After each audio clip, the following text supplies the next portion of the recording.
Well, I mean, that's good. It just seems really annoying.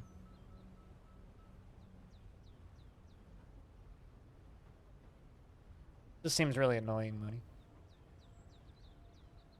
But yeah, Bennett Foddy made a game for the playdates. So did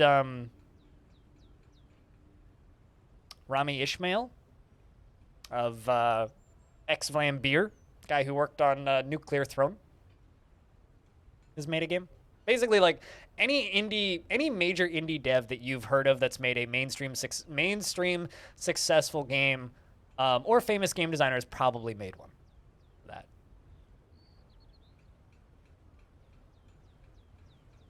Anyway, all of that being said, year 336 of Longdeath continues. Speaking of products that got delayed, fucking Steam Deck got delayed by 2 months.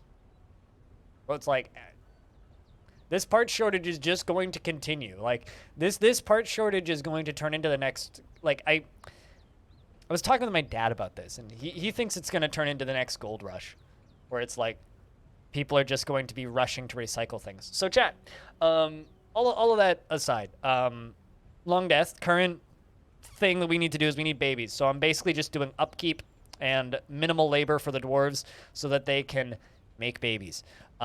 We are up to 29 dwarves, and 9 of them are children or infants, which is good, because we were down to 22 at one point. The living dwarves in the fort right now are Pilot, Jacknerick, Quevenir, Nanochip, Vimamel, Arch, Diamond Destruct, Massive, Axon, Zindros, Corvius Suede, Ghost, Tiny Goliath, Seeker, Knowles, Blue Water, Laggy, Dewitt, LaFonda, Lumpy, Jimmy Tibby, Banana, Peter, Dragon, Bumblebed, Sideways, Krakenzieg, Stone, and of course Don Caribou and Whitcode. My goal for today is to get up to 33 dwarves. How's Lumpy doing? Still legless, still upset, although actually, oddly enough, you love your job as a tavern keeper. Because all you ever wanted to do was make friends and socialize, and the benefit of you having created a masterwork, so you've completed your life goal and dream, it's impossible for you to completely lose your mind and starve yourself to death. So you are very depressed all of the time, but even though... I'll definitely still be on in 3 hours. Absolutely, Mooney. So even though you're super depressed all the time, you can't go completely insane. So you're always hopeless after dwelling upon suffering a major injury, but your recent thoughts are always happy. So you can't actually improve your mental state because you're broken, but you can't go completely insane and kill yourself. And you haven't tantrumed in like 10 years almost. So you're just kind of hanging around and talking with your new siblings, because Tiny Goliath, your dad, and your mom Blue Water still have kids, even though Tiny Goliath is going to die during this stream, almost guaranteed. He's got like 2 years left before he's as old as dwarves can get. How old actually is Tiny Goliath? Tiny Goliath, who's our mayor, is 167 years old. Right? Dwarves live from 150 to 170 years old. No longer, right? That is the age cap for them. This dwarf is almost at the age cap. So, yeah, no, I mean, so I would actually say that Lumpy's doing surprisingly well right now. I just figured out,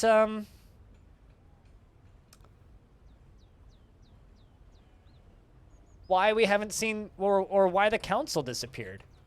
Or rather, I just found the council. Huh. Well, that explains why the council never made it into the fort once they got stuck at the edge of the map. Anyway, a horse has gone berserk.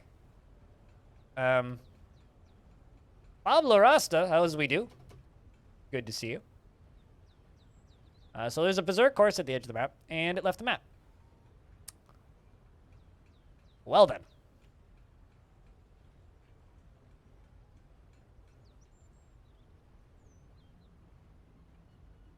Do you know Tiny Goliath? Or something? X-Wrench? But yeah, it's been a while since Tiny's come by the stream. It's kind of funny, like, every now and again I'll get somebody... Why, is that blood everywhere? No, it's mostly leaves that have fallen out of the trees. It's early autumn. So most of this is those are leaves falling out of the trees. So if I like hover over that, it's like, yeah, it's like plum leaves, plums. Down here, it's like walnut leaves from walnut trees. Yeah. They're red leaves falling from the trees. It's always like, it's that hard soul-searching moment that you have to do in every fortress in Dwarf Fortress every spring where you realize, so is it raining blood or are the leaves just falling out of the trees?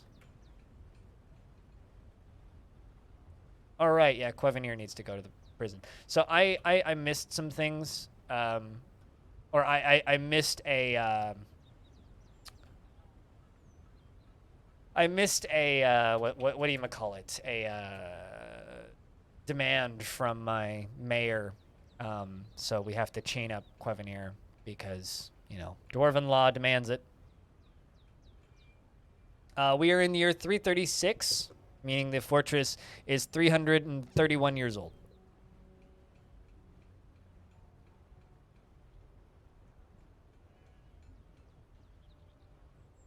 Well, they haven't died yet. That's the thing. X, they haven't died yet. But they are one of the oldest dwarves in the fort, currently. Currently one of the oldest dwarves in the fort. I'm just waiting for this dwarf to get put in prison.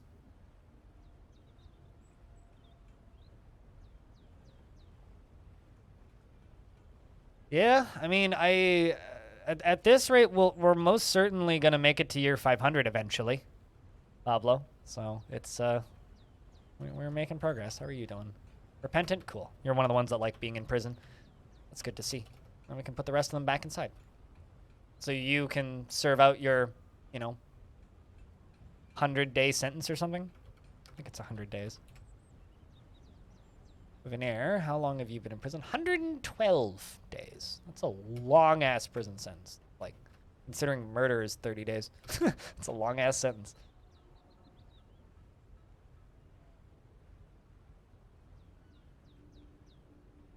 But we've managed to weed out the majority of the super depressed dwarves that were in the fort, with the exception of Lumpy, just because Lumpy hasn't tantrumed in a very, very, very long time, and also is, like, unable to stand, so because of that, like, isn't much of a threat to other dwarves.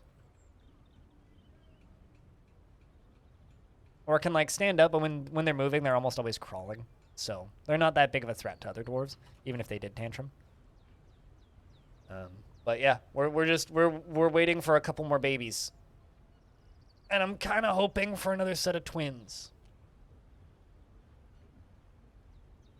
Are you still alive? No, you died a long time ago. Maybe like 30, 40 years ago. No. I want to say I told you that last time you were here. But yeah, no, you died before the year 300.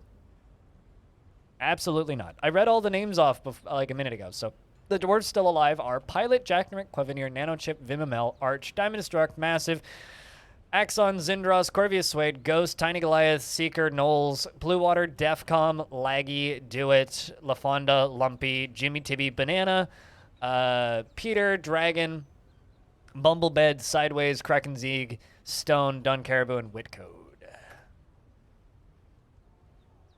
Those are the named dwarves. Or triplets. Triplets would be cool. Although that's only ever happened to me once in my entire time playing Dwarf Fort. Well, I mean, I give names to people who are here when the babies are born, right? Because I reward activity.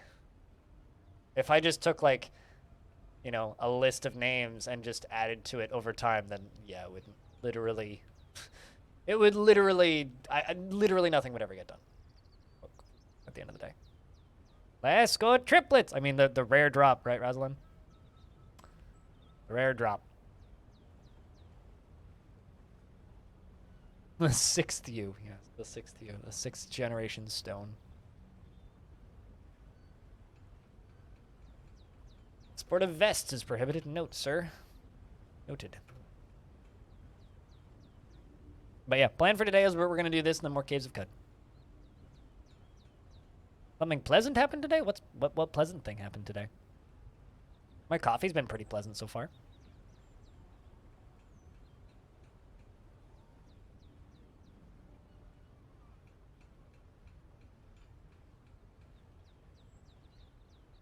Just double checking that I did a thing. I think I did? Yes, I did. You can actually play the game again? Why? Okay, first question. Why weren't you able to play the game in the first place? Did they, like, make it run on your computer or something? Like, what'd they change?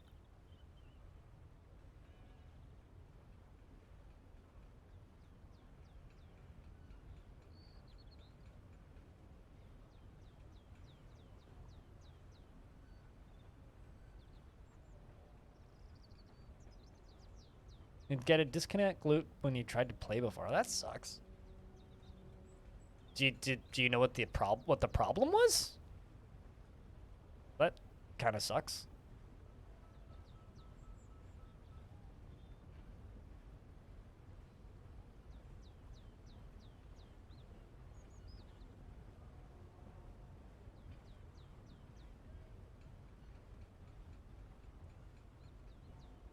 Unity 2019 and now you can play?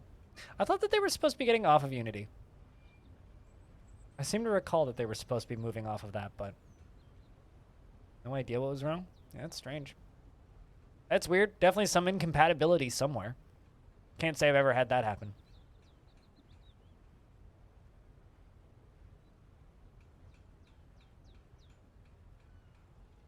You know, there is a kind of a small part of me that wants to know what would happen if I were to just drop this tavern into the fortress, or like just drop the library into the fortress. I want to know like how much construction damage would happen to the wall if I were to just cave in this library. It's this weird thought that I've had building as I've been staring at it the past week. It's like, what would happen if I just caved in this entire fort?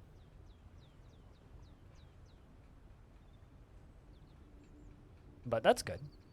I mean, I'm sorry that you have to play Escape from Tarkov again. There's only one way to find out. Yeah, and I'm not going to do it until year 1006. Unless I decide to deconstruct the library, in which case I might just do that instead, frankly. It would be faster. I have to repair a lot of holes in the floor.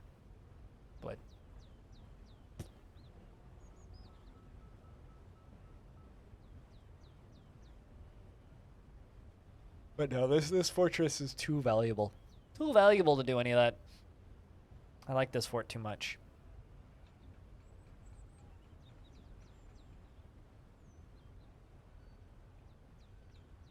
There's a lot of like weird science things that I'd be kind of curious about.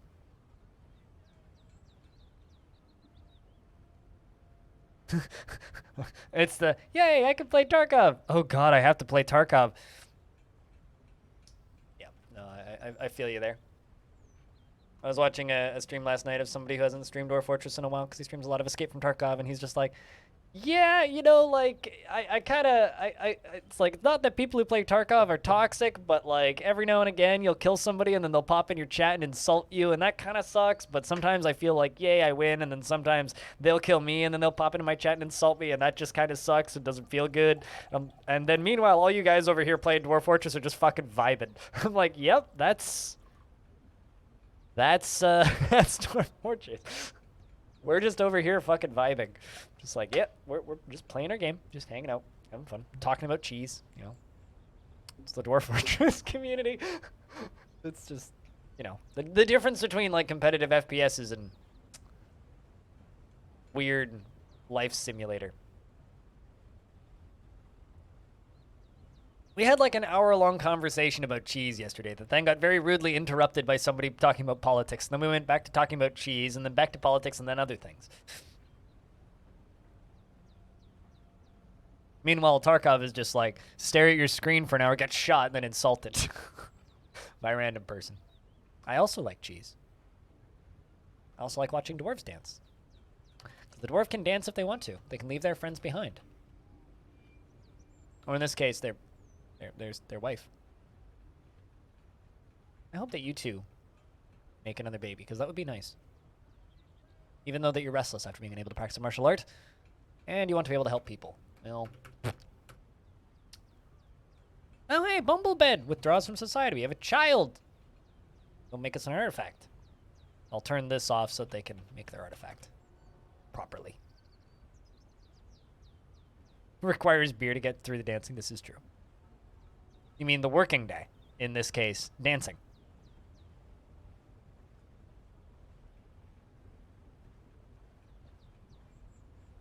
Game kind of got stuck for a second there. What happened? Oh. That horse, is that Berserk horse still there? No. Okay, phew. It left the map. That's fine. Child claims a craft store shop. Nah. Pants are optional.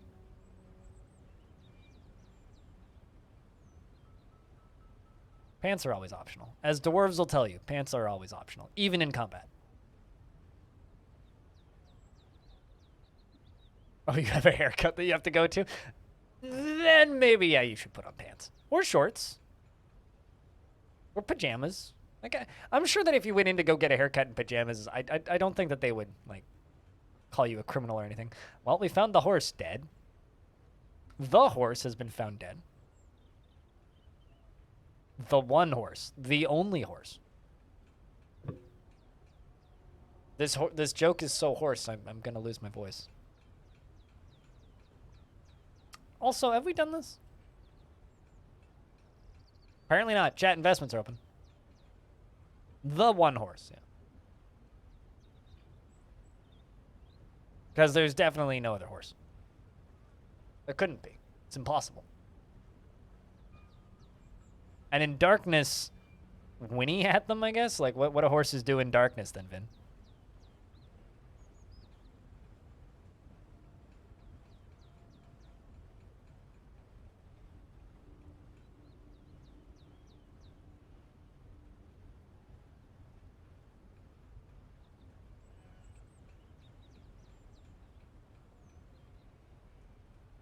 So that's I think that's rose gold. I think that's rose gold.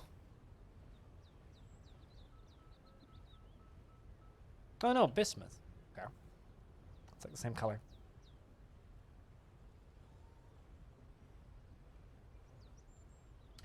I like shooters. I just don't like competitive multiplayer shooters. I used to like competitive multiplayer shooters, switch ups, but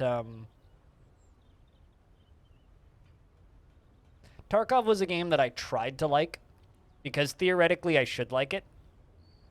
I just don't. I don't want to play that type of game against other people because I am at such a natural disadvantage. It's like almost impossible for me to actually play and have fun with those games, which is just, you know, not fun.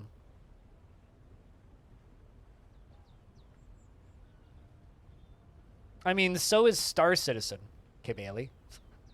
So, you know. Says theoretically, Star Citizen is also, when they're finished, are going to put out Squadron 42. Eventually. Was your dwarf bullied to death? Your dwarf was killed, yeah. I want to say your dwarf just like wandered around and starved yourself to death. Pretty sure that's what happened to you. But I actually made a squad to try and save you, but like, no, it didn't end up happening. Fortunately, Vin. You know, I don't like to say this because people get very aggro when I compare Tarkov to Star Citizen, but they're not too dissimilar. They're not that dissimilar.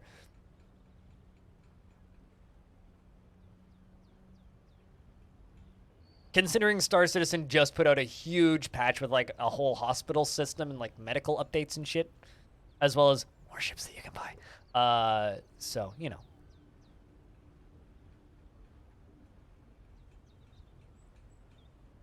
Wait, you backed Star Citizen? Yep. I didn't, but I didn't because I was broke when Star Citizen was kickstarted. Like, I didn't have that kind of money to throw at a video game, potentially. I do remember looking at it and thinking, I'm not going to buy this, but I might buy this when they release it in a few years. When they release it in a few years. That was kind of my feeling of Star Citizen. And now I'm like, well, there's an alpha demo and you thought, okay, it's almost done. Yeah. Well, I mean, Dwarf Fortress, again, also not too dissimilar from those projects gone wild. I mean, I think, like, in order for innovation to happen, we need to have projects like that. We need to have that because like that's part of why the games industry is cool is projects like that will probably never be finished. Like Dwarf Fortress will probably never be finished, right? Um, just like Star Citizen will probably never be finished, and Escape from Tarkov might probably never be finished. It's like I kind of put all those games in one bucket in my brain, and I think that it's important to have games like that because they drive innovation. They show what's possible when you have more money than brains, and I think that that's cool. I mean, I still kind of wouldn't mind seeing what Squadron 42 turns into, but the multiplayer game, I have the same problems that I have with Elite Dangerous. Is I don't really want like I wouldn't mind playing a game like that in co-op, but the second you make it an MMO, it's just it's more than a game, right? It becomes an MMO, and when it's an MMO, then I feel obliged to play it, and as somebody with addictive personalities, that is unhealthy to me. Like yes, the few times I've gotten into MMOs, I've played a lot of them, but it's never healthy, and I can't do that for very long. That's why I don't play games like Warframe or Destiny or any of that. It's because I know that I'll play nothing but that. And you know, if that's the kind of game that you want to play, that's fine. But it's not the kind of game I want to stream, so it makes it very difficult for me to stream the kind of games that I want to stream and then play those types of games off stream. It's like, yeah, that's not healthy. So I just avoid it. When we can finally move inside the Matrix. So around the time the rich people go to Mars.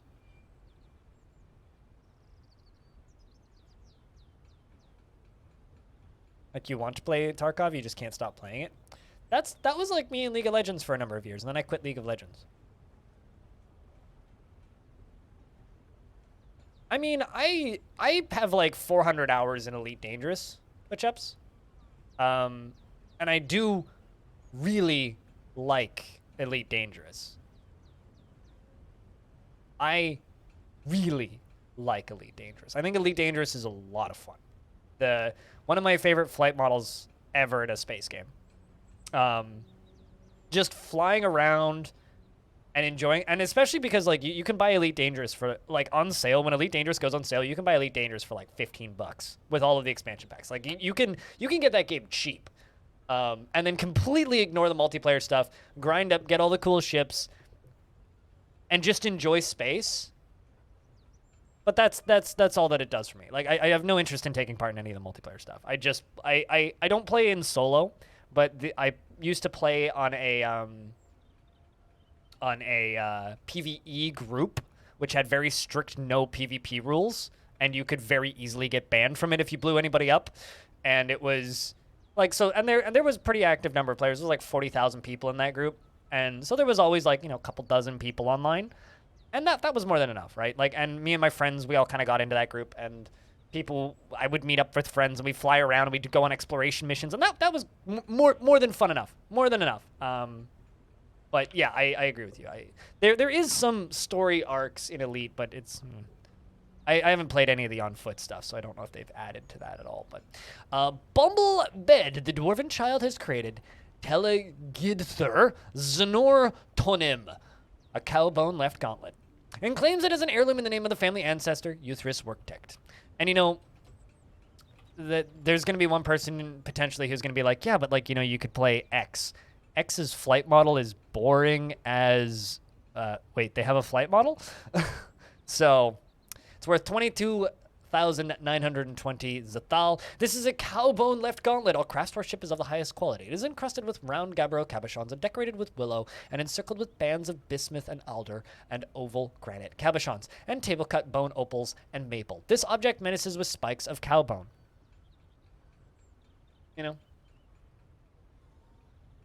I mean, that's the kind of story that Elite has in it, is a portrait and some text. But the problem is the text next to the portrait isn't particularly interesting usually.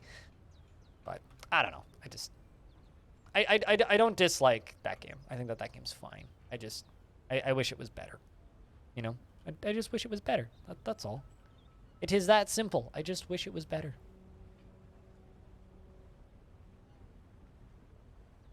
Did I fly past you? There you are. Cowbone left gauntlet. Hell yeah. Crested with round gabbro cabochons. What a lovely little artifact.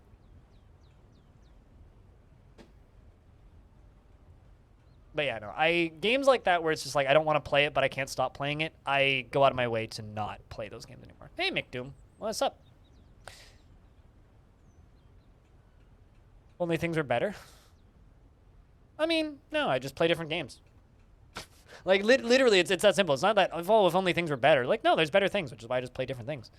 You know, it's like Jurassic World Evolution 2 came out, right? When Jurassic World Evolution 1 came out, I was extremely excited. I hated it. I hated it. Every single mechanic in that game I hated. There wasn't a single thing in that game that I actually enjoyed doing. That game made me angry. I hated it so much. I played it for like 6 hours. I uninstalled it, and I never played it again. And I was watching some footage of Jurassic World Evolution 2.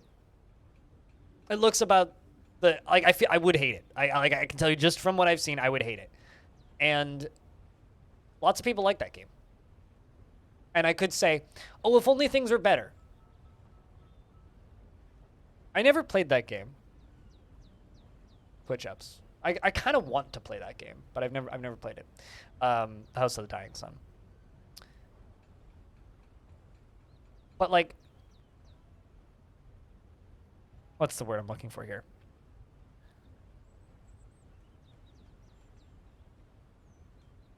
I could get mad and be like, why doesn't somebody make a better dinosaur game? I could get mad and upset, but I don't need to because there's just other better video games out there, right? Parkasaurus is a better game. Yeah, Parkasaurus is more akin to like, I played quite a bit of Parkasaurus off stream. Parkasaurus is a lot more like the old school Zoo Tycoon games, right? Or even Let's Build a Zoo, which just came out, which is supposedly pretty good, which I haven't played much of. I haven't played any of it.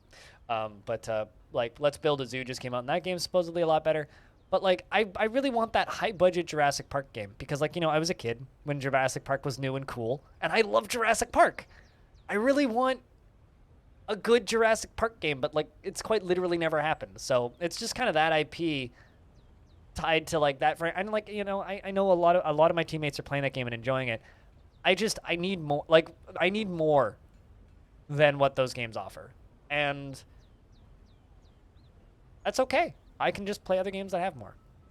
You know, I can just play other games that have more. Like if I want a really good park builder, I will. If I want like a zoo game, I'd probably play Parkasaurus right now. And if I want a theme park builder, I'll play Parkitect. I'm not gonna play Planet Coaster, and I'm not gonna play Jurassic World. Like it's not what I want out of those games. I want more management. I want more back-end simulation. I want more things going on that are interesting to me. So that's kind of how I, you know, that's kind of how I feel about most games. It's like if I find something that I dislike in a game, well, lucky for me, there's a lot of other fucking video games and I can just play something else. And that's kind of my take on most things these days. It's like, well, if I don't like something in this game, I'll just not play that game anymore. And that's okay. That is a-okay.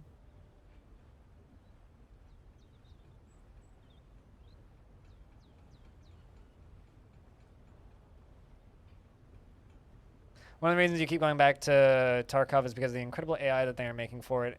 NPC scavs have started mimicking players pretty well. That's awesome. That's cool.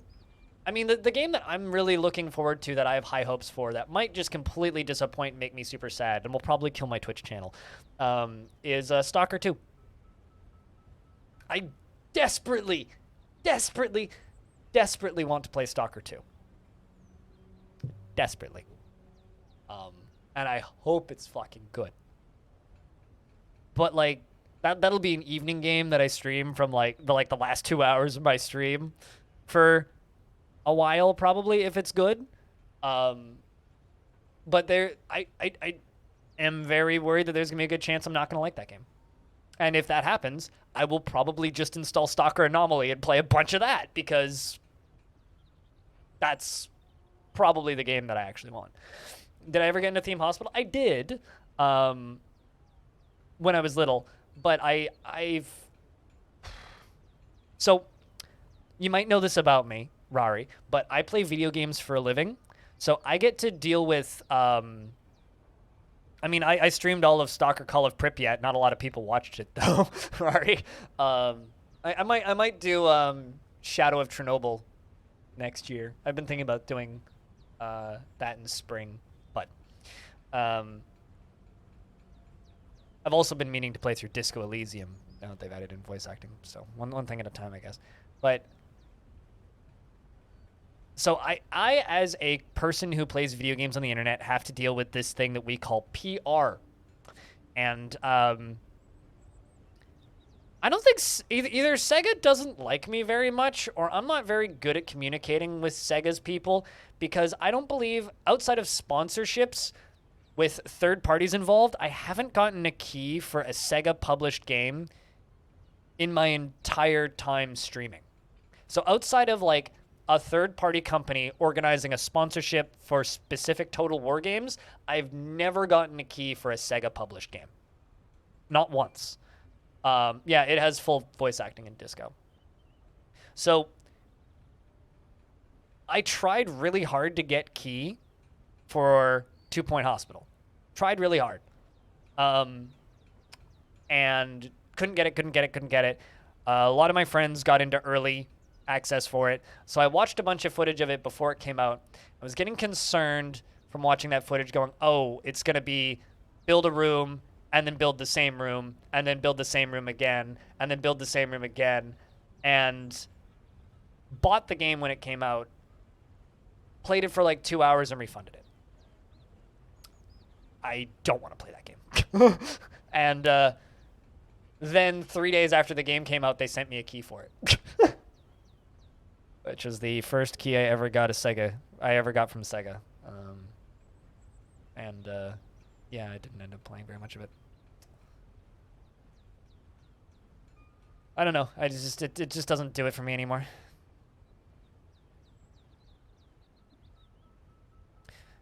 And you wonder if actual paleontologists and gene designers would do with the Dino Park theme. That could be fun.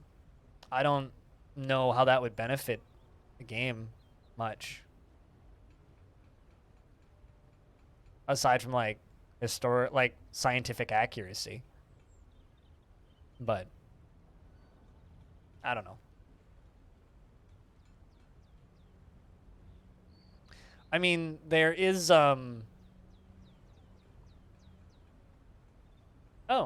Synthetic 2 came out today. That's a game I probably can't play. Interesting. Sorry, I just opened up Steam and saw Synthetic 2 popped up. Apparently it's good. Apparently people like it. I have co-op? No, it doesn't. Not yet.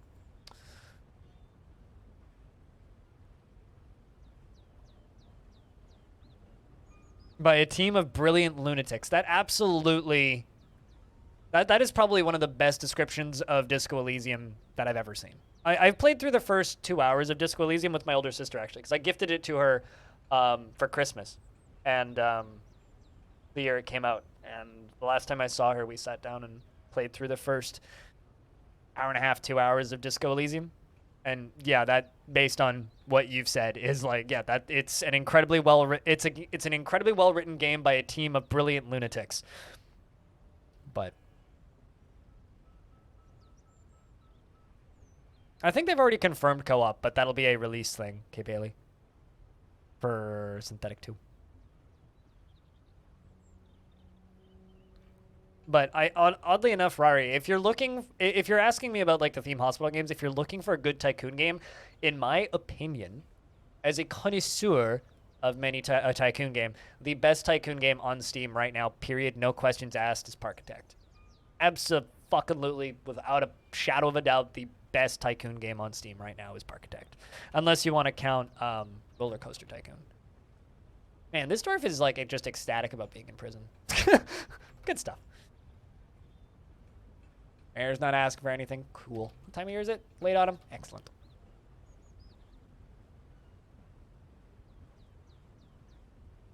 without knowing anything. And that's why I'm hesitant to stream it, right? Is like so many people like I want to play it without knowing anything, but so many people still haven't fucking played it. You know what I mean?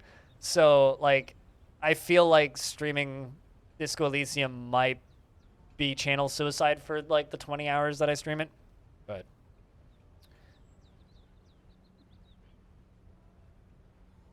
it's like I'd rather wait until you guys have all played it first. I am literally trying, or I'm trying to like up population because we went down to 22 dwarves. We had several incidents that caused the population to drop pretty drastically due to my invisible ghost conspiracy, and that's a long story, and general tantrum problems. That combined with a bunch of very large mega projects, including this lava tube, which took a very long time. The population dwindled, so I'm trying to rebuild the population by locking the dwarves in the tavern and maintaining. So we're doing almost nothing in the fort right now, Jelly. It's quite literally I'm just locking all the dwarves in the public spaces so that they socialize and make friends and hopefully babies, so that the fort can keep going. But it's good. We're up from 22 dwarves up to 29, which is what we need.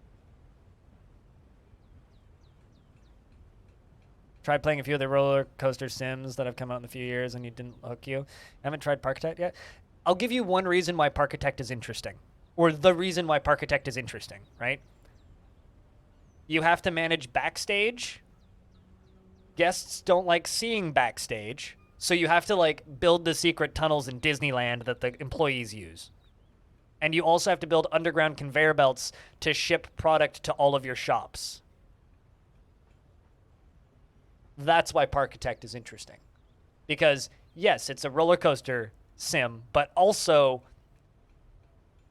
it's not just like Roller Coaster Tycoon where it's like just build the roller coaster and then it's done. No, you have to have like secret walkways so that your employees can take shortcuts to get to different areas, and you have to build like underground tunnels with like conveyor belts, or like hide conveyor belts in scenery and use scenery to block pathways so that their line of sight never sees the employee training area and coffee room, like that kind of stuff. So yeah, no, it's a neat game. Parkitect is a really, really neat game. So yeah, I'm very, very happy that that game made it out of early access and was successful, because considering it was made by two guys who didn't talk to each other over voice chat for the first 3 years of development, they only spoke through text chat, which is insane. They started a business and one of them couldn't speak English. And they made that game entirely online without speaking over voice chat for 3 years of development. So from Kickstarter until like halfway through early access, they didn't actually speak over voice chat or in person. And then they met in person. Also, the wooden roller coaster sounds were recorded at my local theme park, which is kind of awesome. Because their audio team and artist is from Vancouver. Yeah, no, it's a cool game. That is a game that I will promote till the end of my days, probably. Because it is the closest thing to a proper spiritual successor to Roller Coaster Tycoon than we will ever get. For anybody's wondering what I'm talking about, if you can't look it up, this game, Architect, this game, a little theme park game. But like, it is a genuinely neat game, and it's also got a lot of really dumb little, like, stupid Easter eggs in it. Like, you can control the amount of sugar that goes into the sugary drinks that you sell in your park, and if you put too much sugar in it, they'll like it and they'll spend more money on it. But it costs you more money on the get-go because you have to pay for product before you sell it. And if you crank the sugar up high enough, the people run faster. Also, if you drown people, they get less thirsty. So if you pick up a person and drop them in a lake, they get less thirsty while they're drowning, which is my suggestion. You can pause the game and pop balloons and unpause the game and all the balloons explode at once, which is great. Shit like that. It's just a fun game to just fiddle around with and play, even if you're not playing it super seriously. No babies yet. Early winter. We've made it into winter. This stream is not sponsored by Parkitect. I swear.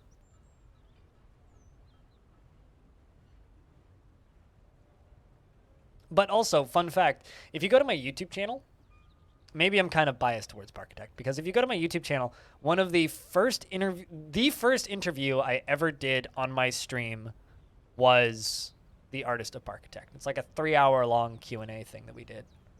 It was the first one I ever did. So, you know, whatever that's worth. Kind of like the early birth of what my channel has become these days, where I'm like this pretty, you know, consistent person who does interviews with interesting people, which is kind of how I'm known more widely now, I guess.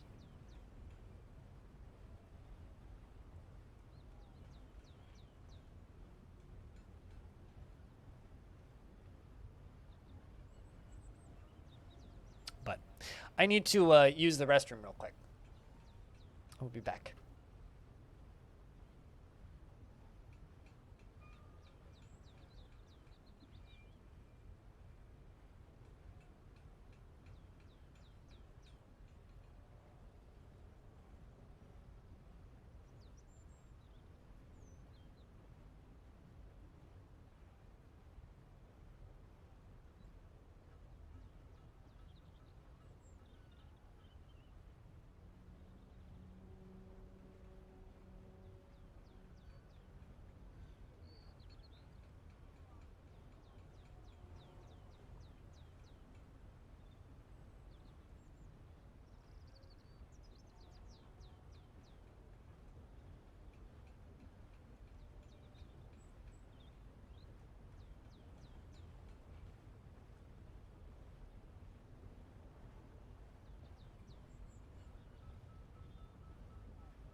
I sit back down. It has started raining. Well, jeez.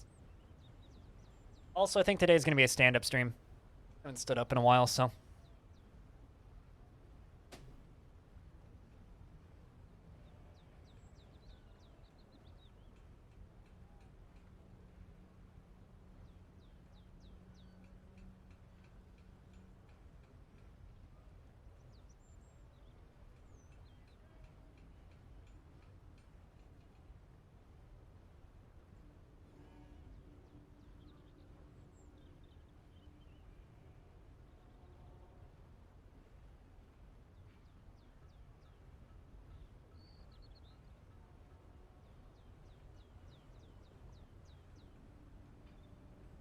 Standing stream and morning coat. This is working from home, chat.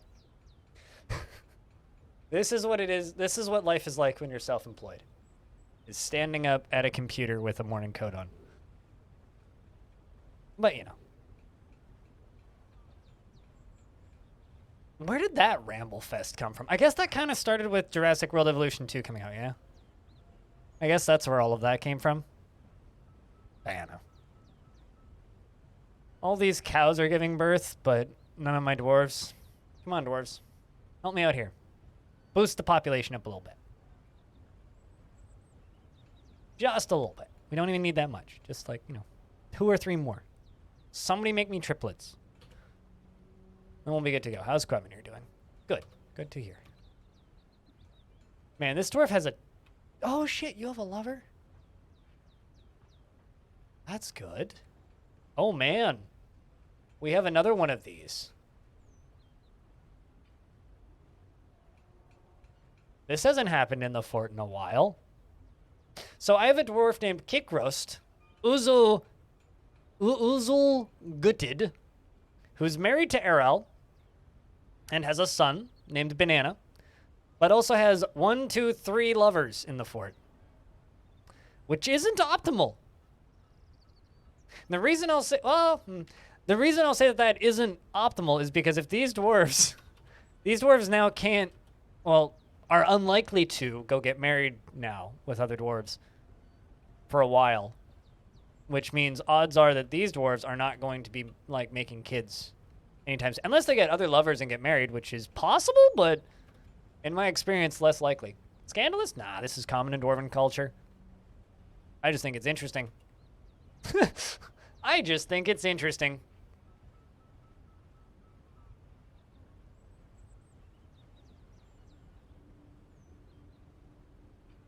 Also, close friend. That's not something you see very often. So, what do you guys think? Is Tiny Goliath going to die this year, or will Tiny Goliath live another year?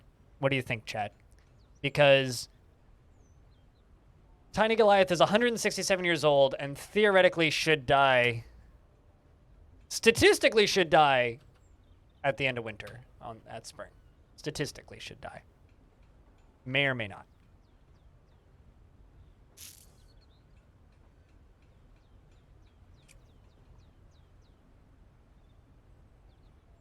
I don't know. Also, if you want to help the stream out, chat, currently there is nobody hosting the stream. If you would like to host the stream, just go to your channel and type in /host and then my username. Goes a long way, because auto hosts don't do what they used to do. And they don't work at all anymore, frankly. So, you want to, if you're auto hosting the stream, you want to help stream out, jump over to your channel, give me a host, or click the button. Cheers to the 2 people who just did. Because that does actually help the channel. A little free way that you can help the channel out these days. I've had to like roll this back into my vocabulary because I used to do that call out all the time back before they had auto hosting, and then they added in auto hosting. I didn't need to anymore. You'll think he'll live up to 168 and then die before 169?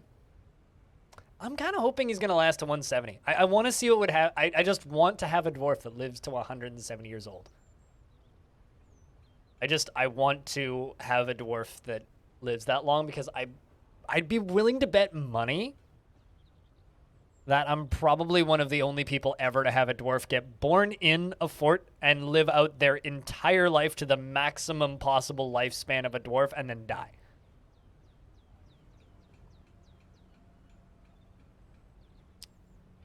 I mean, it doesn't matter that I'm on your auto host list. My auto hosts don't do anything either.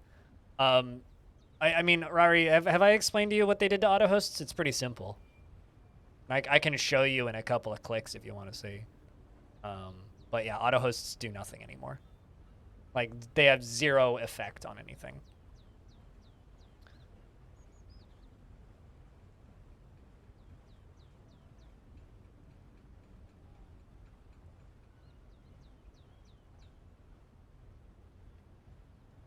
Okay, here, I'll show you using your channel for sake of ease, but, so this is your channel, and you're now manually hosting me, right? So auto hosts used to pop up here, right? They used to show up here, which is on the main channel page, but Twitch made a change where they no longer show up here by default, and they show up here, which is fine, but nobody looks at this screen. Right? Everybody idles on this page. When they made that change, I went from getting about 6,000 to 10,000 unique views per month from auto hosts because I've been streaming for a very long time, so I have a very long list of people who auto host me because people are very kind. But when that changed, I went from getting like 6,000 to 10,000 views per month from auto hosting channels down to getting about 100. 150 views. So that was like 50 to 60% of my monthly views. Why did they do that? The one excuse that they gave, the one reason that they gave publicly was on the Twitch user voice. There was no public announcement of it whatsoever. There was no email. There was nothing sent out about that change. We noticed it in the back end, and then somebody asked in the user voice. And their official statement when they shut it down and denied changing it back is that it confused new users thinking that the channel was live when it in fact wasn't. That is their reason. My theory is if I have 50 people watching, especially because they're now pushing us to use the automated ads, right? My theory is advertisers want active users. You work in tech, you probably understand this a bit. Advertisers want active users. They don't want idle users. Active users are people who are sitting, typing in the chat, and clicking on the channel points button to get that bonus. That's an active user. An inactive user is somebody who's AFK on a different channel watching through an auto host. So if I, let's just say, run an ad, and I have 100 viewers before, odds are pretty good. About 40 of them were probably from auto hosts. Right? Now if I run an ad and I have 56, odds are pretty good. Most of them are here. That's what it changed. Is it dropped all of our stats. But the side effect is my monthly followers dropped by 70%. So the new follows I get now almost entirely come from YouTube and my team. No longer do I get random follows from Twitch anymore. My views from Twitch naturally dropped by almost 70%. So I mostly just get views from my following list, Reddit, and my YouTube channel and my teammates.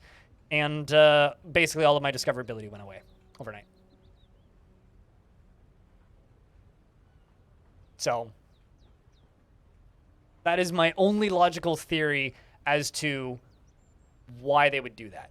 That is the only logical theory I can come up with as to why they would do it. They're like sure, it confuses a few kids on the most popular channels, but usually what ends up happening is like someone will host somebody and then the people that are watching live, if they're confused, end up just watching that person and going over and finding that person's stream. That's organic growth, is it not?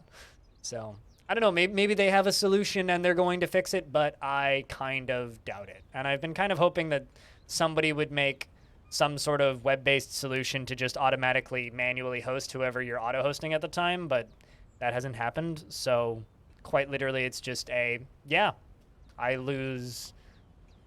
I've shown these stats before, so there's no real reason for me to show them again, but I posted them in my subscriber room, I think. Yeah, those are kind of out of date. Basically, you'll just have to believe me when I state these stats, but August 2021 was the last month that AutoHost still worked, and they made the change the last day of August, so the 30th of August, second to last day. I had an average of 87 viewers over August. September, I had 54, which is the difference between before and after. I got 250 followers in August. I got 60 in September. I had about 700,000 viewer minutes, so people that were watching and listening to my stream combined over, it was close to 1 million in August. It was like 800 or 900,000. I'm not looking at the stats right now. And now I get about 450,000. So literally like all of my active traffic went away overnight. The average number of people in chat per day went from about 200. So those are unique accounts that type in my chat, went from about 200 down to about 70. So it's like, yeah, everything just tanked. So I'm like I've been in rebuilding mode ever since, which is why I've been way more pushy about the Patreon, because it's like, I don't know what my Twitch income's going to look like in 6 months, because, when you don't have that active cycle of new people coming in and out, like your long-term stability goes away. I'm not going to switch to YouTube because then I would just go bankrupt. But, it is scary. It really is. There's nothing I can really do about it, aside from just keep streaming. Explains so much to you now. I mean, do you remember like when you used to look at your dashboard when you weren't streaming and it would have like the channel listed that you were auto-hosting?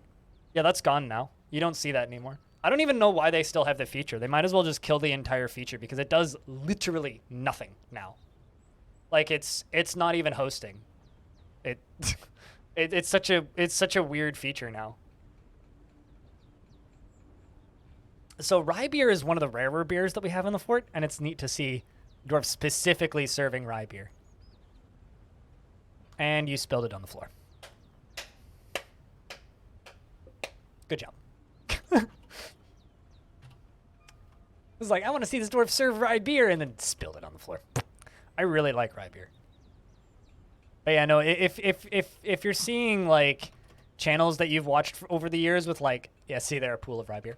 If you're seeing channels that you've watched for years, Rari, with like weirdly suddenly lower view counts, it's because of that too.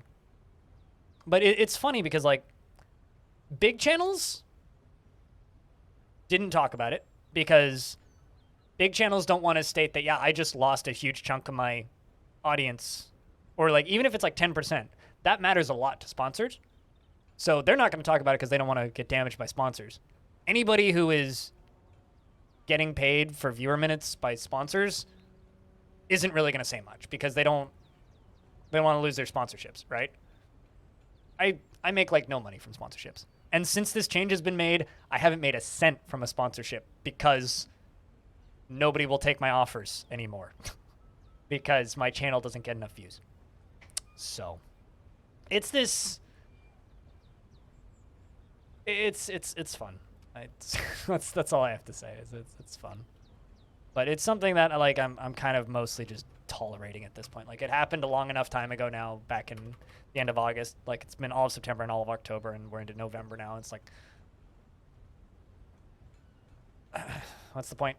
I'm just trying to gain back what I lost, basically. But I'm fortunate that I think you guys like me. And I'm also one of the only people who actively creates content for this game on Twitch, and one of the most active people on YouTube as well. And there's a lot of potential for what I'm doing. So it's not like I'm playing a 10-year-old game that is not getting a sequel anytime soon with a dwindling community, right? I'm playing I play games that often have the potential to grow significantly in a short period of time, so there's no evidence of that. But you do like the emotes because you use them a lot. That, or it's like you have to use them because you have them. It doesn't hurt Twitch. It hurts the small guys on Twitch. That most of the people, like, I am an anomaly, right? There's not a lot of people like me. And I don't even want to say that like I am famous, because I'm not. But there isn't a huge number of people around my size on Twitch that pay their rent and make a living doing this, right? There's a lot of people around my size on Twitch that stream 3 days a week as a hobby, right? There's a lot of people who like have a side job. I'm rare. There's not a lot of me.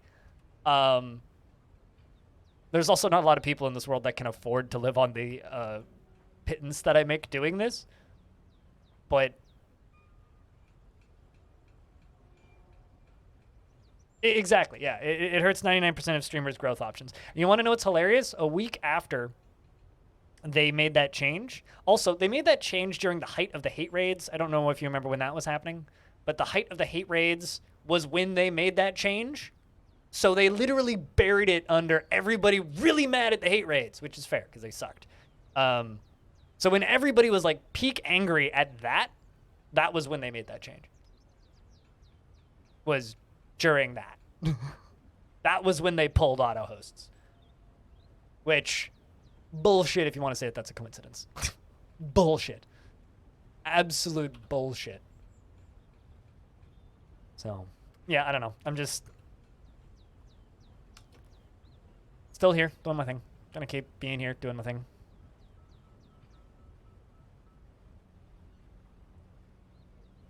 But right after they pulled auto hosting, they then announced that they were testing in certain regions that users could pay Twitch to boost channels that they like.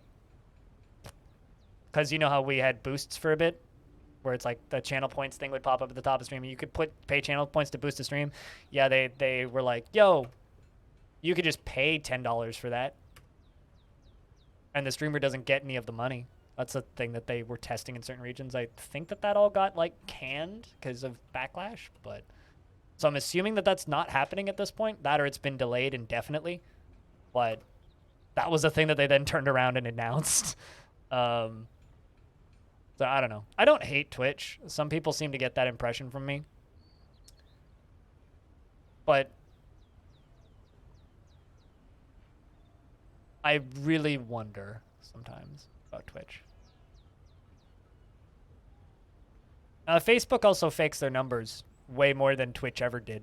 Facebook fakes everything and pays people to exist. Like that's what Facebook does. It's like, yay, you're big and famous now that you're on Facebook. Also, here, have money. So, yeah.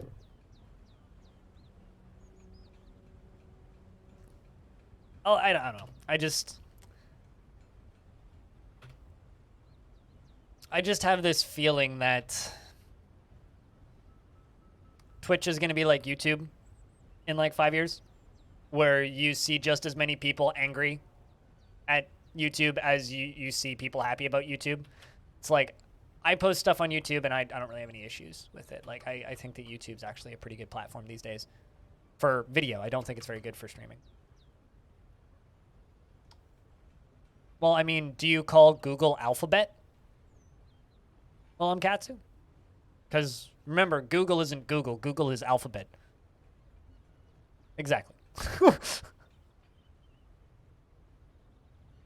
Meta is just too fucking funny for me to not meme about Meta, because it's just such a fucking stupid name. At the very least, Alphabet's a good name. Meta is just terrible. Like, no. Facebook is still the platform you meant to talk about. I mean, Meta isn't Facebook. Meta is Instagram, Facebook, WhatsApp. I had to think about the name of that, and the other platforms that they own. So, Facebook is Meta, Meta is Facebook, but, you know, Alphabet is Google, Google is Alphabet, but matter.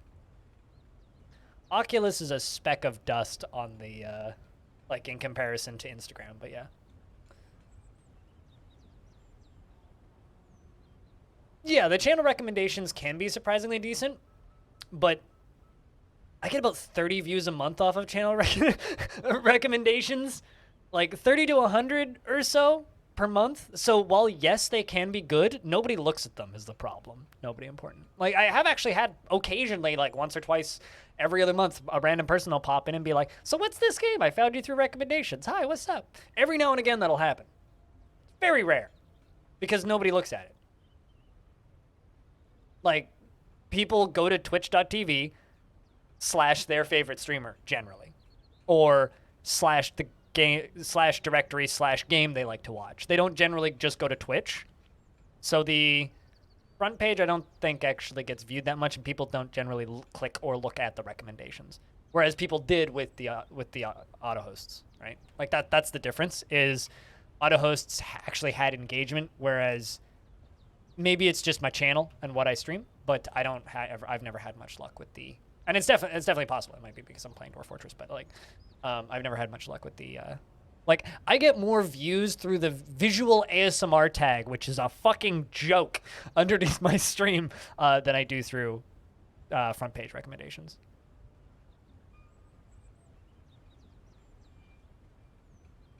Yes. Rari, yes, this is true. Well, if you go to the front page of Twitch, I'm gonna go to the front page of Twitch right now. See if I can find it. After I make sure that top stream is muted, there we go. Well, live channels we think you'll like. I know all of these people already. But their promoted sections are, well, first off, you get put in this section if you have a hype train, which is still weird to me. And then, you know, like, they're recommending different types of games channels, but, like, none of this is really that useful. Like, most of these people I already know. Like, actually, like, I know you, I know you, I know you. Like, I know most of these people already. So I don't find it particularly useful. But, like, nobody scrolls down this far into the recommended stuff. Like, really, they don't. Like, there is these recommended channels. But sometimes there's a promoted section which pops up here, which is that paid for area. Which, yeah, but, you know, people go to the following page. They don't go to the, they don't go to the, And yeah, like even the following page has like this recommendeds thing, but people, they look at the people they follow, they hit click show all, and then they scroll down. They don't really go to that page. Like they people don't look at it is the problem. But I digress. I digress.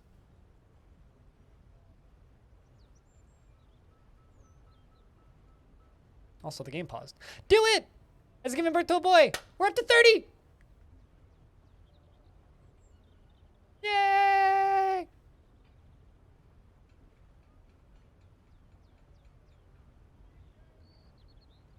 Missed him. He was born today. The son of Do It and Saigon. Yeah, I mean, there's absolutely people who use those features, for sure, but it is a small number of people. So basically, Twitch needs to do a much better job promoting those features. But even then, notice that the games that it was promoting are more popular games, right? Like, and this is the problem with popularity algorithms. And I actually talked with Epion of Jupiter Hell about this when he was talking about having trouble getting people to stream his game. Is streamers are more likely to stream the game that other streamers are already streaming, right? Streamers are not likely to stream the game that not a lot of streamers are already streaming. So a game like Jupiter Hell is always going to have trouble getting people to stream it because people don't stream it. But if people decided to stream it, it would then grow organically, right? Dwarf Fortress is kind of in that same boat. All of the games I play are in that same boat. So the recommendations algorithm doesn't really, unless you happen to watch like MCDT or one of the few other channels that actually plays similar-ish games to me, unless you happen to watch Tonehack, right? It's kind of unlikely that you're going to get recommendations for Dwarf Fortress or the games that I play, right? Unless you specifically start searching for Caves of Cud or Dwarf Fortress or somebody like playing Cataclysm, for example, you're not really going to get, like, the algorithm isn't going to recommend me, which is a problem. Yeah, again, I think you might be very much in the minority. Like, you're somebody who's actually using that system the way it's intended. Yeah, exactly. You can't play Ultima Online and expect growth on Twitch. And I've thought about it. So, like, it sucks. But fortunately, I'm very, very, very fortunate. And the Dwarf Fortress news videos do well. And Tarn Adams graces me with his presence once every 4 months. So I am actually getting growth playing these games, right? But I've thrown around the idea of making a Halcyon server for Ultima Online. I just have no idea how to do it. So anyway, does anybody want to be this brand new dwarven baby? I think since a boy and since we've been talking about it, I mean, honestly, what kind of name is Rari? I actually have to stare at it to figure out how to spell it. There we go. Rari. Have you had a dwarf in my fort before? I don't think you have. Maybe you have. If you have, tell me. He is the son of Do It and Saigon, a worshipper of English that embraced roses and a worshipper of Shishtek, which is the god of death and disease and the god of mountains? Which one is this one? Oh, never mind. The embraced roses is the god of lust. So you worship the god of lust and the god of disease and death. So you're an edgy teenager. Got it.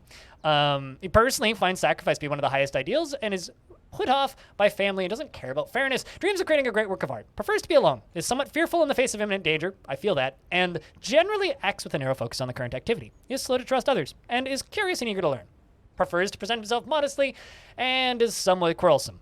Is bothered by this since he values friendship and finds obligations confining. God, is this just me? Hold on, I should name this dwarf after me, actually. Though he was conflicted by this for more than one reason. For more than one reason, he tends to assume that the worst of two outcomes will be the one that comes to pass. And has a noticeable lack of perseverance and is not particularly interested in what others think of him and is surprised when... And wait, hold on. When he's surprised, he has a very unique laugh, and he needs alcohol to get through the working day.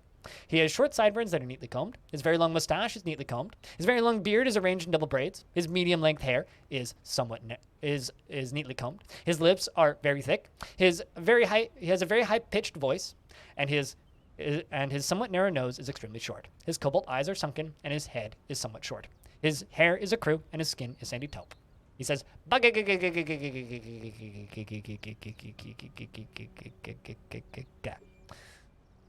Your friend bought you the GTA trilogy. It saved you the work for him. I mean, that that sucks. Cutest. I was watching somebody else play that last night. Who I was actually watching Craigasm play GTA trilogy, and he was starting San Andreas. Shit looks fucking ugly. Like, I had mods for that game in 2012 that looked better. Christ. Anyway.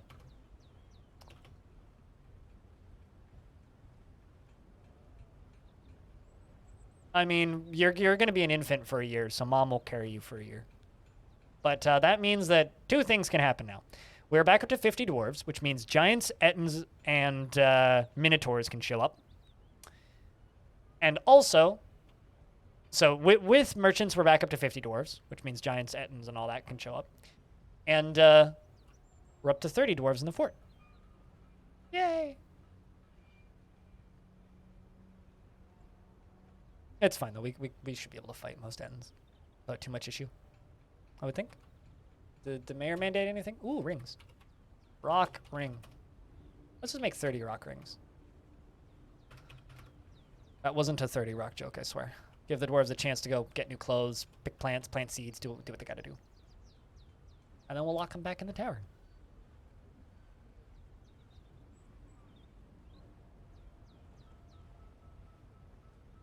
But, you know, I like to think that I am exceptionally lucky, all things considered, you know. Like, Twitch has definitely made my life difficult the last 3 months, but they also haven't destroyed it, you know? It's not like I'm banned from the platform or anything. Like, it's not like I've been canceled or something stupid like that. It's just I get to deal with having to promote myself, which in the long run might not be a bad thing, but in the short run is definitely very stressful. So, I don't know. Anxieties aside, I think it'll work out for the better. Although controversial opinion, I think that the Twitch leaks were a good thing. Stray water buffalo died.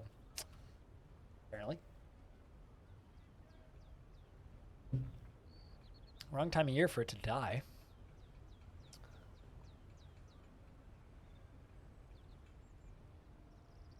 Wrong time of year indeed. 56 is the hard cap. Soft cap is 50. So 50 dwarves is the soft cap, but they can have up to 56 with children. By investing one ticket. Because the bot can't give you 0.7 of a ticket. Because 1.7 is the payout if you win. Actually, it might be 1.75. Anyway, 1.7 is the payout if you win. So if you invest one ticket, you can only get one ticket back. So if they invested 2, they would get 3 back. If they invested 3, they would get 5 back. But if you invest 1, you only get 1 back. But I used to bother correcting people every time they do that. Now it's like, yeah, it's just not. It's just not worth it.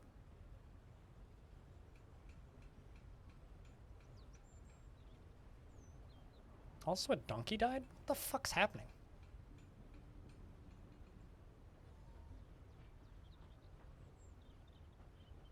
Like, curious about what happened to my livestock.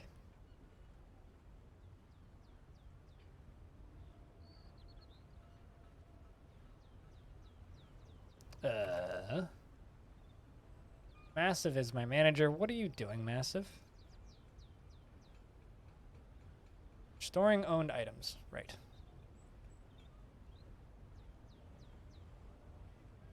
But yeah, basically, if you lock the population at 50, you've got basically the same settings that I do. Why do you ask, Hugler? Curious, or? I always tell people if they're trying to run a Longdeath save, because a bunch of them are up on and online now. If you're trying to run a Longdeath save, just set your population stats to 50. You'll be best off.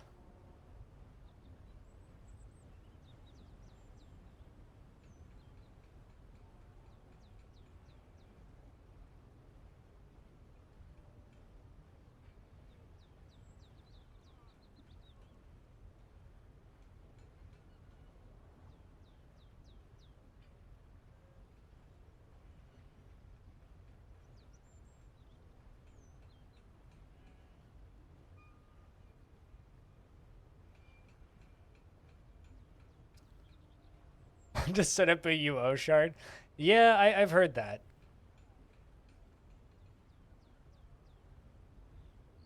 Couple probably do it in AWS on the cheap and get that sweet global coverage. The thing is if I were to run an Ultima Online server, I would put it up as a Halcyon frequency server and make it a sub-only server, so basically anybody who's subbed to anybody on my stream team could play, so we could actually like populate it a little bit.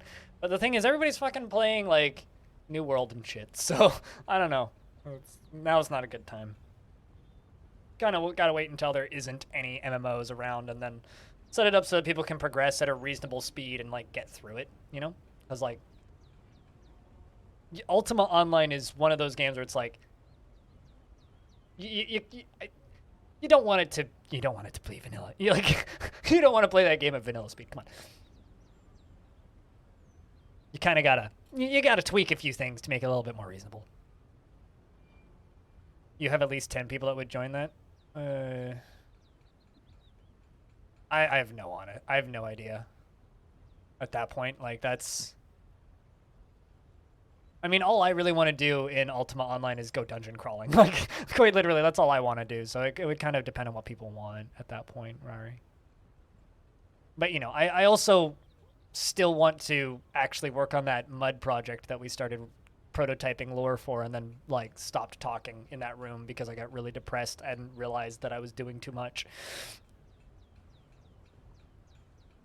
But I need programmers to actually make that happen.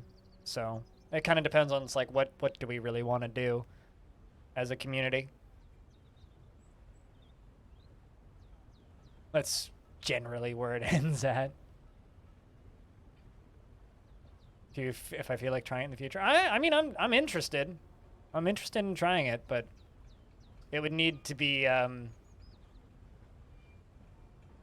pretty closely watched. To me, that just kind of seems like a lot of work, I would say. But I mean, the next server that we're going to be launching for Halcyon Frequency is probably going to be Farming Simulator 2022. So that'll be the next server that gets that we launch is going to be Farming Sim probably, because that's out soon. TM. I actually need to check when Farming Sim's out, but that's out soon. Right, so the dwarves are making them rock rings.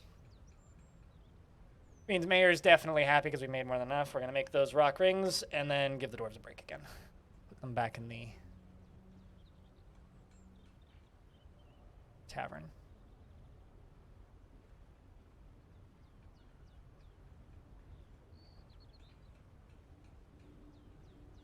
You don't know to that in a Patreon or something? You don't know to that in a Patreon.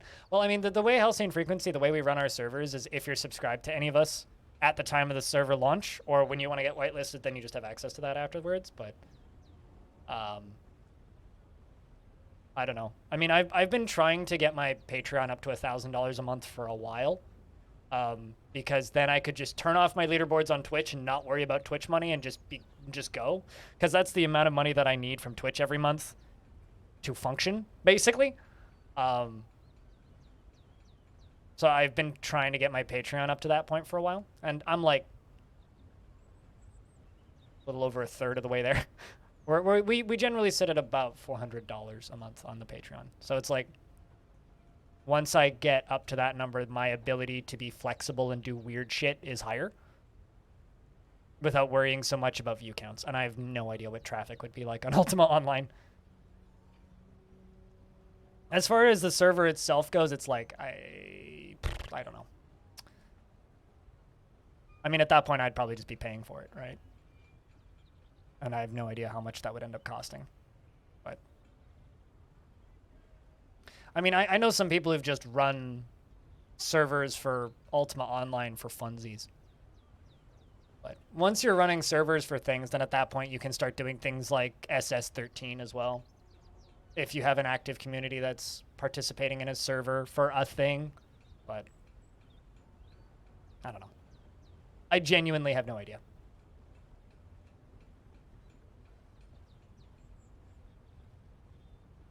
But there is plenty of like weird things that I would like to do one day. But in order to do those weird things, I need to have the flexibility, which right now I don't have, unfortunately.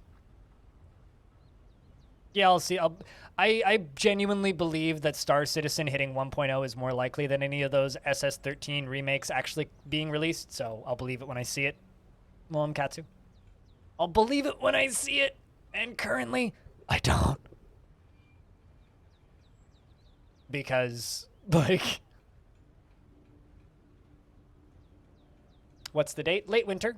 336.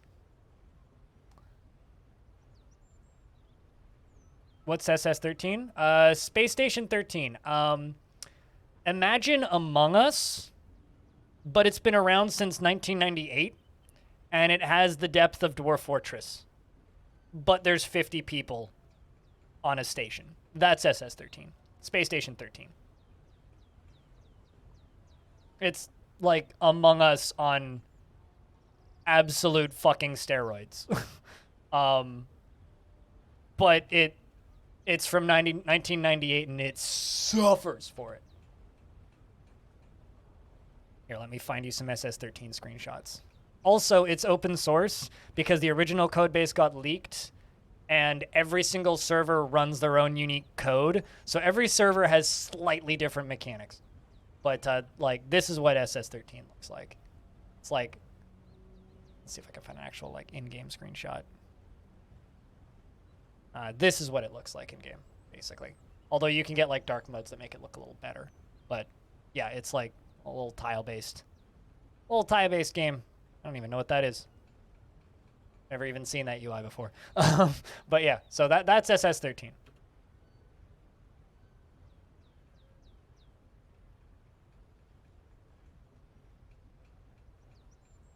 But like, there's been a dozen attempts to remake it over the years. Here's a better screenshot. This is what SS13 looks like. It's technically a graphical mud because this is all of the dialogue down here, and then you move around on this screen. And yeah, it is insane. The problem with it is the community is psychotic. The community suffers from some pretty major Stockholm syndrome. And things like streaming will get you banned from servers, so...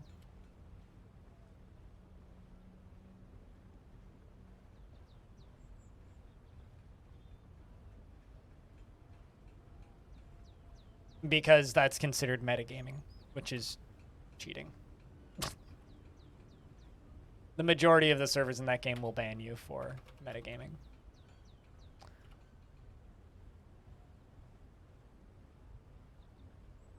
But every now and again I host or raid Russ Money, who is this guy.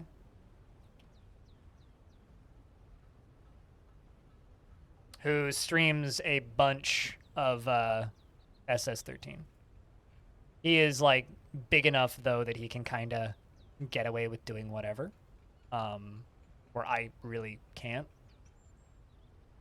So.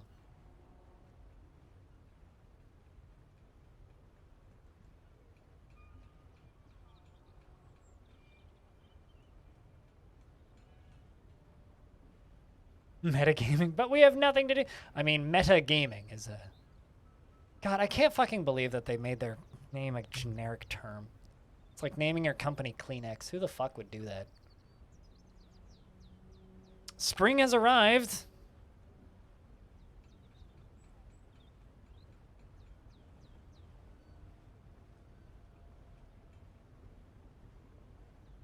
So the issue with streaming SS13 is you need your own server to not get banned from metagaming. Or you need to be on a server that allows metagaming, which is very few and far between. Or someone else's private server. So basically you need to be on a private server. Then you need to figure out what version of the code you're going to use. And then you need enough people to fill the server for the game to be fun. So basically you need 50 people that can immediately start playing a game. If I'm streaming and I'm like, it's an audience game, you guys can play with me, I usually get about 6. So I'm not big enough to be able to like fill a server for that game. Unless I dedicated my entire stream to that, and I don't really want to do that. That's a game that I would play once in a while for funsies, and like, can't do that. Human has arrived. Nobody has died. Tiny Goliath is still alive. 168 years old.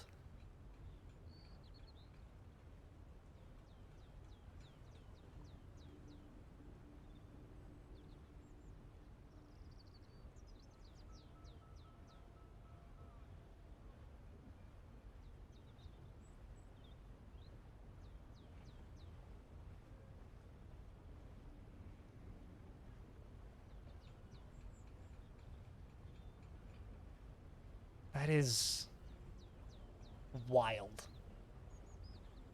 An old fucking dwarf. Oh, it's all good. You figured it out. And he's currently thirsty, dragging a boulder, making a rock ring. What an old goddamn dwarf, though.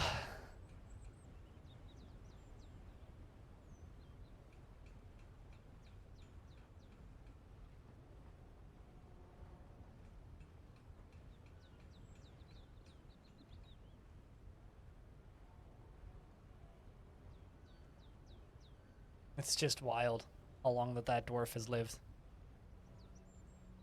Got two dwarves that are running off to forge some iron breastplates, which is good. Just need those breastplates to be done, then we can go back into the tavern. And a tribute report has arrived.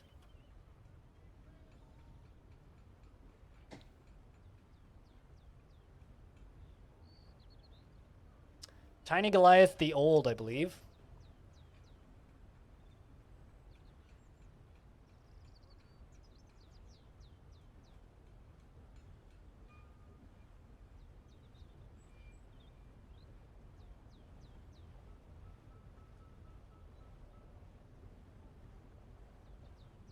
You know, just for funsies, let's read Tiny Goliath's mind.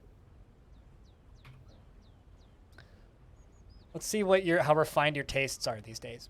He personally finds sacrifice to be one of the highest ideals, believes that the acquisition of power over others is an ideal goal in life and something unworthy of the highest respect, believes the idea of war is utterly repellent and would have peace at all costs, believes that it would be a fine thing if all time were leisure time, and would have the world operate in complete harmony without the least bit of strife or disorder. Finds the notion of maintaining decorum so-called dignified people disgusting, is an absolute believer in the rule of law, views the pursuit of knowledge to be deeply important, and values tranquility and a peaceful day, values loyalty, sounds like a cult leader, and does not care about friendship. Dreams of making a great discovery, and this dream was realized. Often feels filled with joy and has an incredibly calm demeanor. Is obsessed with order and structure in his own life, with everything kept in its proper place. He is gripped by crippling shyness and never feels hatred towards anyone or anything. Always is in love with somebody and easily develops positive feelings. Never feels discouraged and is very slow to anger. He is very polite and observes appropriate rules of decorum when possible, though he is troubled by this natural tendency in himself since he finds dignified society to be stifling and silly when properly considered. He cracks easily under pressure and is a pessimist, finds helping others very emotionally rewarding, and seeks out exciting and adventurous situations. He is conflicted by this because he considers tranquility preferable to tumult conceptually, and he has little time for forgiveness and he has little time for forgiveness and will generally seek retribution. He doesn't often experience strong cravings or urges and is a friendly individual. He tends to be a little tight with resources when working on projects for more than one reason. He is trusting and he tends to form only tenuous emotional bonds with others. And when he's speaking, he usually lowers his eyes and becomes very rigid. When he's angry, he needs alcohol to get through or he becomes very rigid when he's angry and he needs alcohol to get through the working day. And he doesn't really care about anything anymore. You have indeed been gifted a sub, QWERTY. All right, Dwarf, you live another year. See how much longer you'll be our mayor. Will you last to the end of the stream? That is the question. If you do last to the end of the stream, though, you get to be the nice old age of 169. At which point I think he has to die the next day? Or the next year? After making it to 169? So there is that. What happens if he lives to 170 and then continues on, makes it to 171? What do we do at that point? Because he can't be a vampire. He's definitely not a lycanthrope. It's like, at what point... What happens if that dwarf doesn't die, chat? What happens if our dwarves just don't just stop dying? Like, at what point do we report that bug? Because dwarves apparently only live to be 170 tops. But maybe they'll die at 171. I don't know. Anyway, I also believe in Tiny Goliath. I hope that Tiny Goliath continues. But yeah, no, Faulted threw out 10 subs at the start of the stream, QWERTY, so shout outs to Faulted for keeping this stream funded. One sub at a time. But yeah, no, the ramblings for the past, like, 30 minutes is kind of the explanation as to why, like, I feel like I've had to be more pushy about things like hype trains than previous, and why I've been pushing the Patreon a lot more than previous, and all that shit. It's just because, like, Twitch is making me do this. I don't want to do this. Twitch is making me do this. So, hopefully, post-Steam release of Dwarf Fortress, I won't need to worry about promotion as much. I'm just hoping that I get enough traffic on my YouTube channel that I won't need to worry about having to promote myself anymore. In that way, anyway. At least for a while. Right in the raws? Really? Yep. 150 to 170. Does that mean that... I guess you could, like, make immortal dwarves. Oh. Anyway. I haven't twiddled with that or anything, so... I wonder what the odds are that they die. Between those numbers. Between 150 and 170. But yeah, enjoy the ad-free viewing for the next 30 days, QWERTY.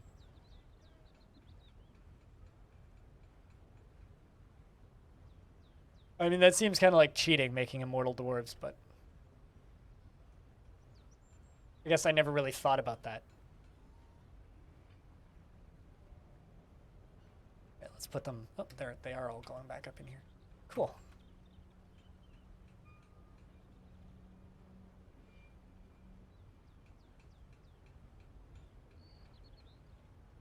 What's amazing is Tiny Goliath and Tiny Goliath's wife, Bluewater, had their most recent, who is, by the way, 149 years old. They had their most recent child, Stone, who's like a child now, like a year ago. Also, their eldest son, Pilot, who's still alive, is 91 years old. So that mayor, his eldest son is 91 years old. It's kind of crazy. Elves and goblins do it? What? Have infinite life? Yeah, this is true. They do. They do.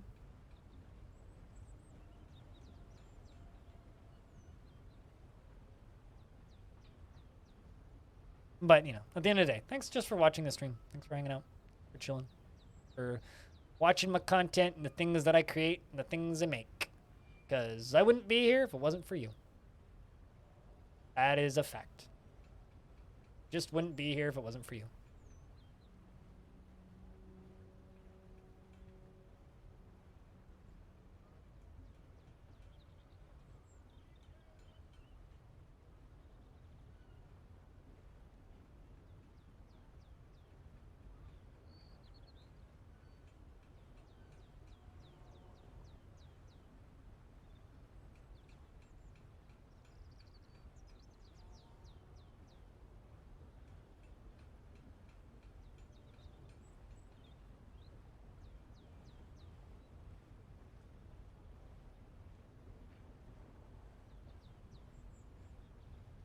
Human could live to 120. I don't believe I've ever seen a human live to 120. I think the oldest I've ever seen a human live to is like in the 90s. Outside of like vampires.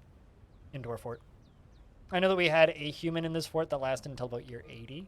Or until they were about 80. But this fort actually had a human citizen at one point in its history. Yeah, the odds are pretty low. That was like 78 or something. They were pretty tantrummy though, so I was happy when that human died. Which sounds kind of brutal, but... On Earth, 123 was the oldest person? Elamire? Or in Dwarf Fortress?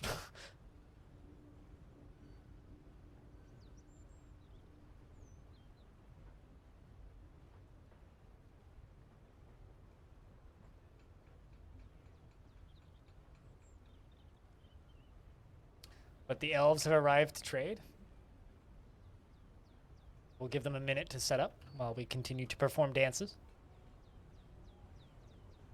Yeah, it sounds about right. I mean, I don't know when you tuned into the conversation, Elamire, but Stone is referring to in Dwarf Fortress. So humans live from 60 to 120. I guess theoretically, maybe we should change the Roz to 123 if that's the oldest person ever on Earth.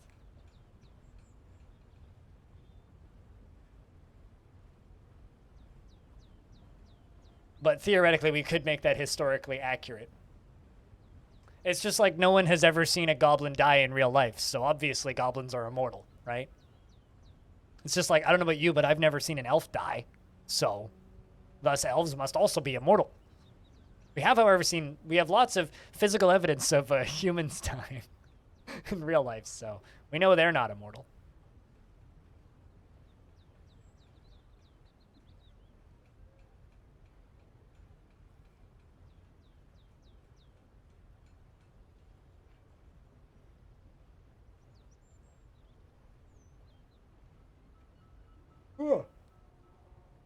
Big yawn.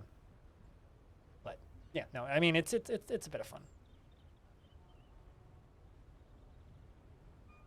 Now I'm kind of tempted to set the average human age to 123 on my more recent installs. Just because, like, you know, it is possible. Yeah, goblin immortality is messed with by their legal murder. Yeah, yeah. They decided to just legalize murder to keep their populations down. So you know it's convenient. They just have like constant purge running 24/7.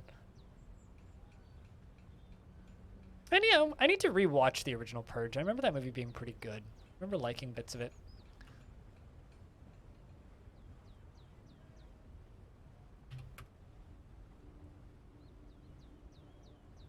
Let's bring the trader down here. Remove the cheese that we bought, because that's what they're picking up. The little orange things, those are cheese.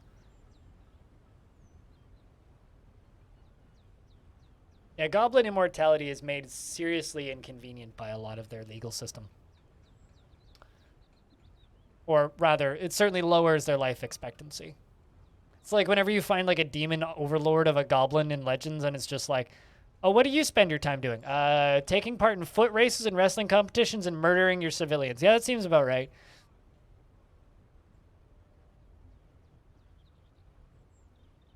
That definitely checks out. Got a water buffalo, bull, a wolf, grown tree frog, great horned owl. And I'll take the plums, pecans, and walnuts, and apricots.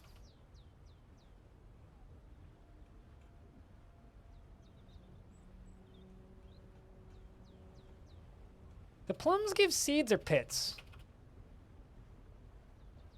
Random War Fortress thought.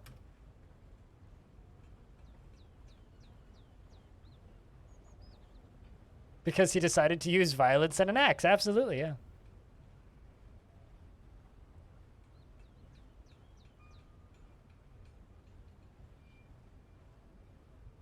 She says it was for the wordplay, which is fine. Yep, that is.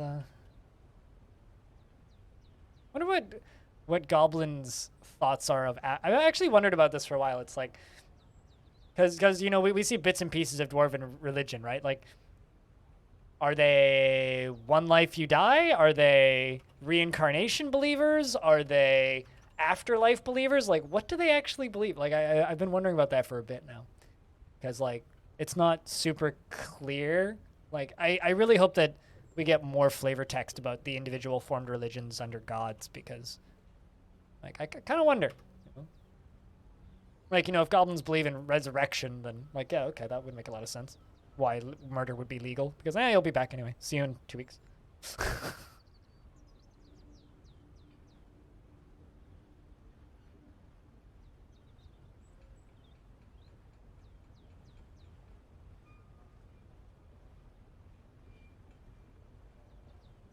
Someone should go make that leather vest.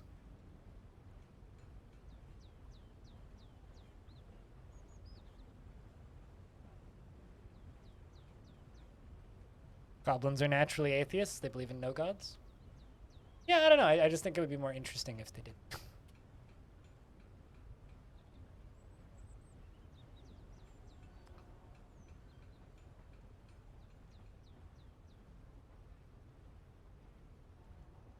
Would just be more fun if they did. Show some mercy now and again, says the guy who literally just got out of prison.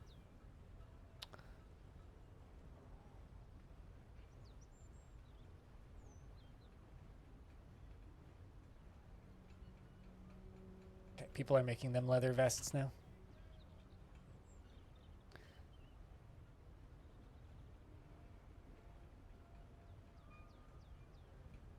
You see, Dwarf Fortress doesn't have 5+ poison. That's the problem, right? It's like, when it comes to poison, it depends on the size of the person's body and the amount of poison that their body can tolerate before it poisons them, right? 5+ poison, that's not how Dwarf Fortress doesn't have that system. It works on like a volumetric system. So it's like a character doesn't die when they lose 100 hit points. A character dies when they lose enough pints of blood. Right? A character dies when they lose enough milliliters of blood, or I guess it would be centimeter cubed of blood. So that's not quite how that would work.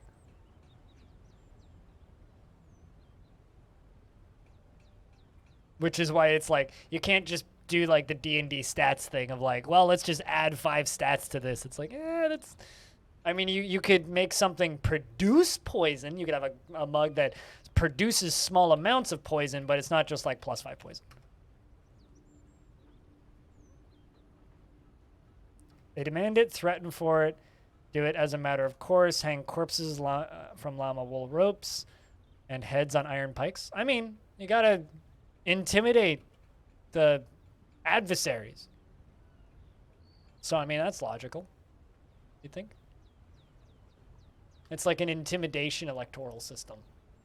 It'd be like if prime ministers in Canada just tried to beat up as many people from the opposing party as possible and duct tape their corpses to the walls and say, see, we got 12 of them, they only got 6 of us, thus we must be better, right? To survive brain damage?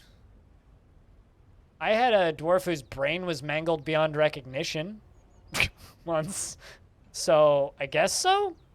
The dwarf seemed to act normal. I also had a dwarf whose heart was mangled beyond recognition. That was in my Halloween fort recently. And it was a, how are you not dead moment. But, you know, as somebody who's had his heart mangled beyond recognition, I'm still alive, unfortunately. That's how Russian politics work. You staple the opposition party to the wall and say, like, look, we killed more of them than they did of us. Man, Russia secretly goblins. Fact. Please don't take that statement seriously. Just in case someone was considering it.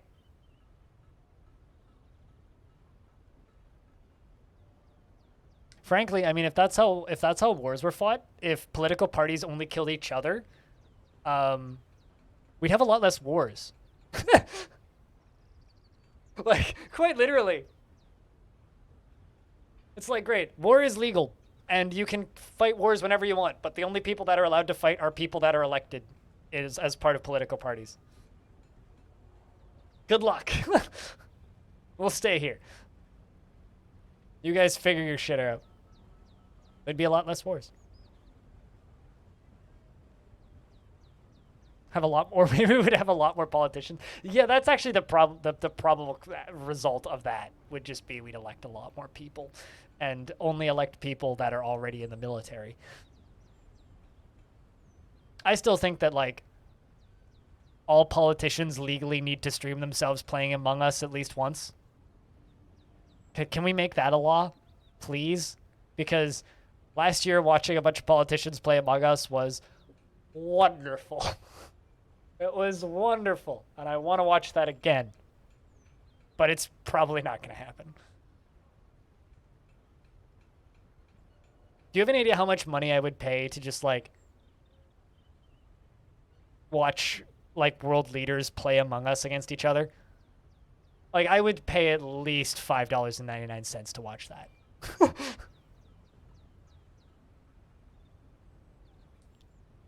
But, you know, I have a weird feeling that Kim Jong-un would no-show. And, you know, Chinese President Xi Jinping probably also wouldn't show up. And you missed that? God damn it. I mean, there's VODs. That did happen last year. Bunch of U.S. cabinet members and, like, not people that you see on the news every day, but a bunch of U.S. politicians played Among Us on a stream with a bunch of big YouTubers and Twitch streamers.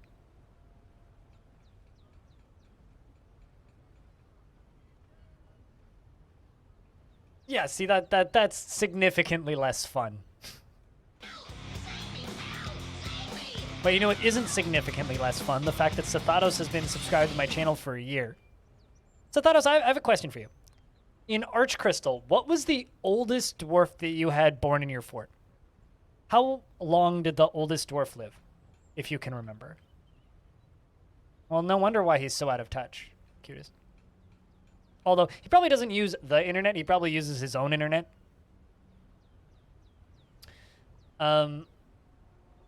Because I have this dwarf. Tiny Goliath. I was born in my fort. 168 years old. Got 2 years to go. So you actually had them last to 170? Got 2 years to go. 2 years to go. You can make it. I believe it. You can make it.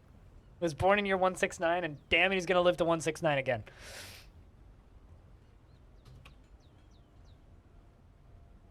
That should be an achievement of some sort, having a dwarf get born in your fortress and die at age 170. But, chat, can I get a big round of beers for Seth keeping that sub alive for 12 months? Thanks for gifting subs every now and again, and thanks for subscribing for so long. Cheers, man. We're in one of those boring waiting for babies periods. But we do have 10 children in the fort. There's a definite improvement, so. No, didn't die yet. Still alive. Still alive. Just got to survive one more spring.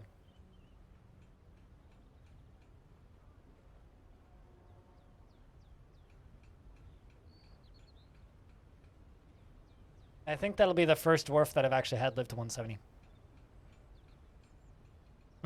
Between 150 and 170, yeah.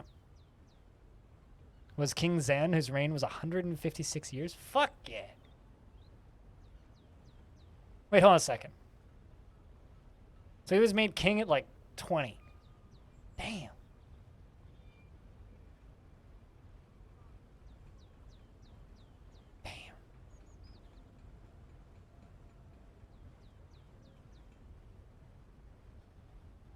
I can't remember now how long my king reigned for, but my king was made king pretty young.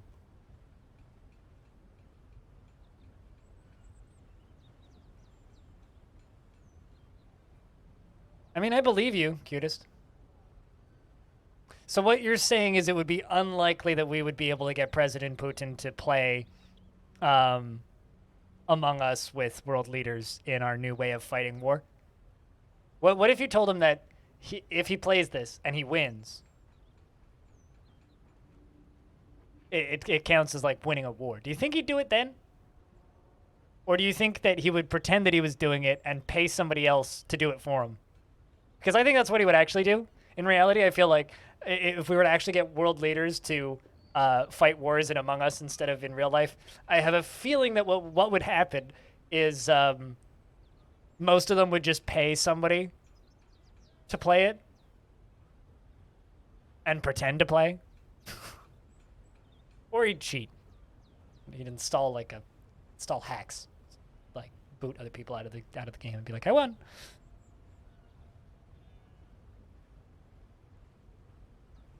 But, you know. Sounds like it must have been a hell of a reign, Sathatos. But yeah, this mayor has been my mayor on and off since... Couldn't tell you what year they were made mayor. I want to say basically like the last 40 years they've been on and off mayor. Source had 11 children, though.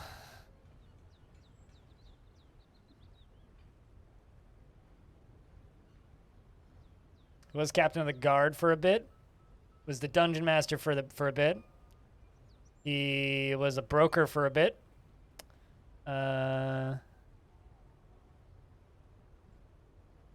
He was the mayor before he was the broker. He is the former mayor because he was competing with somebody else. He was the chief medical dwarf for a bit.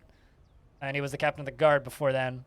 And he was a militia dwarf before he was the captain of the guard. So, yeah, that dwarf's had a hell of a career in this fort. Hell of a goddamn career.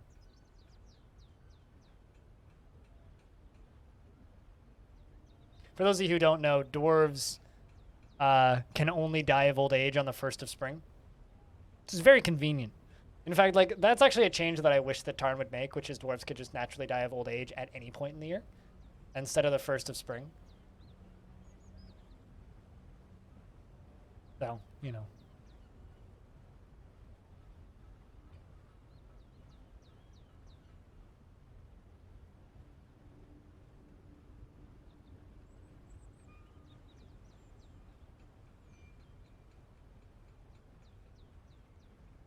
God damn it, you had another president. You know what's funny is because Canadians have started stating that Trudeau's been Prime Minister of Canada for too long, which I would hesitate to agree with. Some people's points on that. Not everybody's points, but some people's points. Because he's started a 3rd term. Which is not that long compared to some. Like, it's too long, probably, yeah, but not that long.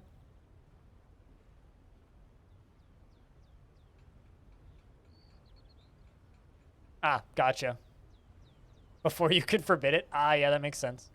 And that was back when, like, necromancers were radical, walk into a room with a bunch of corpses, res them for no reason, lol. Necromancers. Yeah, rotation is good. Absolutely. You don't want stagnation in politics because that leads to no progress.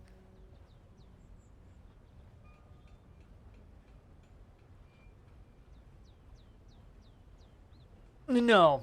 No, I don't think so. I have a feeling this is probably Trudeau's last term. But still, 3's a lot.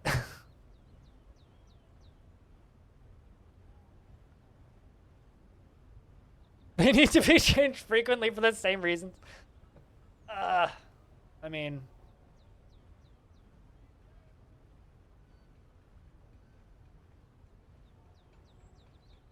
I don't know how much I want to talk about Canadian politics, but I'll just say this. I didn't vote Liberal. I also didn't vote Conservative. I also didn't vote Green, and I also didn't vote Bloc Québécois. And if you know anything about Canadian politics, you'll know that my party got, or the party that I voted for, got less votes than Bloc Québécois, which is upsetting.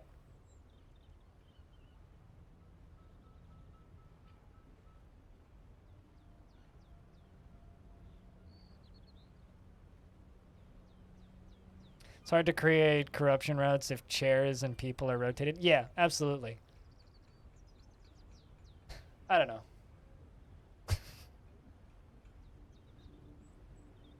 Which means I definitely voted Rhino Party. So, you know, that's just me admitting that. Although they don't even have a seat in my riding, so I couldn't have done that even if I wanted to. Anyway, Canadian politics. They're like American politics, but boring.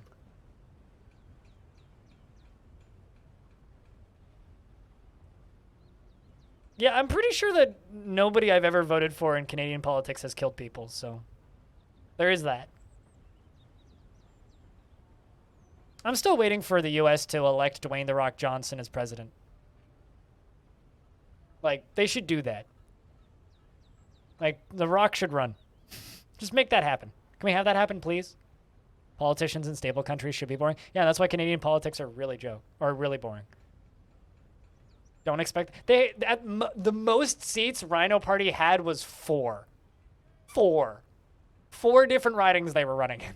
4, which is why they ordered a 6-pack of beer from Spain. So the Rhino Party once stated that they would invade and occupy Spain because in one Tintin comic strip, Tintin murders a rhino in Spain. Tintin murdered a rhino in Spain in one Tintin comic strip. So because of that travesty against Rhino and Rhino kind in Spain, they would invade. Rhino Party is a joke party. They would invade Spain. But, however, they wouldn't invade Spain if the Spanish government sent them a six-pack of beer and biscuits. The Spanish government sent them a six-pack of beer and biscuits. So they would not invade Spain, but they would still threaten to invade Spain unless Spain and the Spanish government sends them a six-pack of beer and biscuits per election that they run in. To which, to this date, they still haven't failed to send them a six-pack of beer and biscuits, which I think is incredible. Oh, for Canada? Yeah, we don't have a term limit. That he wants to run for president? Lil Wayne should not touch a guitar, because he doesn't deserve it. What instrument is that? I saw a dwarf pick up an instrument and run away with it. What are you playing? You're playing a mabin? How good are you at playing mabin? It's basically like a lute.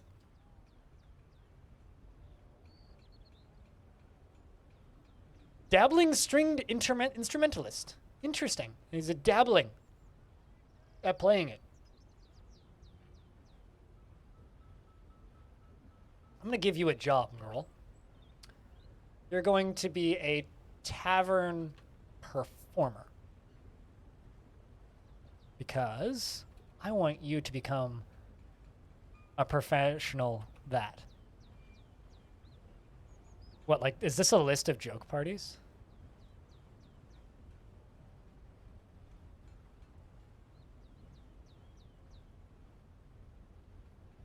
Yep, Rhino Party's still up and running. Yay!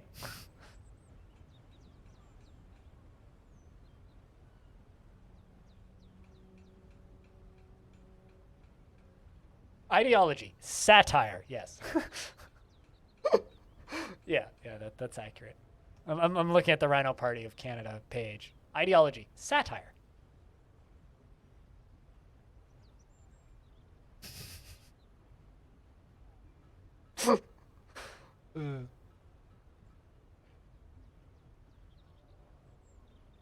Men vaccinations for your whole family. Go get vaccinated. Do what you gotta do.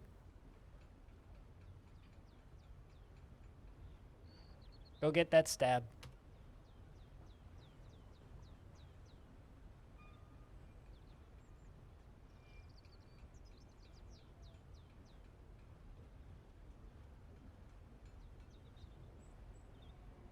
Man, it's been heavy politics chats and chat recently today and yesterday.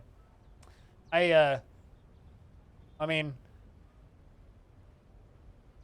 I think I've had more vaccines this year than I've had in my entire life. I had fucking ammonia. I had my booster for mumps and measles. I had flu shot, and I've had 2 COVID shots, and I'm getting a 3rd COVID shot sometime in the next 3 months. No, it's not your fault. It's my fault, cutest. It's not your fault. Don't worry. But I'm waiting for shot availability for boosters. Your oldest 11 and your youngest 6. First for COVID, fuck yeah. And flu, and your wife for flu. Who's not up for the booster for 2 more months. Gotcha. Yeah, no, it's best of luck. I hope you have minimal side effects. They have the 4th shot now? I mean, yeah, and then it'll be the 5th shot after that. I mean, they'll work. It's gonna end up because people let it get to this point. It's gonna be. It's funny because it's like people misbehave and let it go this far, and now that it's gone this far, people then bitch that, oh, it went this far. Well, it's like if you behaved in the first place, it wouldn't have gone. We wouldn't be at endemic level. But I digress. Yeah, exactly. You fucked around, and now you get to get in vaccinations frequently for a long time until we unfuck it. Take a while.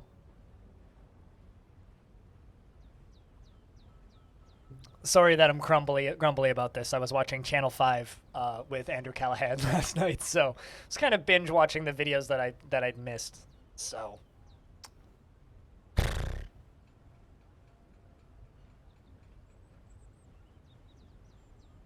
You bought some really good cheese? Ooh. Sounds a bit much for me. I don't know if I'd want ghost pepper and jalapeno. I think it sounds like a bit much in the spice, but does sound good though.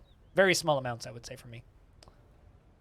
Like I'd have that with some plain cheddar just to keep it chill. It'd be like the flu forever. Yep.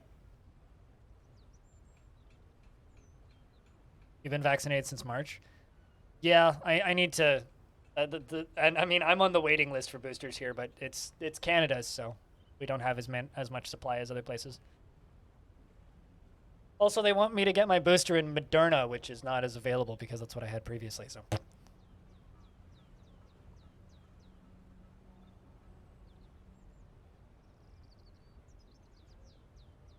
You like the burn? I getcha. It's not bad. It's just a bit intense at the beginning. Yeah, see, I don't really like that intensity. I like spice that gives warmth, but I don't like the burn. If there's a burn, it's probably a bit much for me. You can just walk into Walgreens or CVS. We're almost at that point now for like normal doses, but not for boosters. So like, you can basically just do a walk-in at most pharmacies now, to just get the normal COVID shot. But to get boosters, you need to be on a waiting list right now. So boosters are considered lower priority than people who haven't had first and second, which I get. Think you get your booster next month? Yeah, I need to talk to my doctor. But I've been on the waiting list and they'll text me apparently for a while. And the last time I was on a waiting list and they texted me, it was like, yo, we have an opening for you at 2 p.m. tomorrow, the day before. It's like, okay, guess I'm gonna go get my booster now. But I don't know. Always ran in good health, died a week after his first shot with a big hole in his heart. They classified it as unknown. That's fun. I mean, people die all the time.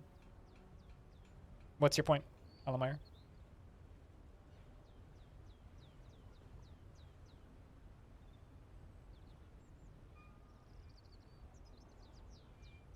I haven't told you anything about that sort of thing? Yeah.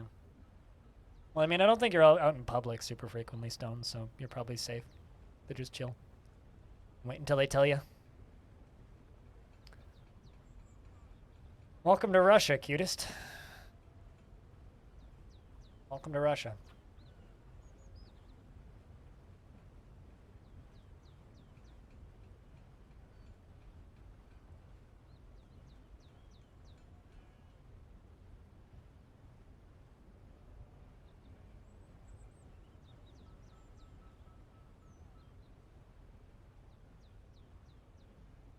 Yeah, that's what I was wondering, Stone.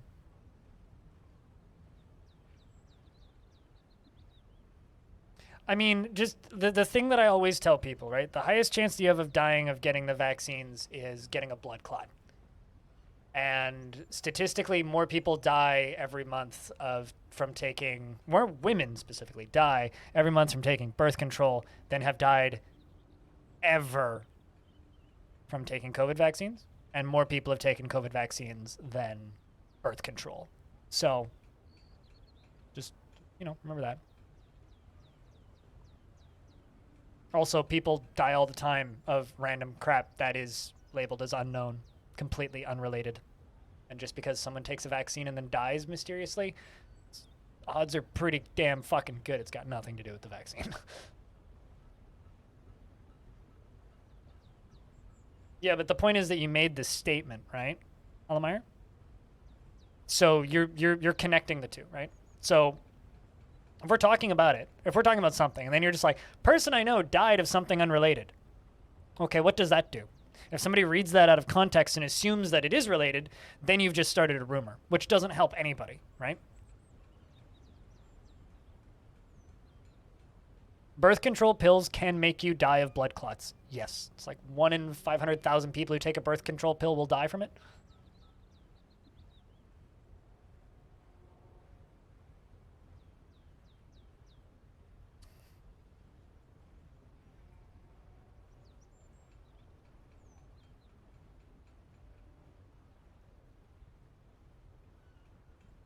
Lots of things kill people that we take all the time.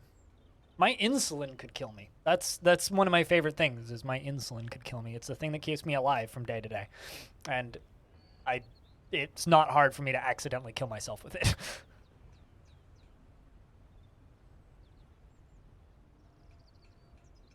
The media should have said that news with the number of COVID deaths the same day. This would put perspective in the mind of some people at least. Wait, what do you mean? Good luck.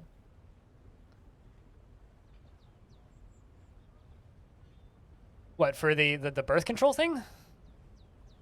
I mean, like, literally the reason people are scared shitless of taking AstraZeneca and Johnson & Johnson is because of that stat. Because, like, one person died from a blood clot from AstraZeneca. That's why, like, there's so much fear of it. It's because one person died.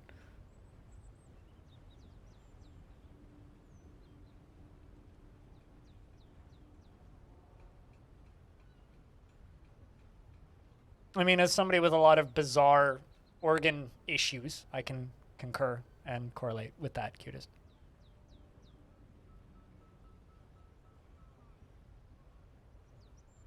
Oh, yeah. No, yeah, that makes sense, but, you know, that would scare the public, right? Also, it would go against a lot of those media outlets say. You know, it's almost like our media did that, or at least the media I have here that I see was showing those numbers.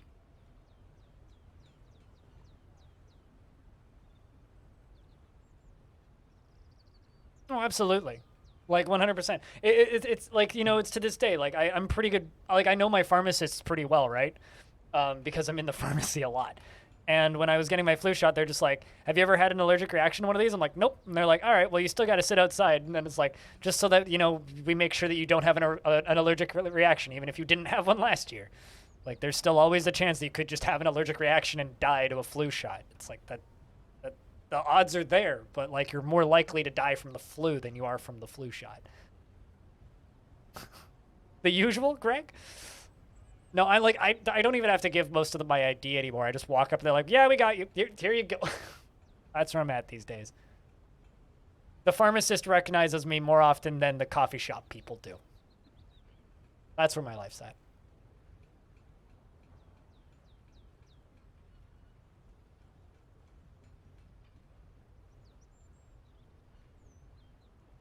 Yeah, no, absolutely. You'd like, absolutely. I need to sit down.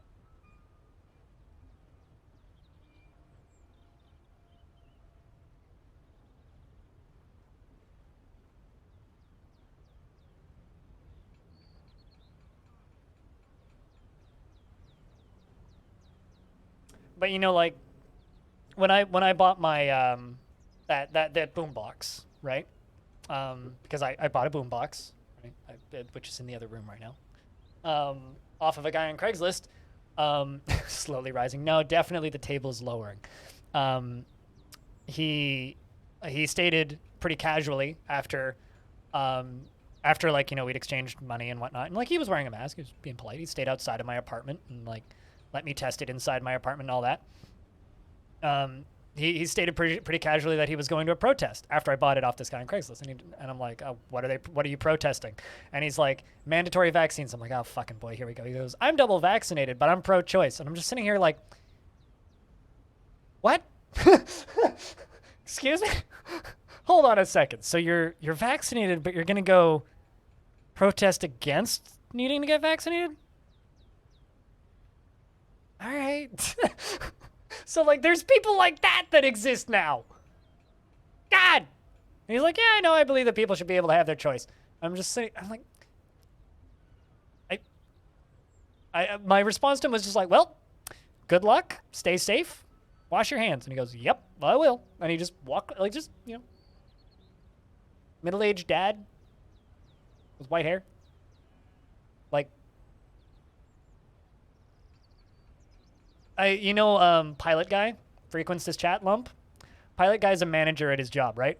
And is terrified that his state is going to have mandatory vaccinations for people working in offices, because if that happens, he says about half of his team is going to quit because they don't want to get vaccinated. So, I don't play Russian roulette, but I'm pro getting shot in the head. Right? Like, what?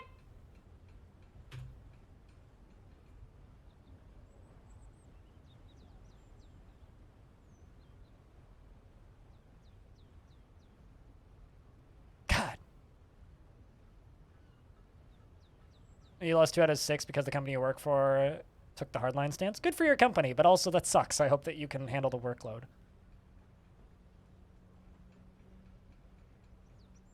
Isn't kicking off until January, so hopefully in many cases you can mask and test weekly instead of getting vaccinated.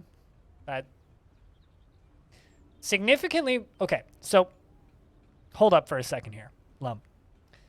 So there are lots of people who the reason they don't want to get vaccinated is, at least here, the reason they don't want to get vaccinated is because they don't want to be giving money to big pharma, which politically I kind of understand, but also I don't. Because wouldn't having weekly tests be giving more money to big pharma? Because like that's like the two main reasons that I see around here for people not getting vaccinated is fear of death, which is fucking stupid, and doesn't want to give money to big pharma. Those are like the two main reasons people don't get vaccinated around here. And like we have, I think it's like 80% adults are vaccinated here. So it's definitely a minority. No, they don't want our tax dollars because like we have socialized healthcare here, right? They don't want our tax dollars to be going towards vaccines. They want our tax dollars to be going towards cancer treatment or whatever. That's their logic, right?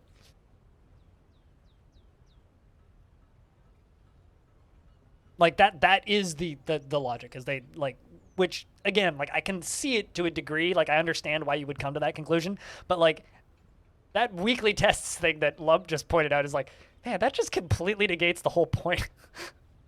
If you're like scared of giving your tax dollars to big pharma, then like, wouldn't it be cheaper by that result to like just get vaccinated? I don't know. I've already lost friends over this shit. I know two people who are refusing to get vaccinated, and I know somebody else who's stated that if they start mandating a third shot, he's gonna stop hanging out with me because won't be able to go in. If they require a third shot on your Vax ID passport, he's not going to be going to shows anymore because he refuses to take a third shot. It's like, well, brilliant. I'm losing friends, and I'm going to, like, you know, have less people to hang out with potentially.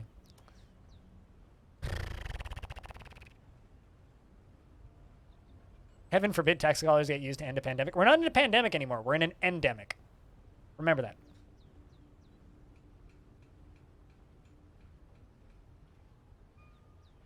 Meanwhile, my grandparents had to stab Nazis in the face with bayonets. Yeah, I don't know. Like, I told somebody in my chat, you might have even been here for it, B-Lug. This person from Australia who said that they were going to wait. And I literally just stated, it's like, I will take the Russian vaccine once a week for the rest of my life and take those gambling odds. Like, this was before Canada even had vaccines, right? And like certain parts of the world were starting to get vaccine availability. And I was like, I will take that Russian. I will take Sputnik once a week for the rest of my life and not die. I'll take that gamble once a week to not have this problem. But, you know.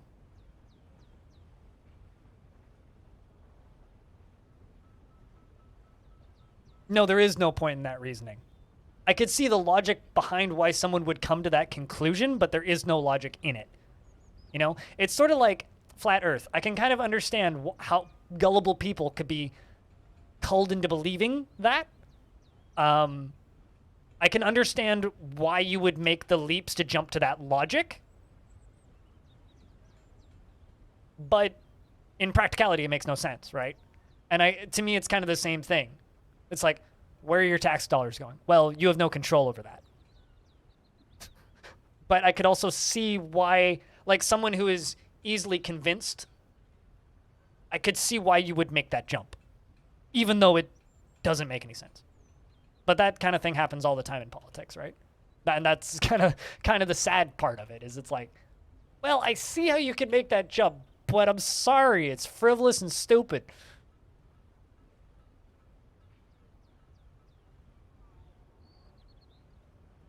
Are trying to get boosted earlier by buying some Sputnik on eBay. Yeah, don't buy a vaccine on eBay. Please don't do that. Please don't do that.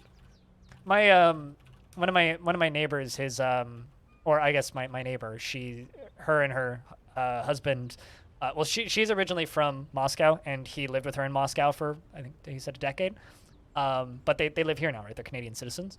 And He's originally from Canada, and anyway, they had the opportunity very early on in the pandemic to go to Moscow and get Sputnik, but they wouldn't be allowed to leave. Was like literally like the thing that they had to sign was like, yo, you could go here and get Sputnik, but you can't leave. And so they were like, do go Russia, get Sputnik. Don't go Russia, don't get Sputnik. Stay home. And they opted to stay in the in lockdown for another 8 months or whatever. Which now you can travel freely. Time to head out. Hope you have a great rest of the day. Cheers, man. Catch you in the next stream. We will see you Saturday then, because tomorrow is day off. Although tomorrow there will be I will be on Evil Trick stream for 2 hours in the morning. Tomorrow I will be on Evil Trick stream for 2 hours in the morning.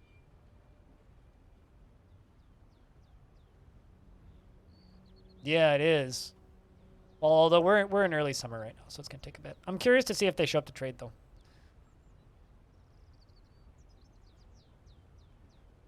Didn't work one morning because they've changed its end date to 6 months for no reason, then moved back to 12 months, and it said it was a bug. That was damn weird. That sucks. Cutest.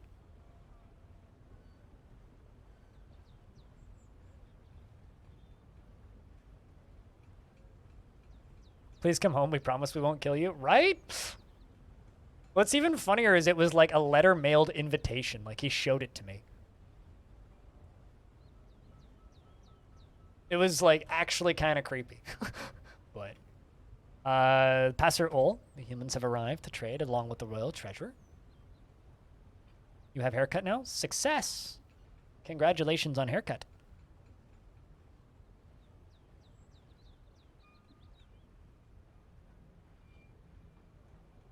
I think that we are going to turn off this and just do bone crown. 150. You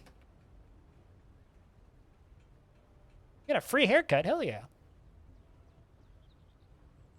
Free haircut's best haircut. Unless you don't want haircut, then free haircut's just as bad as paid haircut. Which in my case is bad. Haircut bad. No haircut.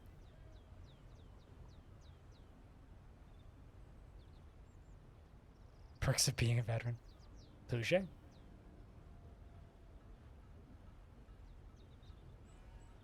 Free haircuts, cheap coffee. I apologize for ruining your mood, Stone.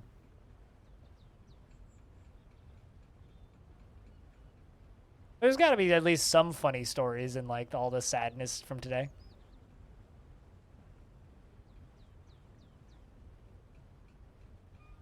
Oh, the council's made you sad? Wait, why? What'd the council do to upset you? I'm assuming you're talking about Dwarf Fortress factions?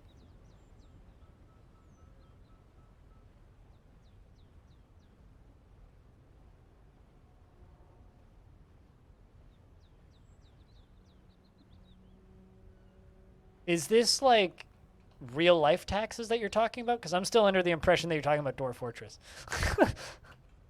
Because if you're talking about real life taxes, then I get you. Yes. Okay. Yeah, what is council tax? I don't know what this is, if I can ask. It's like very inconvenient that there's a faction in this world called the council. So... Also, hi, Manfredus. What's up? The humans have arrived to trade with Longdeath.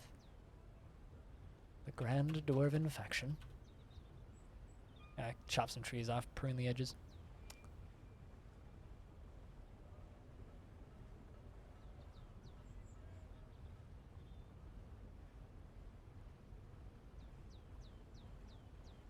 I am actually kind of scared about what my taxes are going to be next year. Just because I pay 30% business tax, right? I'm a private business. And, which means I probably pay more tax than Bezos. But because I didn't go to any conventions this year. Admittedly, I didn't last year either. But last year I bought like a bunch of monitors and a desk and a chair and a bunch of other things last year that I didn't this year. Oh, you just reached the vampire in the YouTube VOD? Is its name Zaloro? What year was that, if I can ask? in game. Like if you know what year it is in the VODs approximately. Um, but he's still in my walls. He still lives there. Oh, berserk. Episode 47. Damn, was it that far back? Fuck. Year you don't know? Fair. God, that was a long time ago.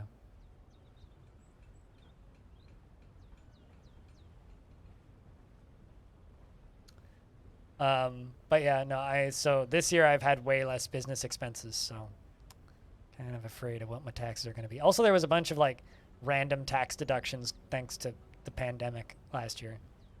So ended up owing, it was like about $2,000 less than I would have, so this year's going to hurt. It's okay though, I'll survive. I've got savings.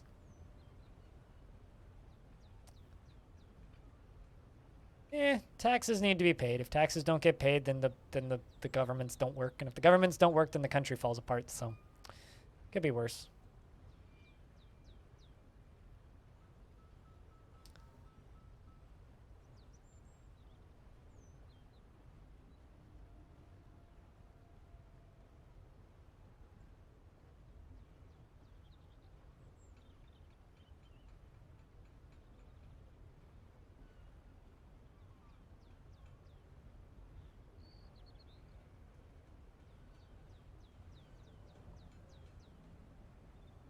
I'm confused. Be like, what's? I don't know. Is it bad that like I just don't understand how threads work on Discord? Like either they've done a bad job implementing them, or my brain is slow because I do not understand how those work.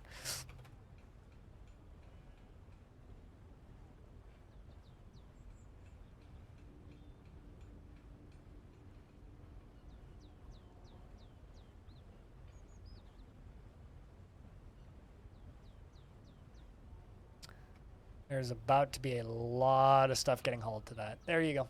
They'll come. Yeah, exactly, Snow.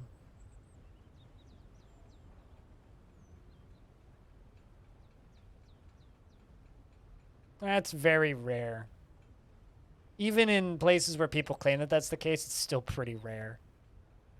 It's almost never a because fuck you.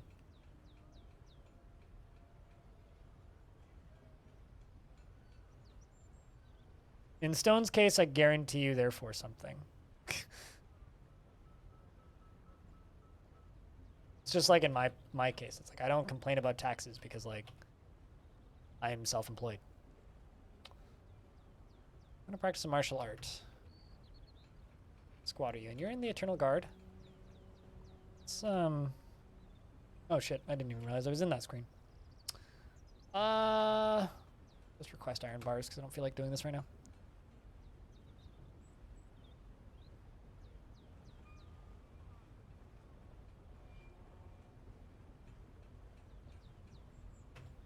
Oh, you typed in a thread? So here I am like mumbling because I don't understand how threads work and you made a thread accidentally. Is that what you're telling me? LaFonda, what's up? Good to see you. I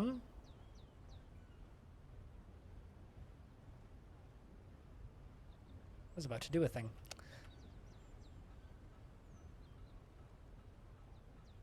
There you go. I'll just go train.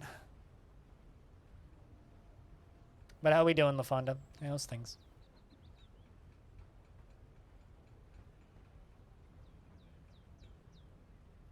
Oh, okay. Well, there you go.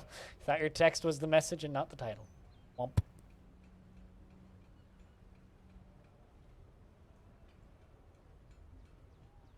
Sounds like a Monday.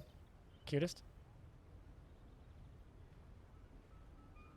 There's a truck that I would be tempted to show the picture that I took of, but I would flash their license plate and I don't have an edited version, and I don't really feel like, showing a truck that's like on the street that I live on that is covered. And this is a truck that lives next to my building. It is covered, and I mean covered, like all the way around the edge. It's a white pickup truck, Ford pickup truck, all the way along the sides, the back, over the back cover. Covered in stickers, like bumper stickers. for InfoWars. COVID doesn't exist. COVID is false. Gun rights and don't get vaccinated and vaccinations kill propaganda. Like covering this, it's somebody who lives in my building probably, covers this truck. It's always parked next to my building. Or like either lives in my building or lives in one of the houses around my building, like, or in one of the other buildings nearby me. It's like one of like 5 buildings this person lives in. So that's cool.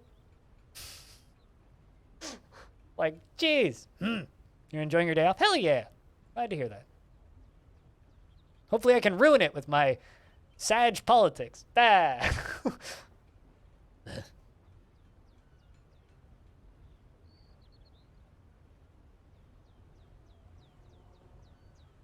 Any plans for your day off? Or just chilling? Excuse me. Wait, hold up. No contraband? Okay.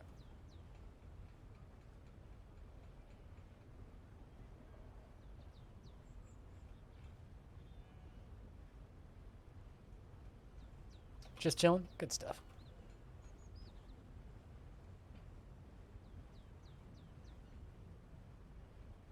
Hey, Taylor.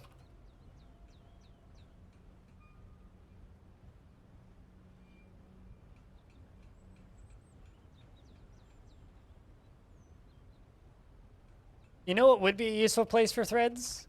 Is Kravicus could put all of his memes that I can't keep up with into the Kravicus shit can room. So that we can actually see the memes that other people post. Oh yeah, it is Remembrance Day, isn't it? Huh. Alright. I guess, yeah, it is 11:11. At 1:11. Maybe I should have a minute of silence.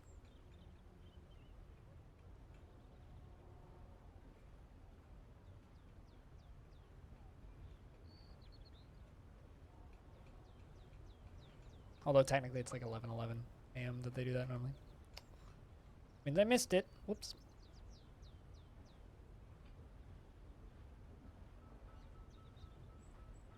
I donated to one of those poppy bins, but didn't take a poppy, so didn't want one.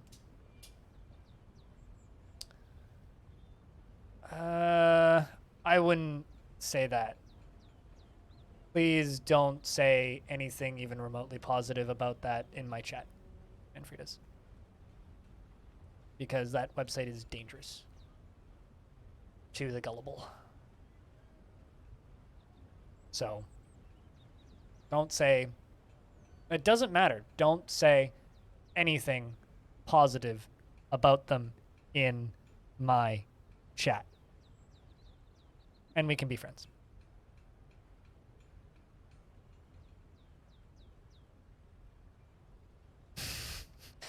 Great, Chocobo. Excellent.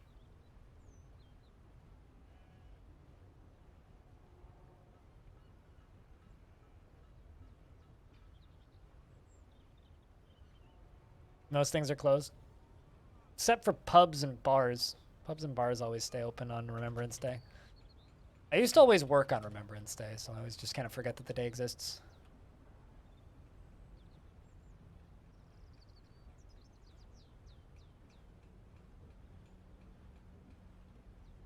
Just remember, Manfredas, that people have died because of that website.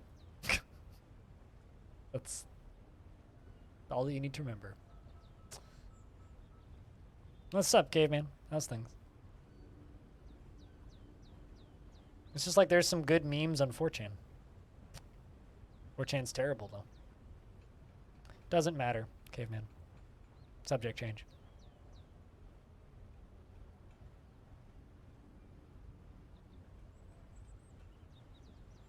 It's okay, so you got free coffee? Your friend named Vet. I really want to like try and make like a veterinarian joke here, but I can't find the words for it.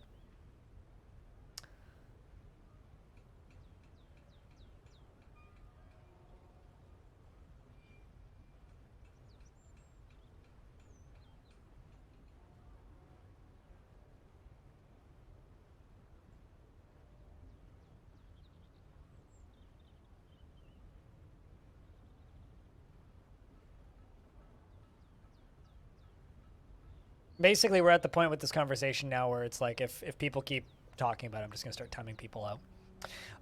Blue Water, the militia commander, has given birth to a girl, which means my mayor just had another child with his wife?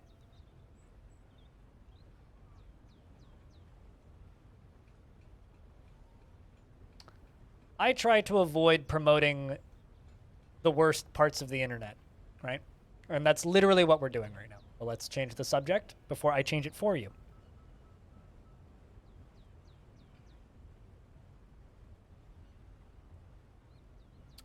But we have a new baby girl in the fort. Does anybody want this brand new baby girl? Any calls? Any dibs? Preferably somebody who hasn't had a dwarf in a while or before. Chocobo. Joe, you had a dwarf once before, right? Right, Choco? A while ago? So this will be the second then. She is the daughter of Blue Water and Tiny Goliath. And a worshiper of the future and a dubious worshiper of Shistik and a casual worshiper of Shistik. She was born today, which makes her very young indeed, and is the 31st dwarf in the fort. Her nose bridge is very convex, and her nose is extremely narrow. Her cobalt eyes have large irises, and her somewhat short head is narrow. Her ears are slightly flattened, and her hair is ecru, and her short hair is neatly combed. Her skin is sandy taupe. Threads? Do you mean threads, not threats? They are like subrooms, yes.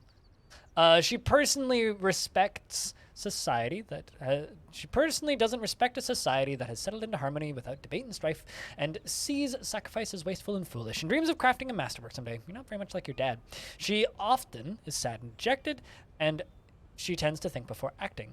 She tries to get things done perfectly, and so she generally acts impartially. And she is rarely moved to mercy, and she tends to share her experiences and thoughts with others.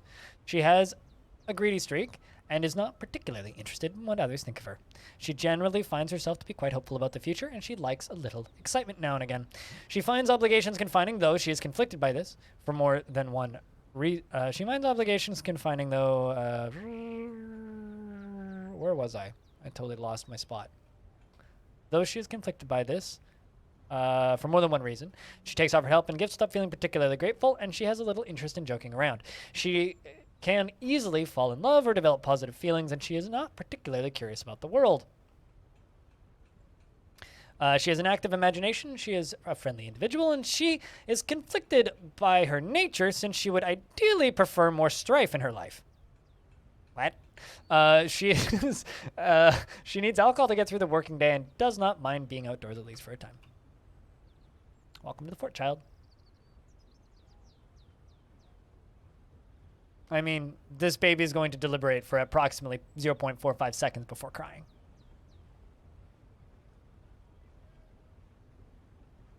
Decide to write threats? Yeah, I don't know. That's an easy typo to read through. I mean, T and D are pretty close together. So I guess there is that. What is Mom doing? Trying to go to an individual combat drill. Then sprints to individual combat drill. Man, you were excited to get back into individual combat drills.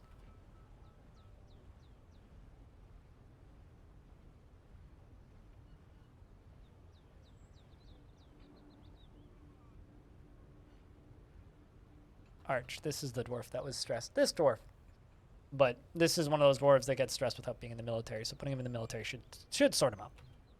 Should sort him out.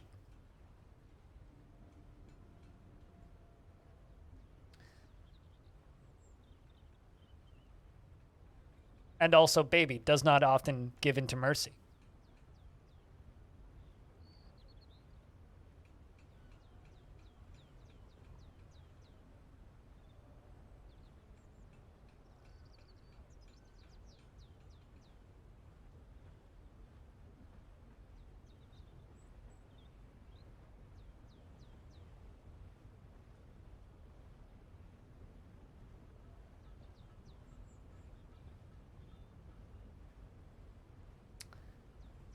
I really like that post that Hazaza just put into the Discord Dwarfort room, because it's braved inks.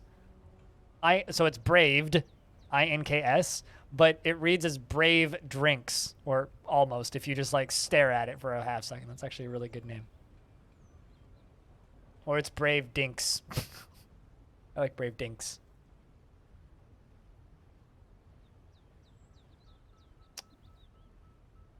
I've gone down to the second cavern layer, yeah. Manfred is. I just don't look in there very often because there isn't much going on down there.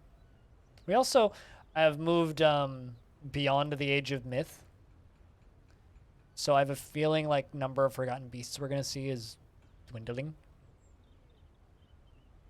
Actually, I do sometimes wonder how many forgotten beasts are still alive in this world. It can't be that many. Can't be that many.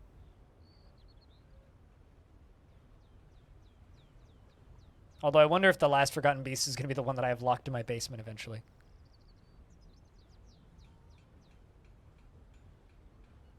Maybe that's even more reason to go and kill them so that there's no forgotten beasts left in the world. If, like, when year 400 rolls around and I release the save file again, if there are no forgotten beasts left, except for the ones that I can see in my fort, I might just kill them both to kill all of the forgotten beasts. Maybe that'll move us up in age. Like, I do wonder what age we'll be in by the time Longdeath ends. It's not that easy, because they're trap avoid, so you have to have a cobweb to abuse a bug to trap them in a cage. So you can't actually do that. Also, there is no economy layer in Dwarf Fortress to sell tickets. It would just scare the dwarves. There's no point in that. Hypothetically, we're already doing that, though, because it is trapped in an area beneath the fort. But, you know. Dwarf Fortress doesn't operate like that. Fortunately. That would be a silly fucking mechanic. Don't want to run a circus. I want to run a fortress.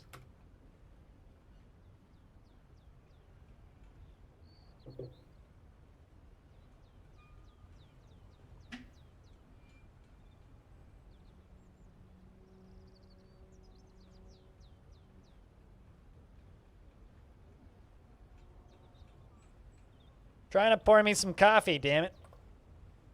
I need a new travel mug soon. This one doesn't keep my coffee hot anymore. It's sad.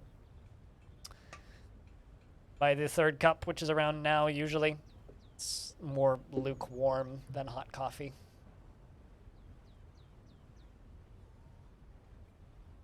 Which is a little bit disappointing, unfortunately.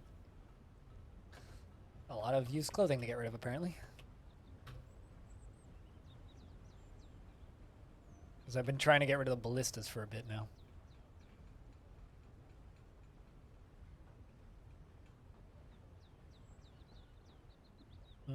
That's a concern. That dwarf is a concern, I could say.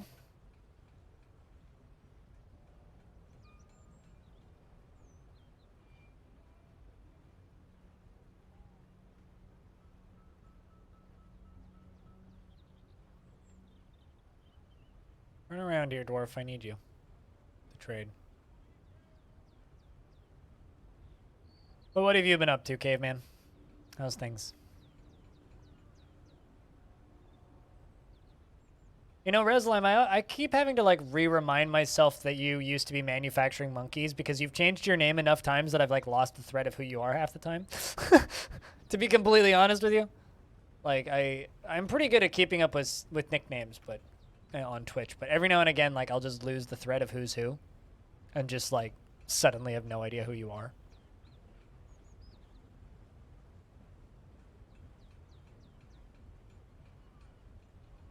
I do my best to keep up with people's usernames, but... What do you mean by static? You mean, like, not building anything?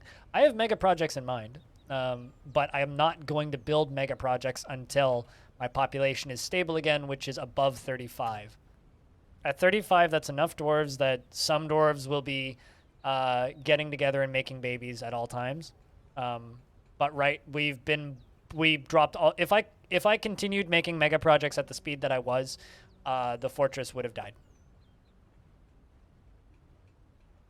Yeah, I never realized that you changed your name to Raz. In fact, I was wondering where your other username went because I didn't realize that was you. I don't believe you ever told me that you changed your name to Raz. I figured it out. So, like, I don't know. And if you did, it was on a day where I forgot. Which is also possible. My memory isn't perfect. It's not terrible, but it's also not perfect. So.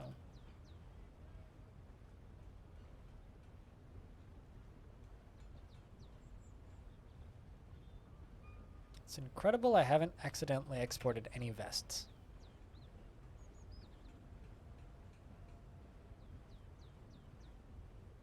Yeah, no, I had no idea.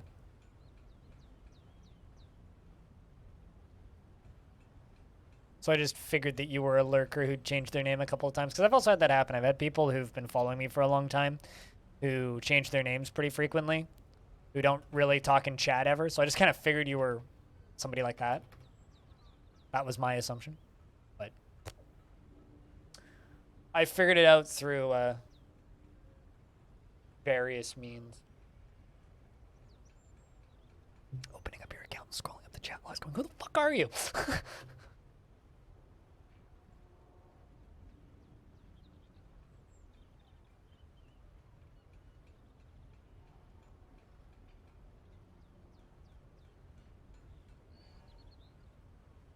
But oxygen not included. Gotcha. They added anything to that game recently? Or is it just kind of done?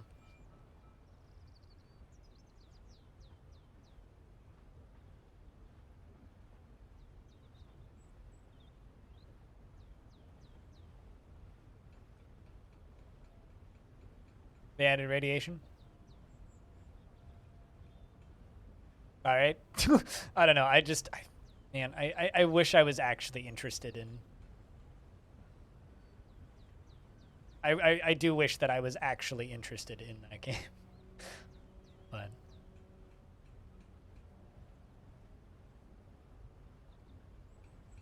Oh, also, chat, I want to link this. Because I might need to buy this record.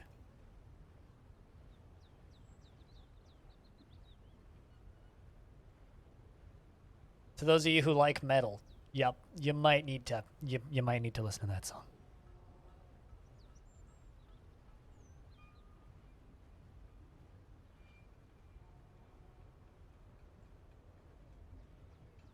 You might need to listen to that song.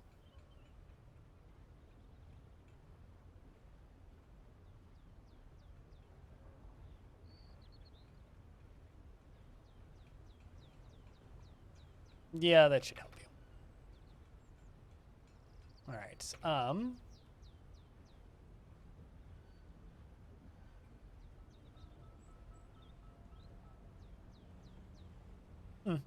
What? Oxygen not included does? I have a weird relationship with Oxygen not included because I love the engine that they've created. I just wish they made it into a better game.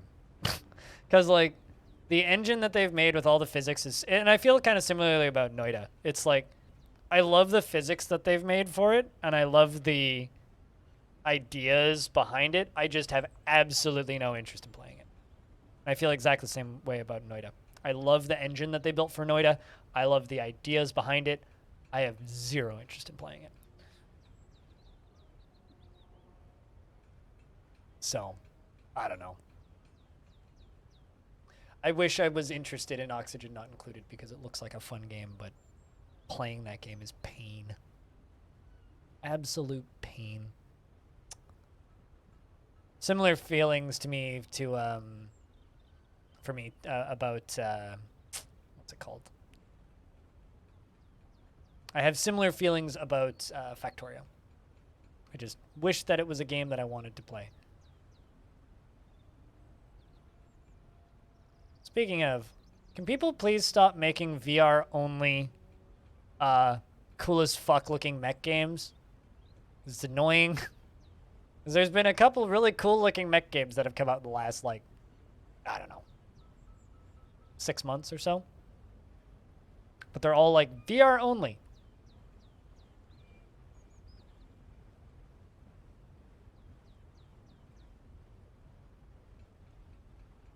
Also, I just stumbled on this. Is this any good? Anybody heard of this or played this? What's that? What the fuck is this? Looks like a god game. Looks kind of black and whitey.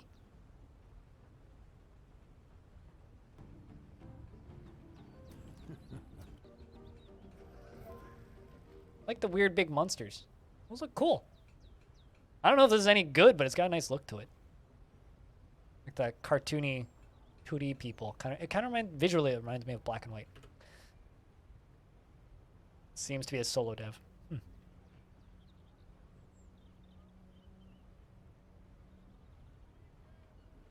On a non-VR mech game as a hobby. Good luck. All I have to say. Looks like it has potential. It does. Nobody's bought it though. Although all of the reviews are positive, but they all seem to be received product for free, so. I too like the spouter houses.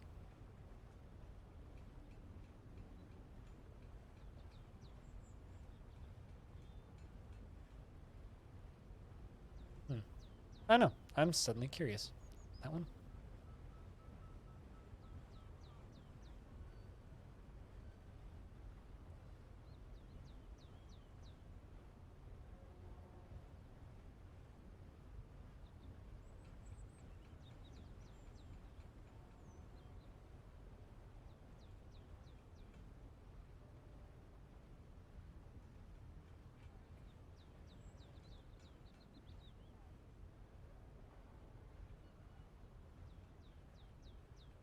But I don't know. There's a lot of games out there that look like they have potential that also have like no reason to exist. So that's how I feel about a lot of games that I end up playing. It's like, why did you just make the same game that 40 other people already made with different graphics? Which is how most town builders I play these days end up feeling like. It's like, yes, I've played Banished before. Moving on. I too have also played Banished before.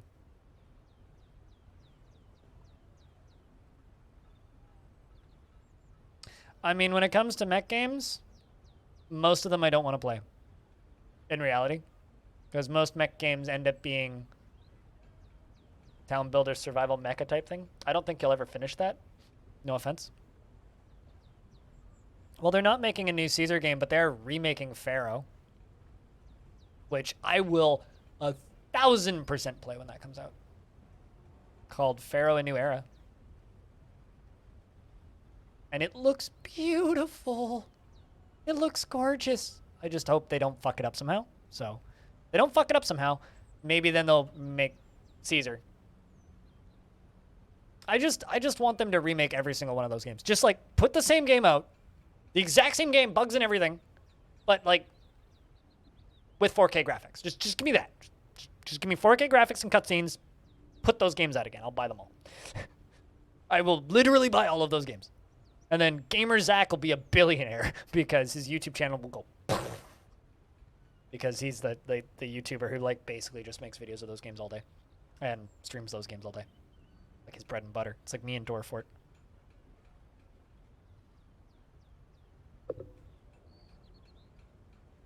You loved Pharaoh and Cleo? Yeah.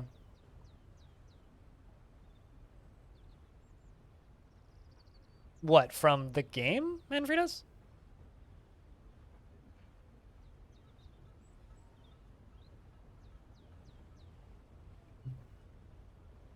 The thing that came with the game? Neat. That's actually, do you still have the disc and everything? Oh, that's actually kind of cool. It's a relic of the past, that. That shit's cool. They should give you a free copy of Pharaoh when the remaster comes out. It's not Ivan. Wait, for that? Wait, what's coming out today? Timmy Timmy?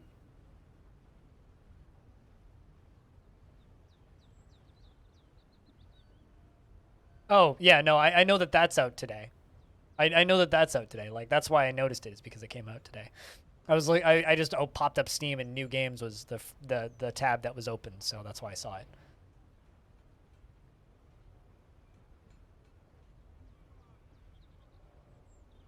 Also, Sad RPG, a social anxiety role-playing game, come out today, which is probably going to win a bunch of awards. Probably. That or it'll be terrible. One of the two. No in between there.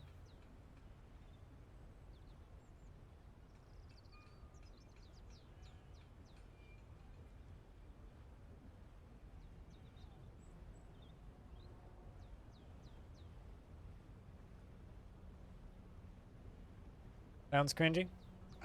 It's one of those. It's one of those games where it's like either this is gonna win a bunch of awards and be a cult classic, like something like something kind of like Cruelty Squad, or it'll be terrible. One of the two. Or like Soda Drinker Pro, that kind of thing.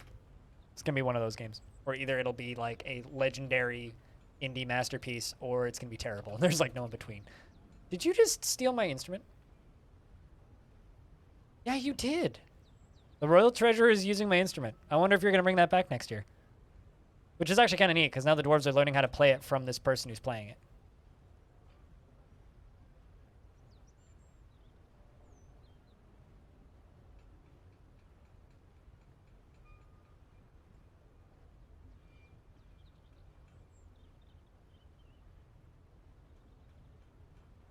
Oh, probably, Reslim. You just need one person who's crazy enough to sit down and do it.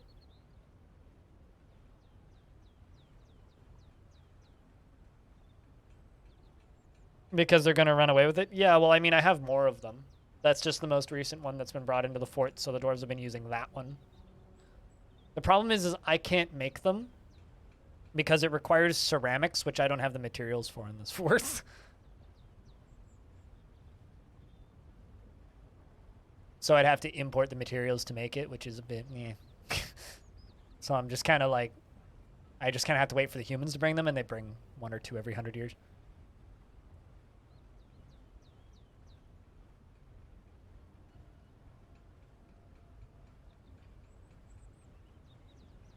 Because it requires a ceramic plectrum.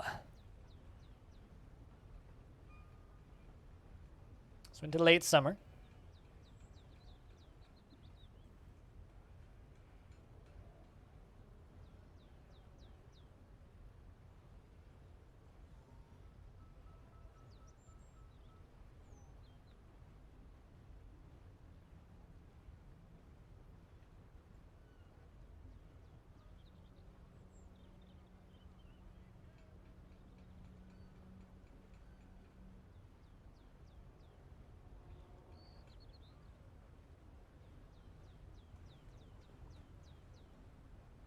Always so happy when you get lucky and one type of instrument is made out of all the parts made out of the craft store shop and it's easy to get the material. Oh yeah, no, absolutely. Absolutely. I mean, here we have these, most of the dwarves are pretty good at playing this one instrument called a gelum, which was that situation. All of the materials were found here, and I was very easily able to make a couple of them, plus the humans have brought me a bunch of them, which are most of those stationary instruments on the left. Most of those are gelums, which is basically just a timpani. It's literally just a giant drum. And so because of that, most of my dwarves are actually quite skilled at playing the gilum, which is only used in human songs and primarily, and the way we learned to play them was the humans would come over every year and play it.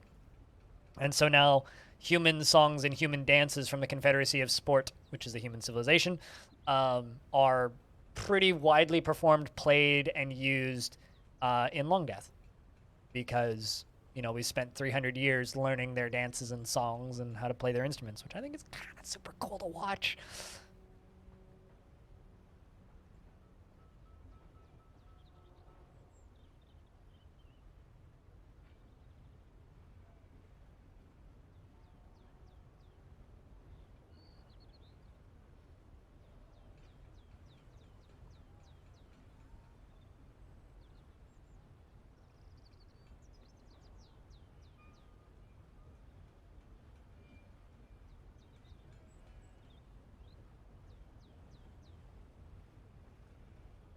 Don't know enough about instruments in Dwarf Fortress. The instruments are placed via the menu dot count in the tavern stored. Are they still playable?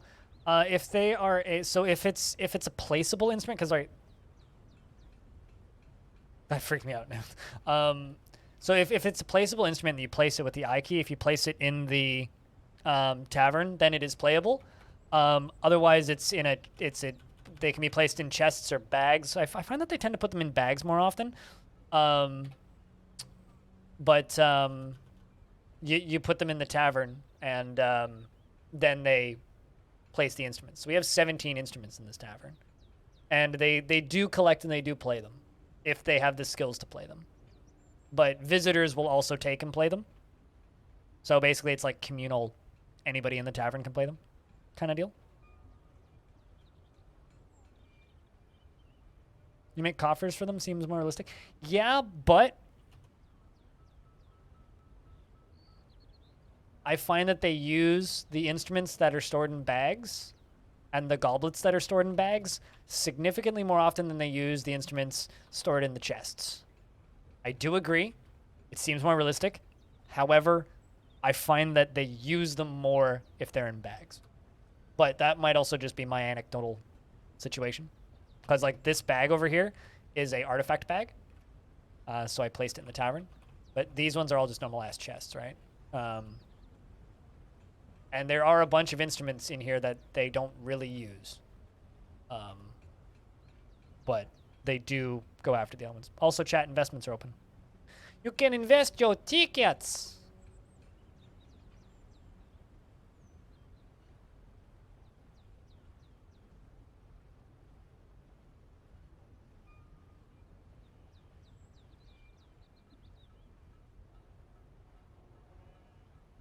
Also, that ghost hunting game, Chasing Static, looks pretty cool. Although I don't know how much I want to play a short psychological story.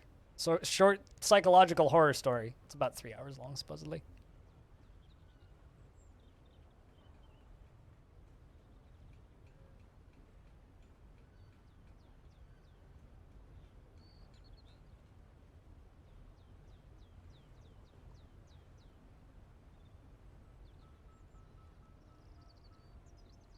I'd actually be down to play this game.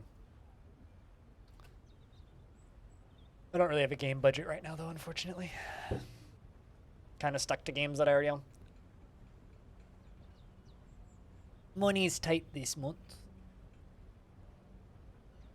You made 20 goblets in your tavern and stored them in bags, and then the dwarves grabbed them and still went to grab it. And still to grab a drink, and then drop them on the ground. So impolite. Yeah, well, I mean, those are messy dwarves, right? So dwarves that have, like, the messy attribute, or, like, will leave their things strewn about without a care will often do that. But if a dwarf wants things kept in their proper place, then they're going to put it back where they got it, right? So that depends on the dwarf. If the dwarf wants things to just kind of... If the dwarf doesn't care about being cleanly or putting things away, then they will just leave it. If they want to be clean and they want to put it away. Like, some of them will just leave it in the stockpile, right? Which is actually kind of fine. It's kind of fine if a mug is left there, because then another dwarf can just go grab it and use it, and then they'll put it away. But it's like, yeah, I get you. It is kind of annoying when dwarves do stuff like that. But it's also kind of fun, because like you learn little bits about their personality just by watching. It's like, ah, fuck you, put it away. It's like, well, they don't want to. It's literally that simple. They just don't want to.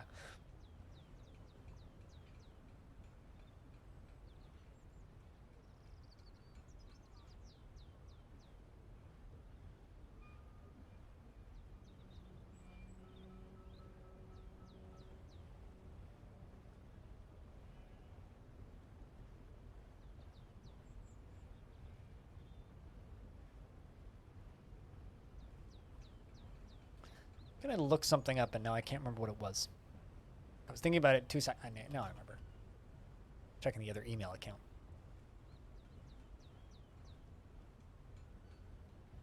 Yeah, and then Tidy Dwarf stopped what he was doing, feeding the animals, to run in and return them into the bag, then run 20 times. Yeah, Tidy Dwarf stops to clean up other dwarfs' vomit as well, you know?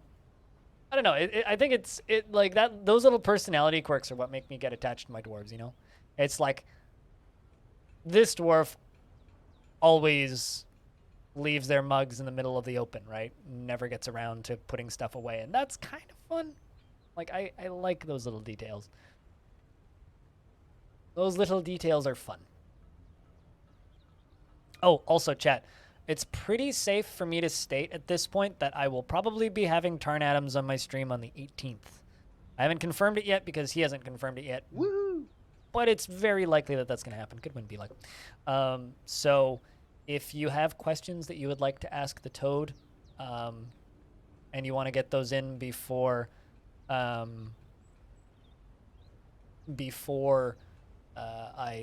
post a YouTube video and bring in the hordes, well, give me a second. And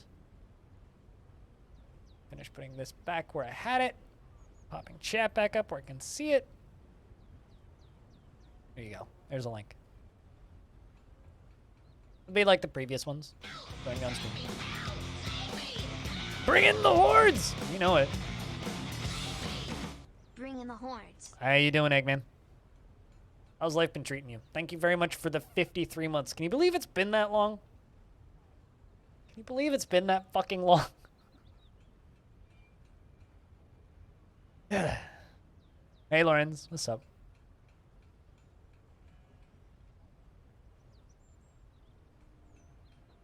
It's been a goddamn long time. That is all. It has been a goddamn long time.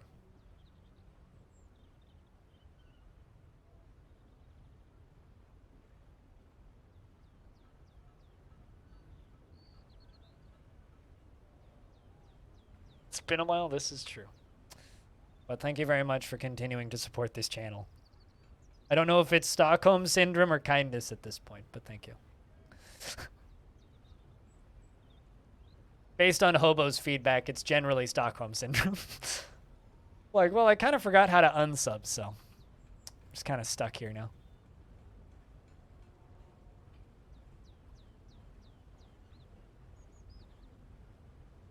That dwarf is worrying me.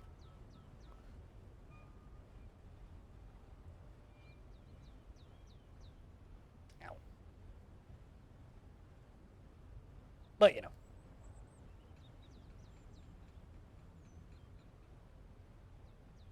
It's just sitting here and watching dwarves hang out, basically, is like my life right now. Can you appreciate the company? Well, cheers.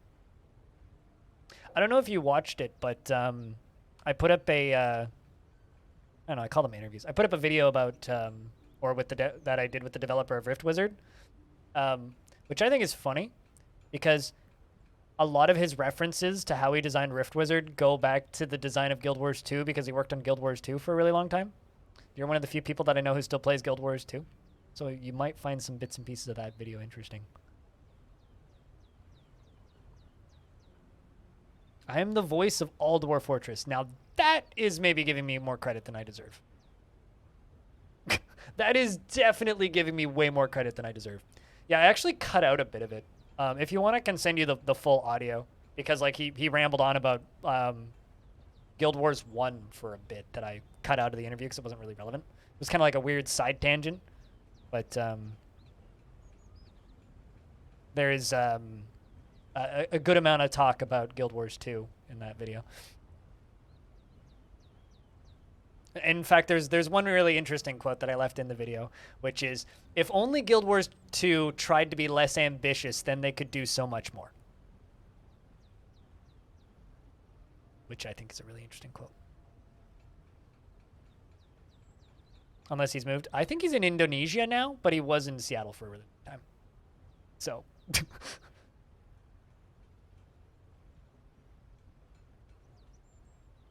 Because that's the time zone he gave me. So, yeah, I don't think he's in Seattle anymore.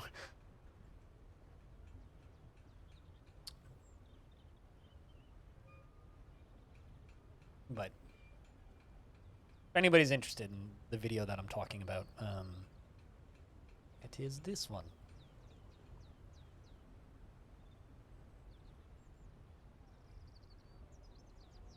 Which has had an overwhelmingly positive response. Which makes me happy.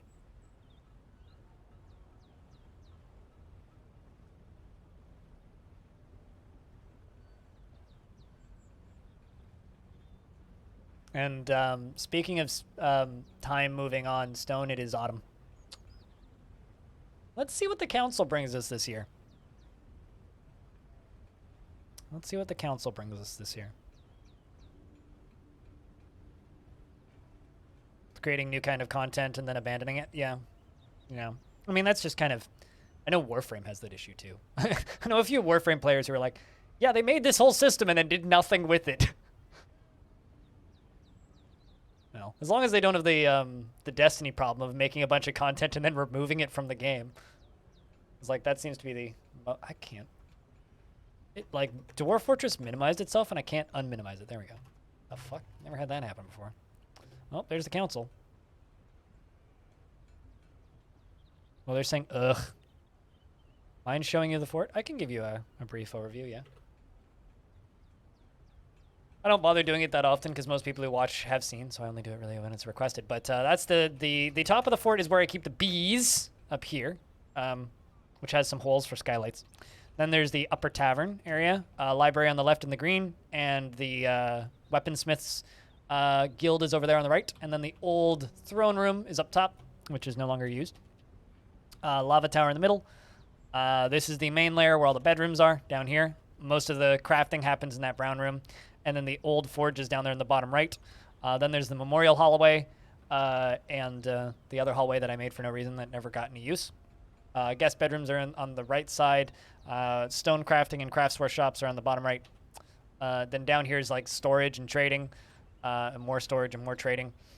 And then a bunch of old unused rooms. Down here is the coffins layer where we keep all the coffins.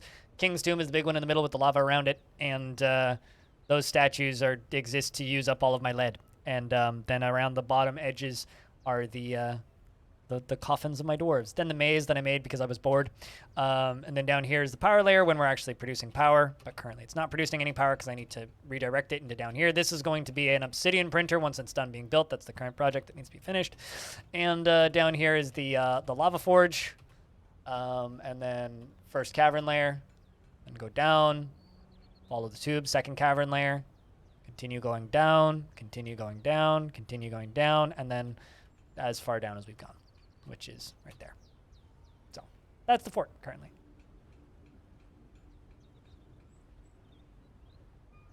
Oh, they used to remove content back in 2012, 2013? Yeah, because apparently Dylan White, who's the guy who I chatted with in that video, worked for them right around launch and then for a couple of years after launch for Guild Wars 2. So, then he worked at Riot for a bit, apparently. But that didn't make it into the video at all.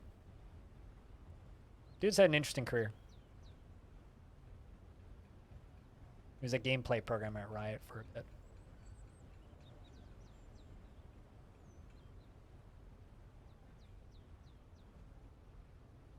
You have to go back to marathoning anime? Gotcha. Well, of course. I mean, if you're taking part in the Anime Awards, naturally you have to watch a lot of anime. But best of luck with your anime marathoning.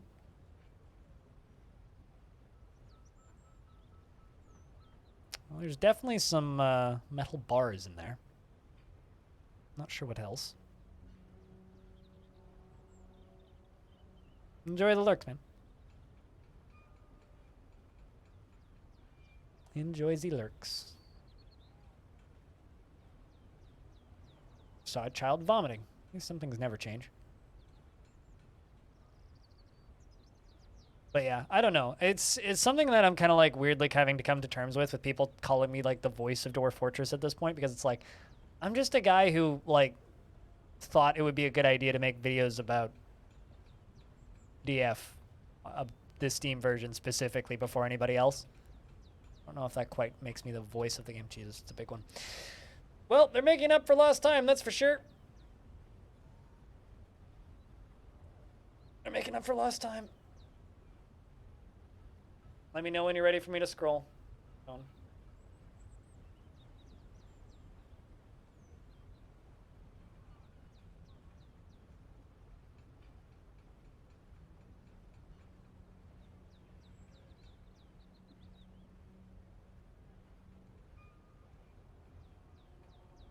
That's pretty big. Not too bad, but pretty big.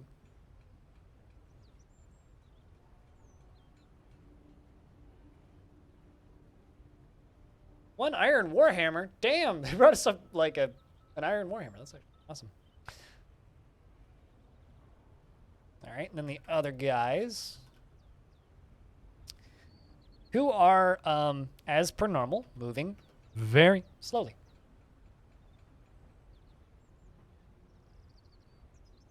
Well, I mean, like, the thing is, it's actually, like, not unofficial anymore, right? Because I did a video for the Kit Fox YouTube channel, officially, now.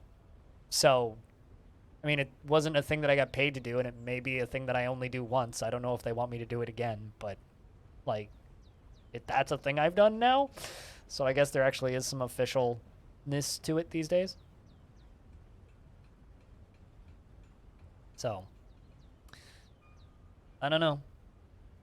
Which is kind of like, bouncing off of like the chats that I talked about earlier today, where it's just like, I am concerned because Twitch is making it very difficult for me to grow now. It's like the reason I'm less concerned is because of like that. It's I am well known enough now in the DF community that I might have a future.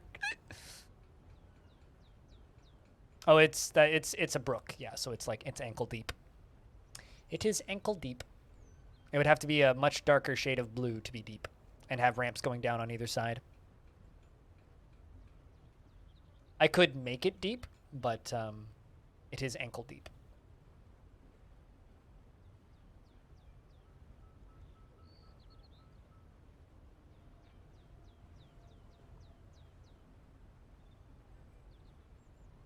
But yeah, that's why I talk about being concerned about things these days, is because like, and still made bridge. I mean, you got to make things for aesthetical purposes, right?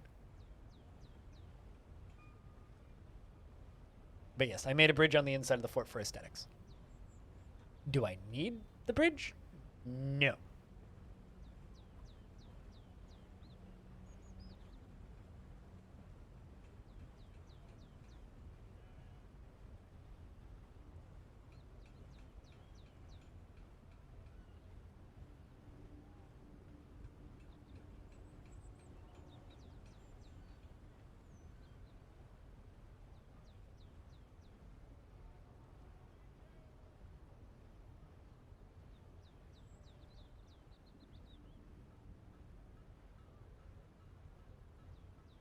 And almost there. Come on. You can make it. I have faith in you.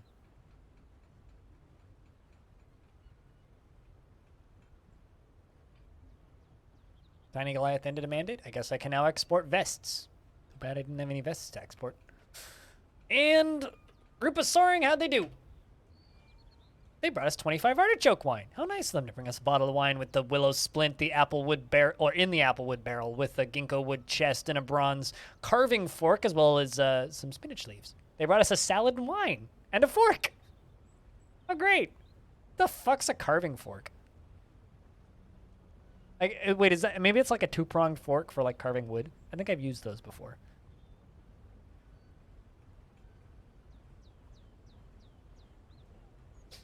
Interesting. I wonder what color artichoke wine would be. Hold on, I'm gonna Google artichoke wine. Artichoke wine.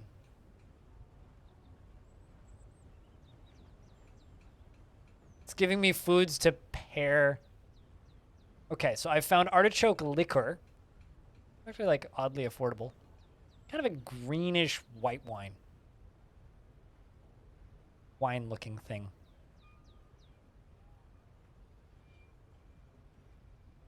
So I've only I found one picture of artichoke wine, and it looks to be a homebrew thing, and it's kind of a greenish tinge white wine.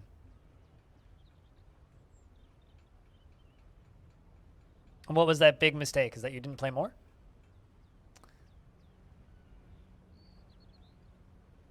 That's a pretty common mistake people make, is they don't play enough Dwarf Fortress.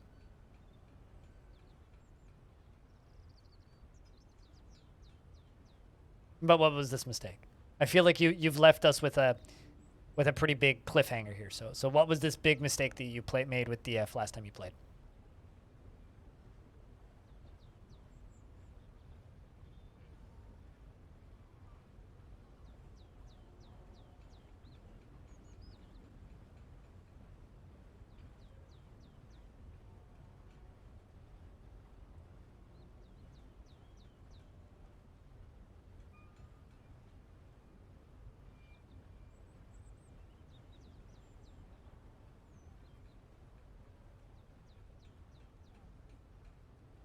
Stray unicorn has been slaughtered. Set up autosave, so you spent 12 hours making a cool fort, and then you were making a new temple for your main religion, then it crashed, 80 dwarves, lives erased. Oh my god, but it was all a dream. Well, that sucks. That sucks. I'm so sorry. I'm so sorry. Yeah, definitely make sure you got that autosave up and running. It can take a while to save the game sometimes in bigger worlds, but man, it is worth it. It is so worth it. You had drowned? Did you aquifer it? How did you drown it? But that sounds kind of great. Drowned in what? Drowned in their own tears? Aquifer? Ocean? I once ended a fort. Wait, what? The militia captain Seeker has discovered the classification of disease. Ooh. She feels satisfied after making a breakthrough concerning the classification of disease.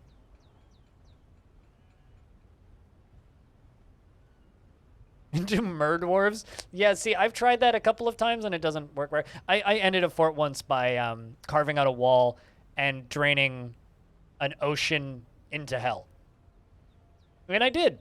It instantly flooded hell and instantly drained the ocean. It also killed every single one of my dwarves in the process. Worth it.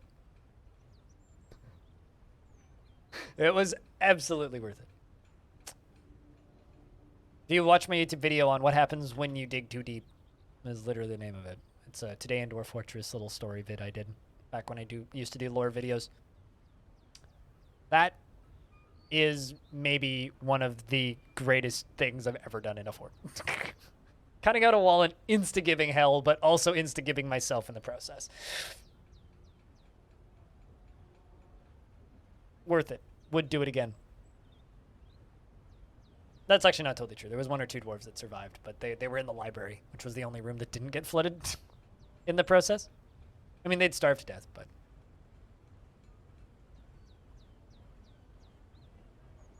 But, you know, so sometimes you just gotta see what happens when you give your dwarves a good bath in the meeting hall. Excuse me. God, why do I have the hiccups? Like, the last time I was watching the Great Badinsky stream Dwarf Fortress, and he's just like, yada, yada, yada, yada, yada, and then moves up 2 layers, and there's just, like, water everywhere in all of his halls, and all of his dwarves are dead, and he's like, what just happened? It's like, oh, you made somebody channel something up without realizing that you were 1 tile below a underground lake in a cavern and thus flooded your whole fort. The dwarves have arrived to trade, which means it is time to turn this off. Check the mandates. Breastplates are not allowed to be exported, which is acceptable.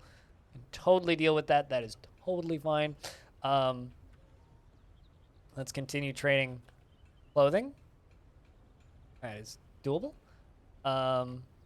Let's sell all those trap components. Let's sell ballista arrows.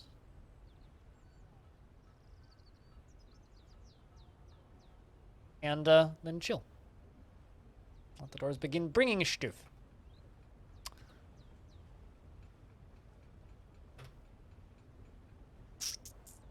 Might need to not train you too much, because you might become a liability dwarf.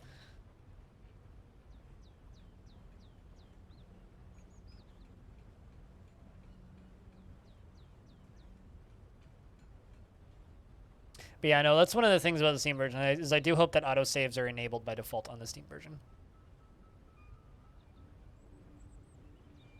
Oh, also, a little birdie told me that currently in the Steam version, Tarn is working on embarking.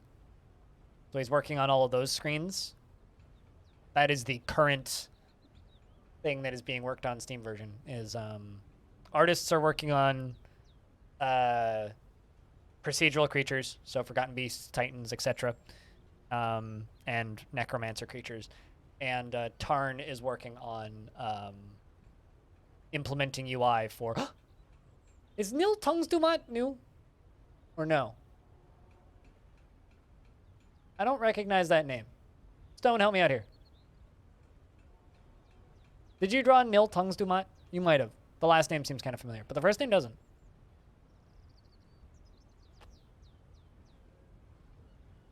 But yeah, so Tarn is working on those screens. So like the prepare carefully screen and stuff. There's much to share. We've updated your maps. What requests do you have of our merchants? Chat, you know it. It's your favorite thing.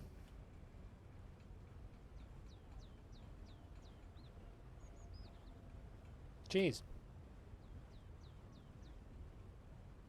We need more cheese variety in the fort. For everyone! I have a few dwarves that really like cheese. Okay, you have Dwarf that? I mean, I don't think I can import that. But speaking of people who are dicks, Orange, how are you? When are you going to give me a sound command? Because I owe you one for at least a month. Even though, like, you didn't re-up for a second month on the Patreon. Like, I still owe you one for a month. So when are you going to send me a sound command? Or am I just going to give you one? Okay, so thank you for being our historian. Got home from the hospital. That's not good. So when are you going to give me a sound? I hope that you're okay. But I hope you've been well. Aside from that hospital comment.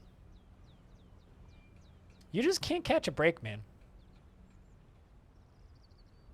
You're working on it? Good to hear. You really can't catch a break. I feel like every time we talk, it's like something terrible has just happened. Your truck is broken down, or you're stuck somewhere. Or you just got called into work.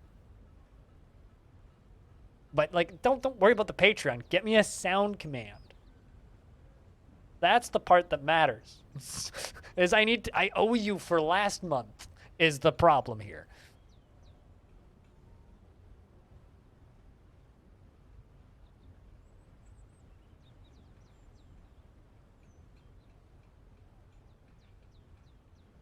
But, you know.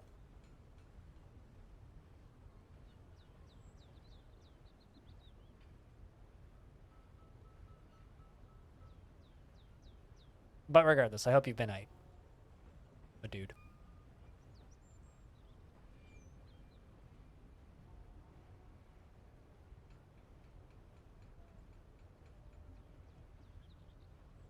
Is there a reason they haven't traded that iron pipe section?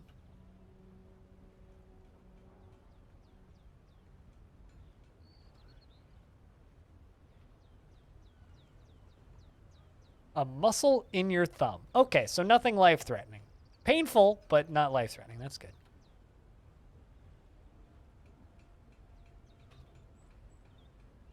I think I can confirm that I've never been hospitalized for anything in my thumb. However, I did once have to go to the clinic because I had an infected toenail. Fact. That wasn't fun. I tend to have ingrown toenails on my big toe, and it got super infected once when I was little. I had to go to the clinic for that. Never been to emergency for that, though.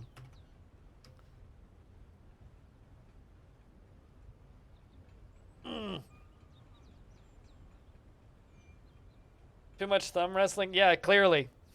It sounds like somebody lost in thumb wrestling if you tore the muscle. Because isn't that, like, usually what happens if you lose in arm wrestling is you could, like, tear a muscle in your arm pretty easily?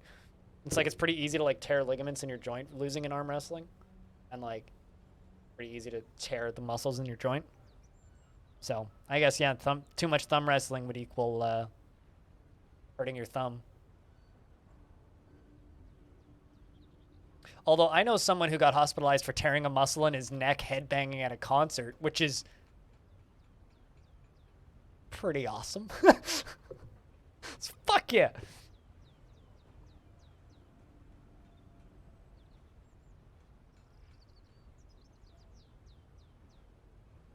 Which, all I can say to that is, must have been a pretty good show. I mean, it was a Primus show, so has to have been good. There's no way in hell that couldn't have been good.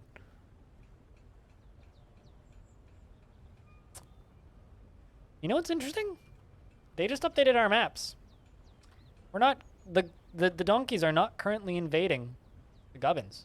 That's interesting. So maybe there is much to share, but they certainly didn't update our maps with any.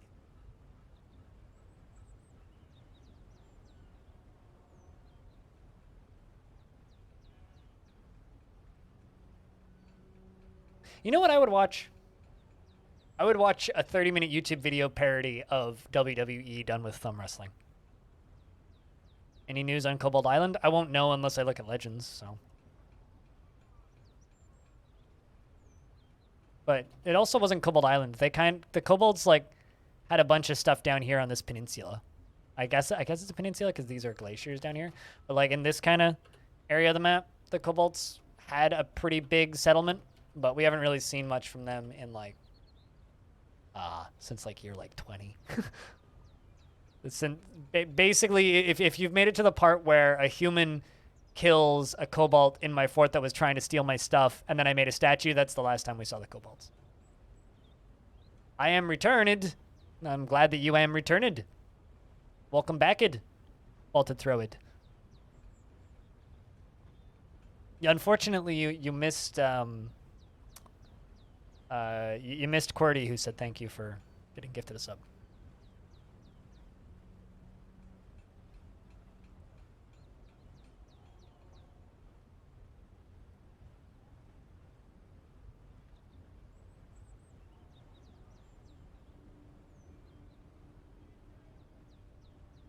So, you know, I've got to pass it along, obviously.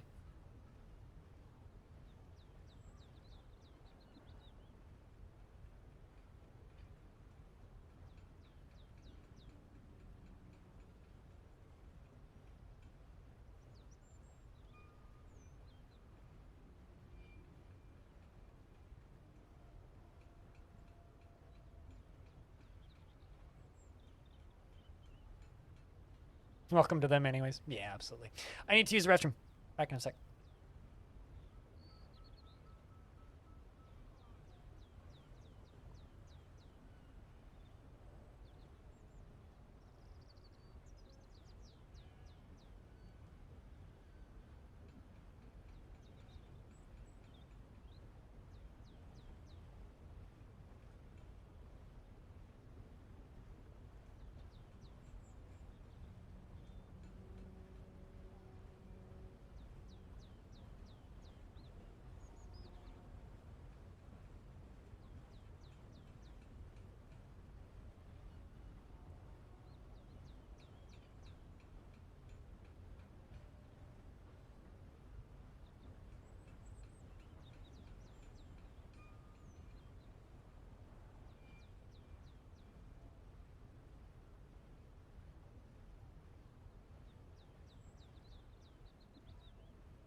I have returnist. Any more trading we can do? Yay! Get all that for a gem. You're done with Christmas shopping. That's early. I don't. I think I think my sisters and my parents are the only people I'm buying for this year potentially. I'm probably gonna gift both of my sisters video games. I think I already know what I'm giving my little sister. I'm gonna give my little sister a copy of Unpacking. I don't know about my older sister though.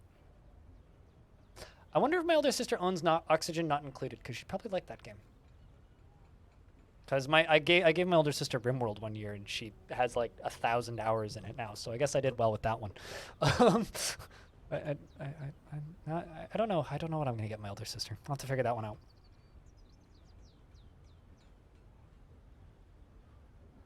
But I don't know. I won't be seeing the majority of my family, and I don't like giving physical gifts, so I don't generally do much in the way of gift shopping anymore. I kind of stopped in 2018, and I don't think I'll ever start again. I don't know. There's just something about Christmas that I just don't like participating in anymore.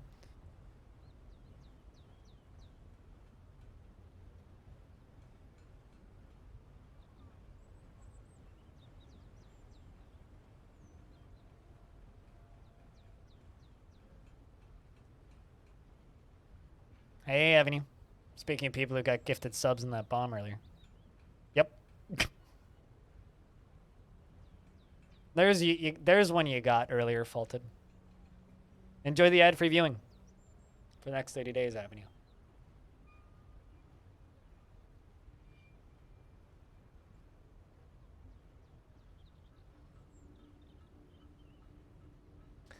No, not all the shopping. Mostly host to your mom's thing you've left for her is her windshield on her car. I getcha, but she already knows that. Yeah, my parents get me a gift, but it's always something that like we agree upon in advance. Like my parents are buying me snowshoes this year, and I can't wait because snowshoes are something that like I rent snowshoes like 4 or 5 times a year, which is in order to own snowshoes, I would need to go snowshoeing about 8 times for me to be able to justify buying snowshoes. And it's not, and like I end up spending not quite enough money on snowshoeing every year to really justify buying a pair, but my parents are buying me a pair of snowshoes, so I can't wait. Because I usually go snowshoeing about 4 or 5 times a year, usually. During normal times, but obviously I skipped 2020, so I'm out of shape, but can't wait to go snowshoeing again.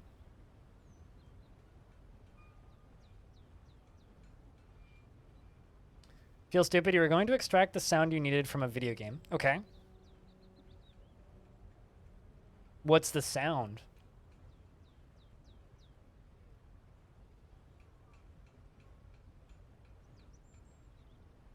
If I can ask.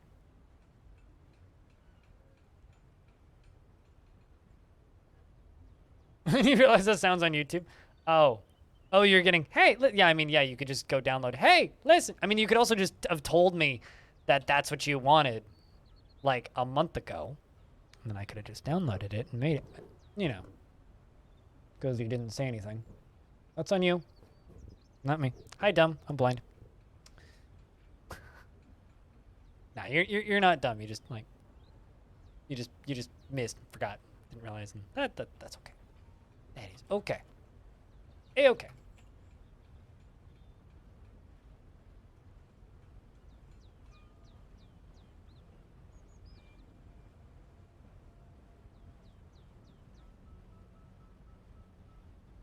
They are pondering autopsies. Discuss nothingness. I like how they're discussing nothingness and autopsies.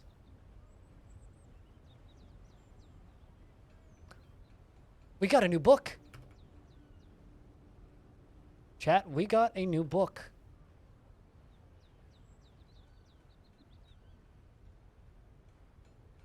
Called Mysteries and Diseases. The question is, can I find it?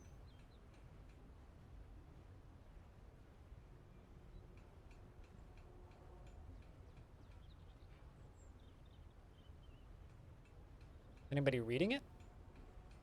Usually when someone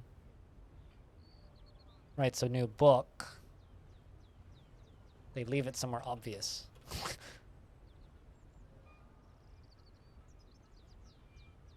It's the Yak Parchment Choir. Called Mysteries and Diseases.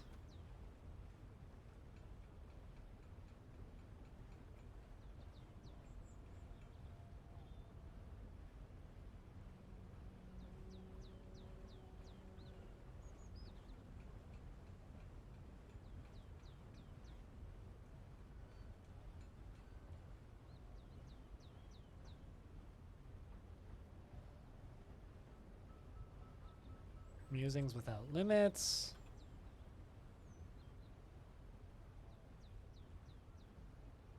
Better Practicing Surgery. Might have to wait for someone to read it to find it.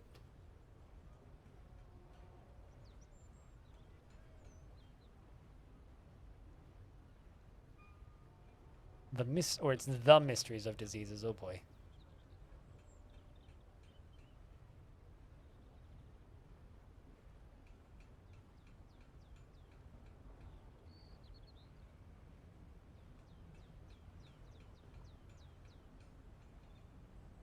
Tier 3 are $25 a month on Patreon.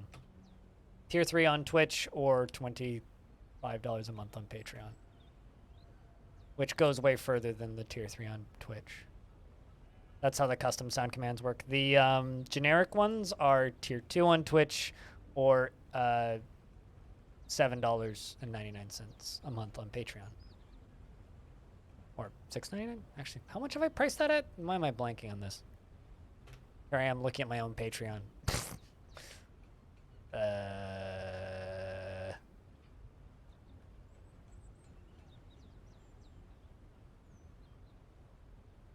$6.99 a month for the generic sound commands. But if you want a custom one, it's $25. Custom ones are $25 because I have to manage those on the back end manually. And I want to like keep spam to a minimum with that. Doesn't really sort these books in any way. I wish that there was a way to sort this menu. One of the only menus that I actually wish could be sorted.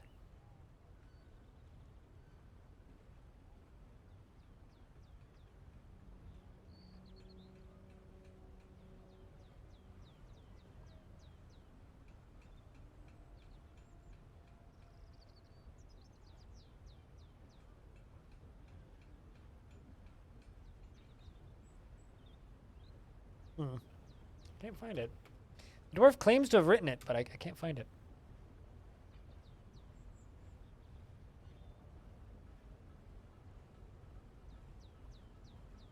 Looks like it. Looks like it indeed. Cheers, Orange. Puts us back up to $19 underneath my current Patreon goal. Yeah, $19 below my current Patreon goal, which is a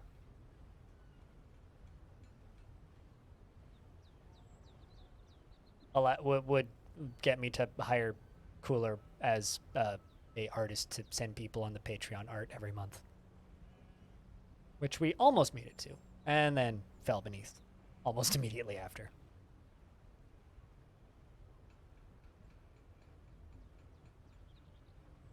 Been thinking about getting Caves of Cud recently, but you're not too sure? Why would you not be too sure about whether or not you want Caves of Cud? I would say that if you think you'll play it, Caves of Cud is one of the best investments you can make in a video game. Because I'm 200 hours in and I haven't even begun to scratch the surface, really.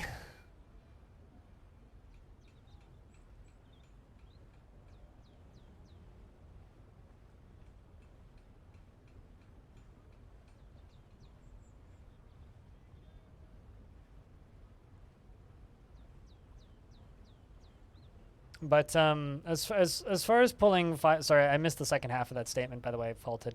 As far as pulling sound files out of a game, I mean, it's about as difficult as recording a video of that chunk of the game. Like if it's a thing that you can easily record, or if it's already on YouTube, then it's super easy. But if it's like a voice line or something, it depends on the game. It's not a question I can just answer. It really depends on the game, but generally, like, if it's a game that you own and you can record that chunk of it, no problem, then it's super easy. Or if it's a game I own, then also probably pretty easily. But it depends on what the sound is. Some things take long. Some things are more difficult than others, obviously. Well, at least you're being able to wander, meditating.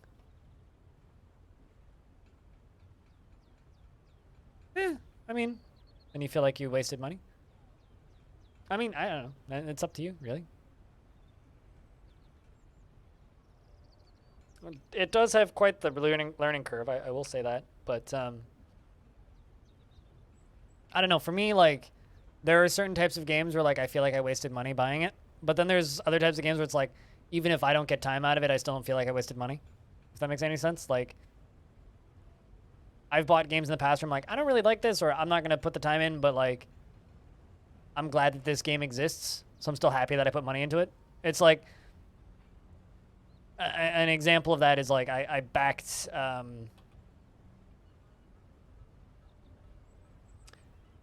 a game called Space Haven. Not exactly thrilled with the way that game plays. It's a bit too close to The Sims for me, not enough depth in almost any aspect of it.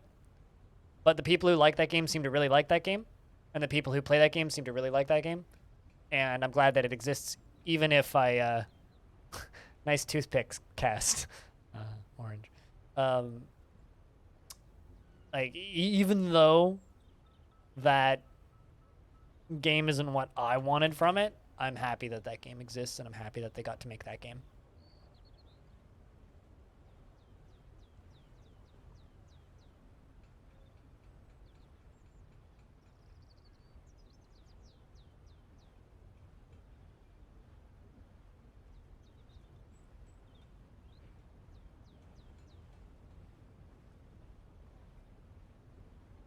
She feels giddy while performing. You know what? Let's try swapping something out on Lumpy. I'm gonna move you from a tavern keeper to just a tavern performer because I have another one as well. Because maybe you'd prefer being a bard instead of a tavern keeper. You're stuck with it for at least 6 weeks. Huh? Is that on your? Are you right or left-handed?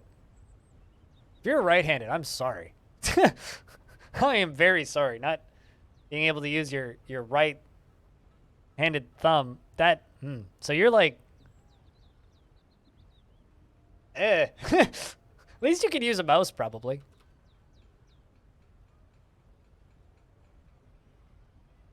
Yeah, I mean, like, and that's like one thing that I tell people who, you know, buy games in, like, for me personally, I'm giving Caves of Cud developers $1 a month, and I paid for Caves of Cud. I didn't get key for it. I paid for it. And I have 200 hours in Caves of Cud, but I don't think that the Patreon money that I'm giving them is wasted, even though I probably could be playing more Caves of Cud. Just because, like, I'm happy that that game exists. You know what I mean? Like, I want that game to exist. It's like, there are games that I don't play a lot of, and I won't play any more of, that I paid money for, that I'm happy to have paid money for, even though I didn't get that much time out of it, you know? Another example of that is, like Satisfactory, for example. I'm happy that that game exists, even though I paid money for it. And even though I didn't enjoy it. It's because I know that a lot of people like it. But, you know, that's because, like, my brain works like a kind of light socialist to a degree, where it's like, it's good that I put money into this thing because I'm happy that this thing exists, even if I personally am not going to play it anymore. Just because you want it to continue existing. Yeah, no, I mean, I try and make that excuse to every single person who bought Jupiter Hell, who doesn't like Jupiter Hell as much as Doom the Roguelike. And I've encountered a few people like that, who are just like, man, I feel like I wasted my money on Jupiter Hell because I like Doom the Roguelike more. I'm like, but I've actually made some people, like, change their reviews to positive for Jupiter Hell, where it's just like, well, listen, if Doom the Roguelike was a free game, right? Jupiter Hell was a game that you paid for. If you prefer Doom the Roguelike, you bought Doom the Roguelike. You can still play that. What's my opinion on Synthetic 1 and 2? I don't see well enough to play Synthetic 1 properly. I tried playing Synthetic 1 on stream once and played it a little bit off stream, and, like, I don't see well enough. I'm sure those games are cool. Synthetic 2 visually looks awesome. I love the art style of that game. But I don't really have much of an opinion on it. Chat, does anybody have any opinion on Synthetic? Faulted is asking for science. From Divine Divinity, but I think it would probably be worth the sound command. I think it probably would be worth it as a sound command thing. If you have a sound command that you think would be worth it, just let me know. And we can probably find it. But, yeah, I haven't played Divine Divinity, so I'm not familiar with that particular sound. First one's pretty fun. Yeah, it looks like it would be fun as a multiplayer game. I don't know if I'd play it as a single player thing. It's a run-based, top-down cyberpunk shoot stuff game. Is what you do realize that if you do make "Hey, listen" as your sound command, I'm just gonna respond with "What's up, asshole?" or "Fuck you" most of the time. You realize that, right? Just please agree to that before you make the command. I mean, yes, you're not right. It's okay, man, 'cause I like the abuse. So, hey, yeah. Yeah, yeah, yeah. Oh. Yes, I have successfully influenced you into giving money to people that I like. Is that what you're saying? Excellent. Although, remember this. If you want to play Caves of Cud, but like don't really want to dedicate a lot of time to it, they've added the role play and the wander options now. So you can save. Or play it like a roguelike. So if you just want to play it like an RPG, you can also just do that now.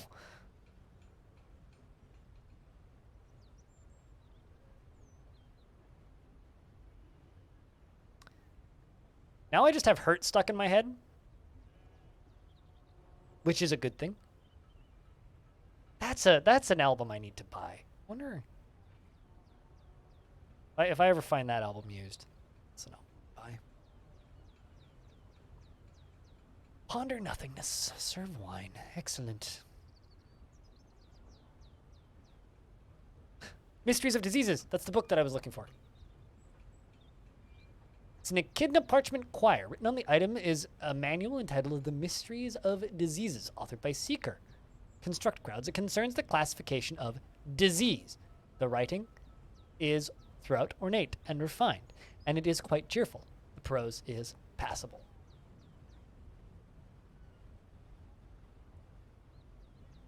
It's a passable book.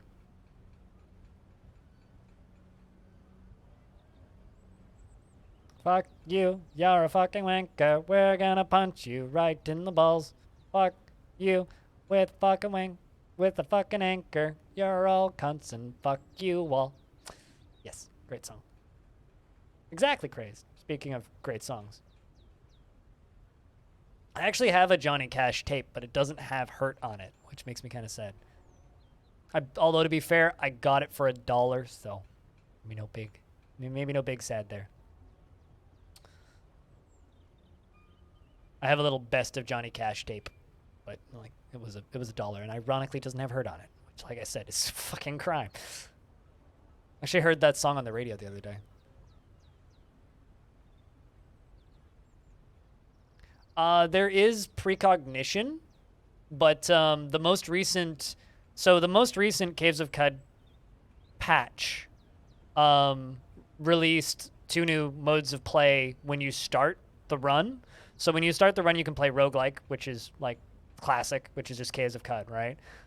Where you could use precognition if you want to, but that's not really a save. Precognition gives you like a 5-turn window, or like a handful of turns that you can then revert back if you die, basically, but that's not really a saving. That's a spell that you can use if you want. Or not a spell, it's a mutation. Mental mutation. Where you can predict the future, air quotes. But they've also added Wander and Roleplay. Roleplay lets you actually save at towns, and if you die, you go back to the town. And they also added Wander, which is a proper tourist mode where you are a neutral entity and the enemies don't attack you and you can just go play through the story. Probably. Faulted. Probably. I haven't actually looked at the date on that tape, but probably.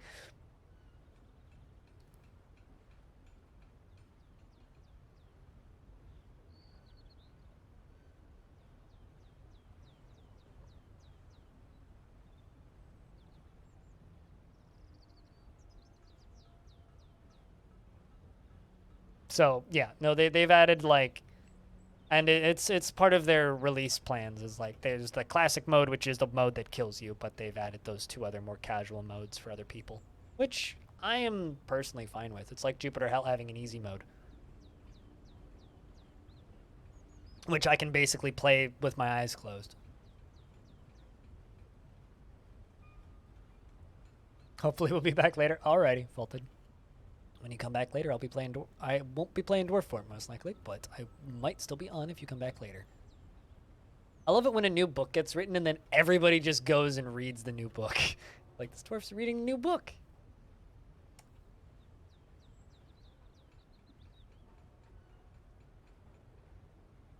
Playdate's delay will be worth it? I mean, it seems necessary, not worth it, right?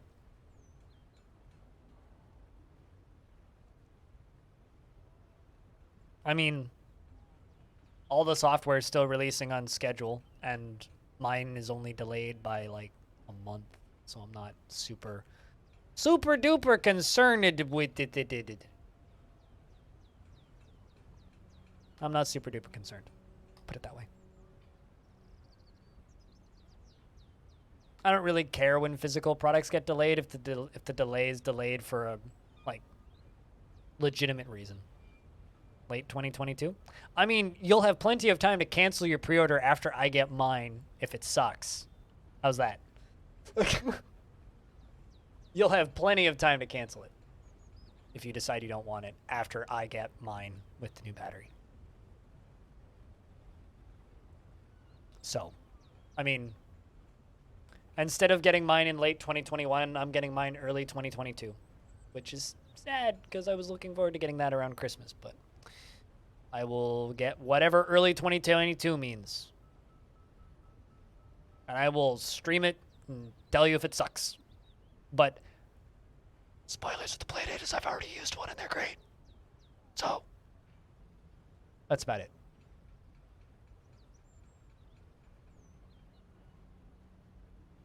I've played 2 different games on the Playdate. Played it at PAX 2019.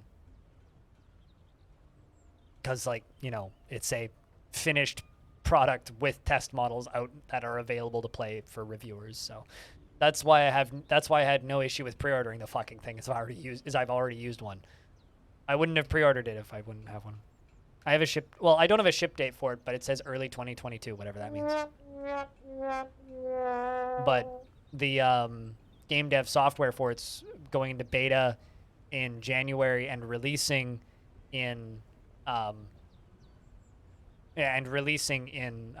February. What I'm really hoping for is I'm really hoping that it has some sort of procedural generation functionality in there, because I want to see I want to see somebody make a roguelike for that thing. That's what I want. And considering they're like, if one thing that they said on one of their newsletters is that if there is enough interest in people developing third-party games for it, they might look into creating some sort of storefront for it, but they said that itch.io is a perfectly legitimate solution for people to sell games. So if somebody makes a game for the Playdate, they could theoretically sell it through itch.io, which I think is awesome. So, just saying you should make games for the Playdate, chat, so that I can play them. That's going to be fun when my YouTube channel starts suddenly getting Playdate videos. You think they're going to be mad? I hope not. Serve Dwarven wine. Yeah, there we go.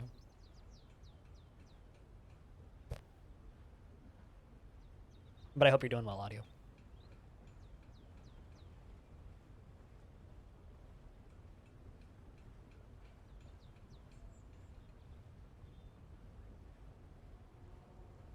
Oh, also audio.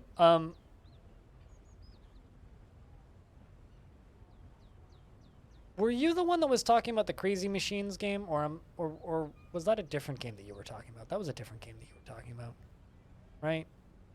Mostly certain now that I'm thinking about it. Yeah, that was a different game that you were talking about.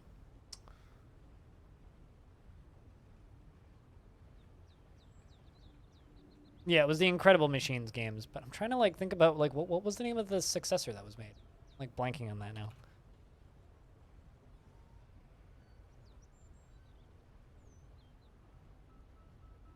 Anyway, Crazy Machines is 90% off, which is why I'm thinking about it. Which is sort of an Incredible Machine game, but like 3D. Sort of.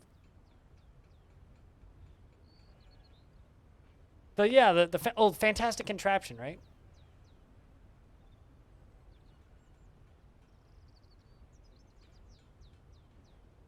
Yeah.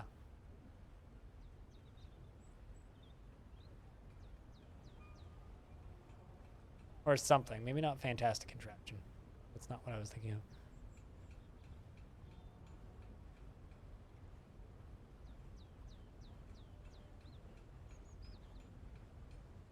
Anyway, I don't know why I'm just like randomly falling down this video game knowledge rabbit hole. My brain just does that sometimes.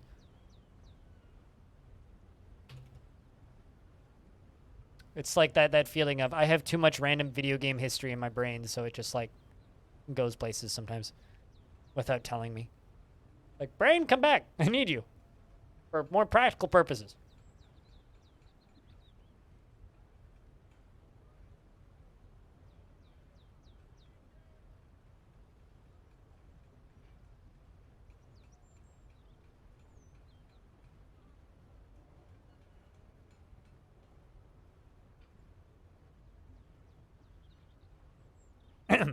Look at this photograph. Yeah, that.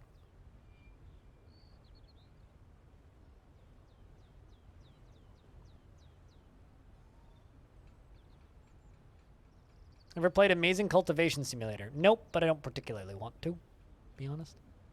I've watched a bit of gameplay of it. And, it's one of those games where it's like, I can tell that I wouldn't like it. It doesn't look bad. Like, it looks fine. It just doesn't look like it's for me.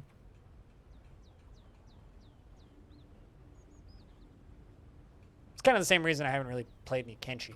I kind of just tell that I wouldn't like it. You can't stop playing? That's good. Contraption Maker is the game that I was thinking. Is the game that you're thinking of? Yeah, okay, gotcha.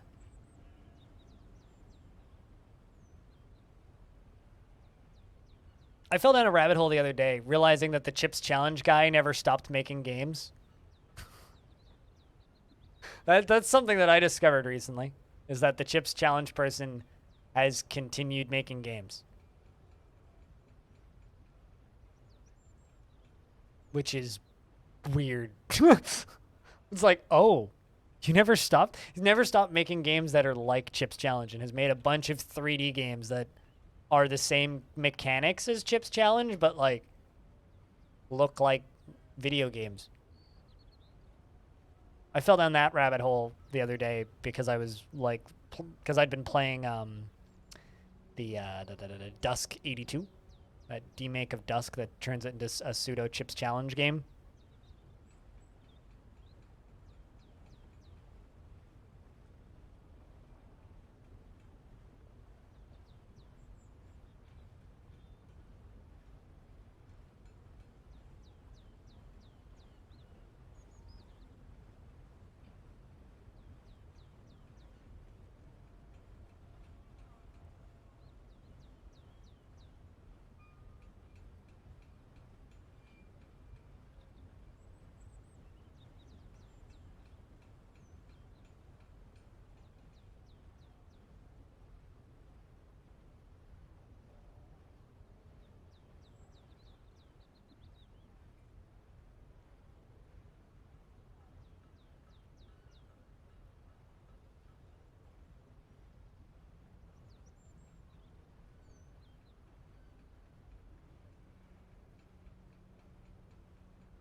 Looks like those devilish puzzle games. What, Chips Challenge?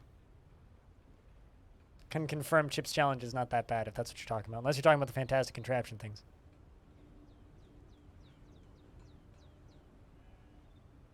No. I don't like games that are where the primary adversary is the camera. And the Souls games have always been that. I don't really have any interest in the Souls games, and no, I'm not going to play Elden Ring. I also, like, don't have the physical timing and hand-eye coordination to play a game like that, unfortunately. So, no real interest. No particular interest. Not the kind of difficulty that I find to be fun. Besides, if I did stream Elden Ring, nobody would watch. Because, not the kind of game people watch me for. Neil, thanks for those. There will be literally tens of thousands of people streaming Elden Ring, so you'll have plenty of people to go watch play that game.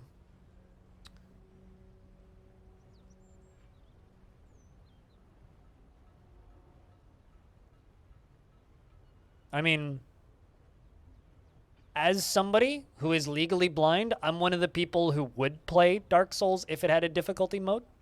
Like, if Dark Souls had an easy mode, I would be one of the people who would play it. But it doesn't, so I won't. And they don't want to make that, so I won't complain and won't play it, because that game is not made for me. It is made for other people, and I am not one of those people.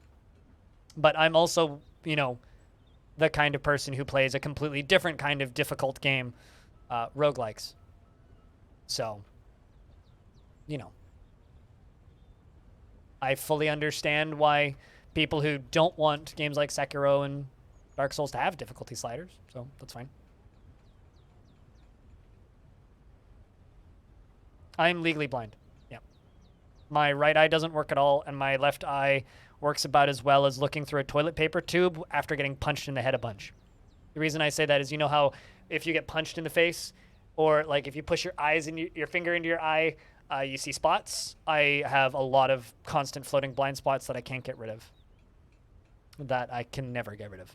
So those spots that you see when you stick your finger in your eye, I have about 8 of those that are just constantly floating around in my vision. Floaters, they're fun. I also have cataracts in both my eyes, which cause pressure and pain, which I need to get surgery on sometime in the next 10 years.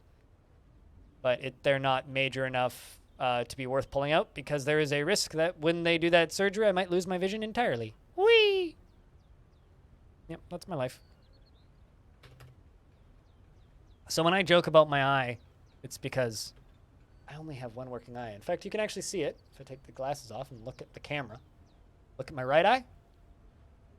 You can see it's not right.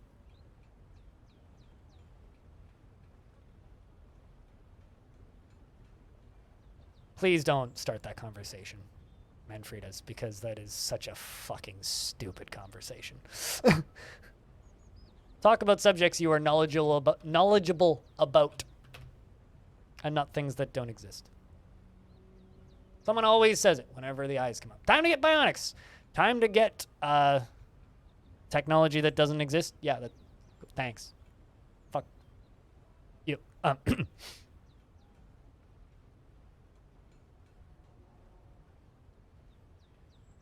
You're not funny, so don't you fucking laugh at me. Which is what you're doing. Appreciate it. I'm not making jokes. I'm being serious.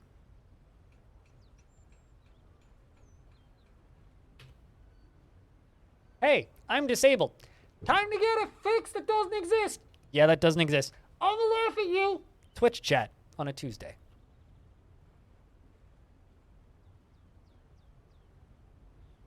Even though it's Thursday. That is a very messy room, Jack Nurk. Dwarf. Only you own it, and I'm pretty sure all of those items belong to you. All 172 of them.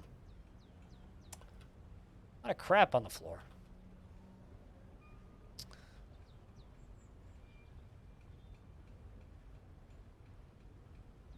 People are still laughing at me for having visual disabilities. Doesn't matter what time of day of the year, or months, or my life it is.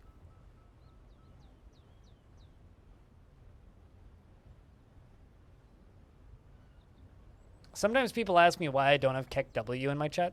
This is why.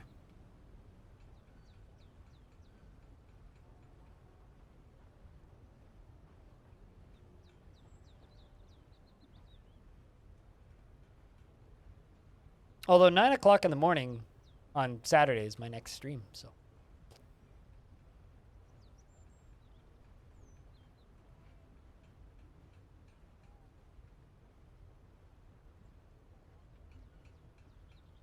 No, you're not. I'm stupid. Hi, stupid. I'm blind.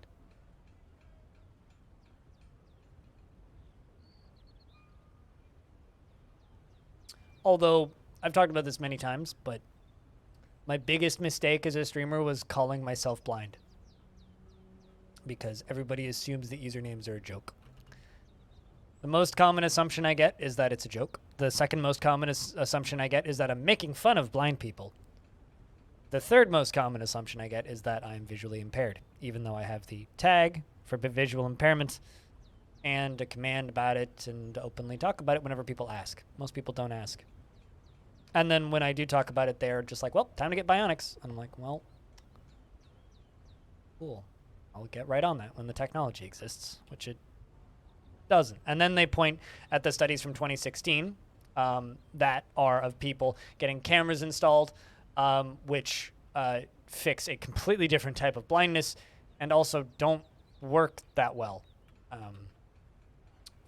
So it's okay. We've been here before.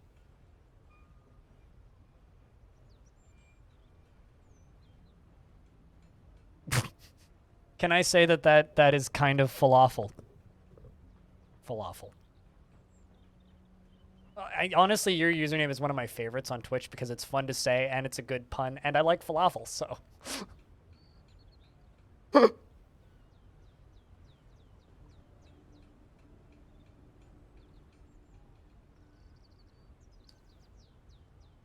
Now I can see everything more blue with this eye.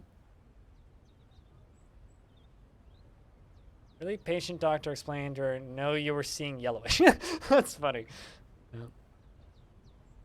Yeah. You can't eat falafel because of your stupid stomach. I'm sorry. I mean, I can't really eat sugar. Like, to anybody who can sit down and just eat a bag of candy and not, like, actually go into a coma and die, can I have your body for a bit? Because that sounds nice. Being able to just eat a bag of candy again. It's one of the worst usernames I've ever heard. Really? I like it.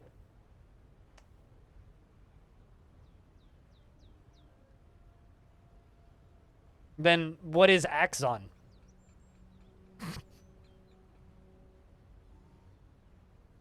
Worst in a good way? Yeah. That I'll agree with. I used to have somebody who I played Crossfire with named Alpha Q.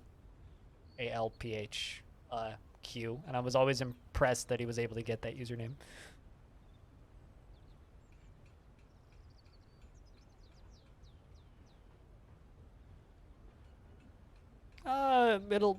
Yeah, if you've got the surgery that I'm familiar with, it won't fix it, but it'll make it possible for you to be able to eat small portions of those things that you couldn't eat previously. So instead of being able to eat none of it, you can now eat small portions, which is, it's a solution.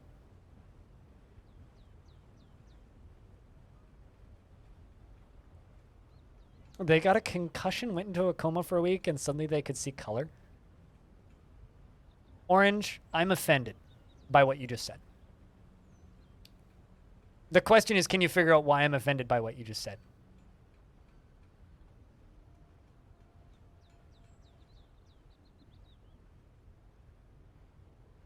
You've been lurking for a while? Mm-hmm. No, you haven't missed anything important. We're in midwinter. 337, and I want to see if the mayor dies.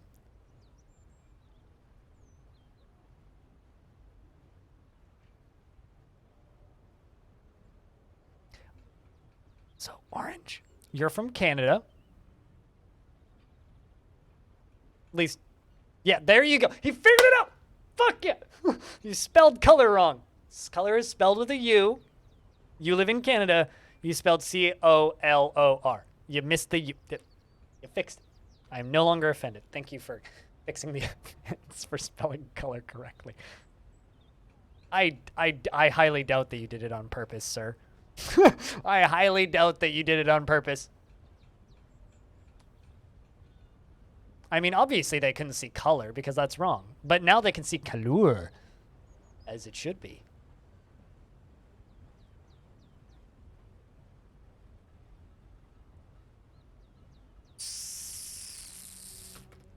Should be able to fix yourself, Arch.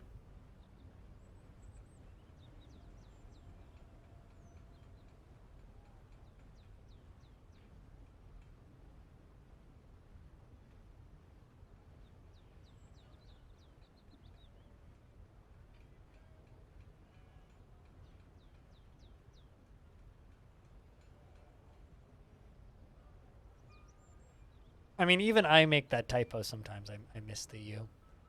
And I immediately slap myself and check my Canadian privilege and fix the error. Terrible offense to make. Terrible, terrible offense.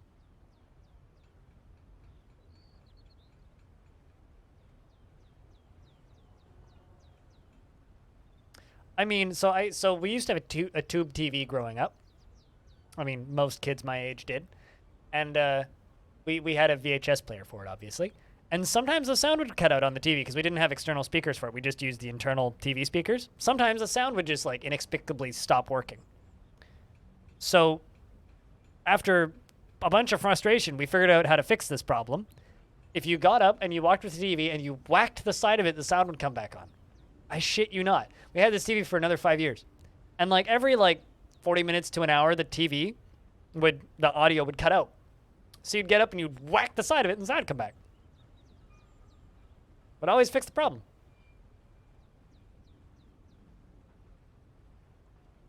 People who like operate under correct English spelling spell it with a U, obviously. Stone.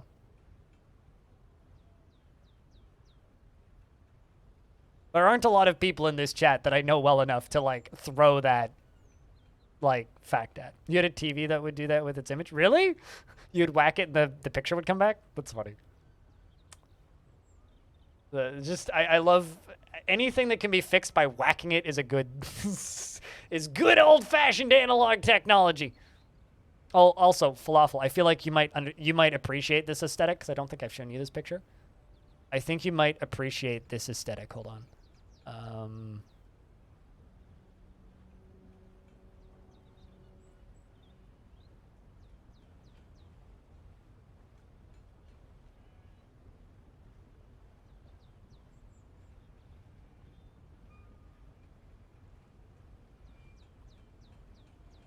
Wait, do you spell color with a U or without a U, Twitch ups? I think you might appreciate that aesthetic. Because I sent that picture to my podcast co-host, Ryan, and he just like responds with, could you theoretically use it like that? Because it's that looks awesome. But no, I'm not going to use it like that. It's already been put back together. It now looks like a boombox again. But I was doing that because I was repairing the tape deck belts, and I had that tape in for testing.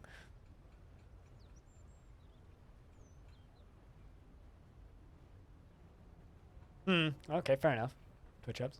Yes, except, see, America intentionally changed the spelling on certain words for efficiency. No. That's all I have to say.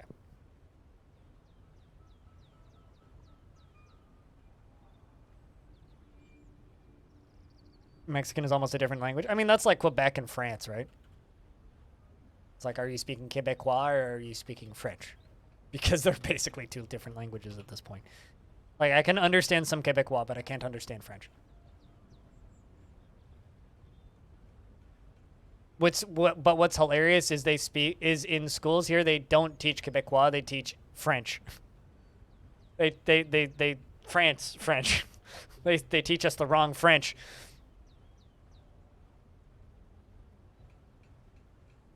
Make custom colored tapes and stuff. Just get yourself a label printer, and then just buy a bunch of tapes. Tapes are like $3 a pop, and then a label printer isn't that expensive. You just need a good sticker printer. That's all you really need.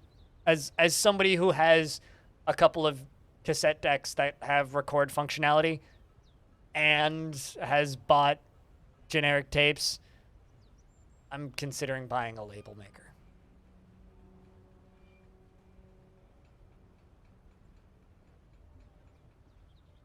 That is also funny, yeah. I've heard that before, be like. So order pink or green tapes. They're more expensive, but you can order pink or green tapes.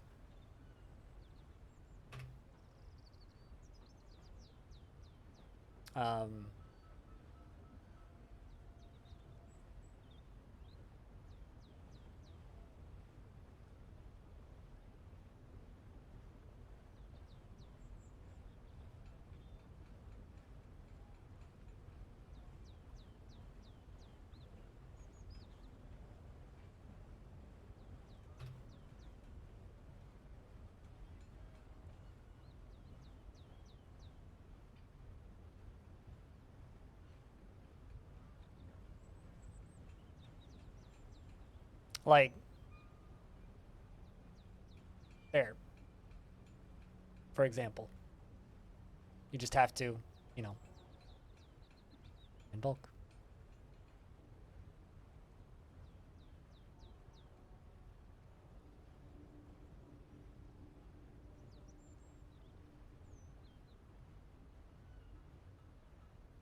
Wait, what site? I don't know. I just Googled it. I mean, I bought mine on Pink Blank audio cassette tape. There you go. I don't know. That's a co.uk site. They have turquoise, white, yellow. They'll sell you labels on a sheet. Looks like you can make labels, you can get blank labels from them. I guess you'd need a printer to print them onto, but like download templates in Word or PDF format. They're very cheap.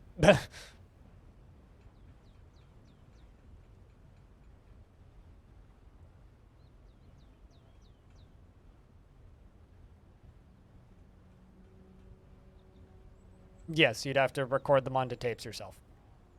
But you just need to get a cassette recorder, and you can buy digital to analog cassette recorders on Amazon. The question is getting a good one.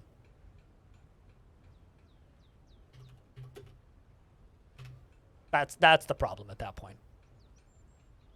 Would be getting a good one.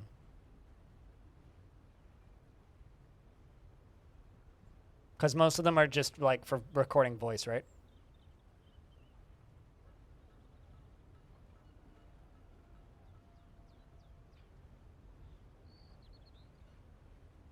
There's definitely a service out there, but you could also definitely do it yourself with good quality, with a bit of research for cheaper in the long run.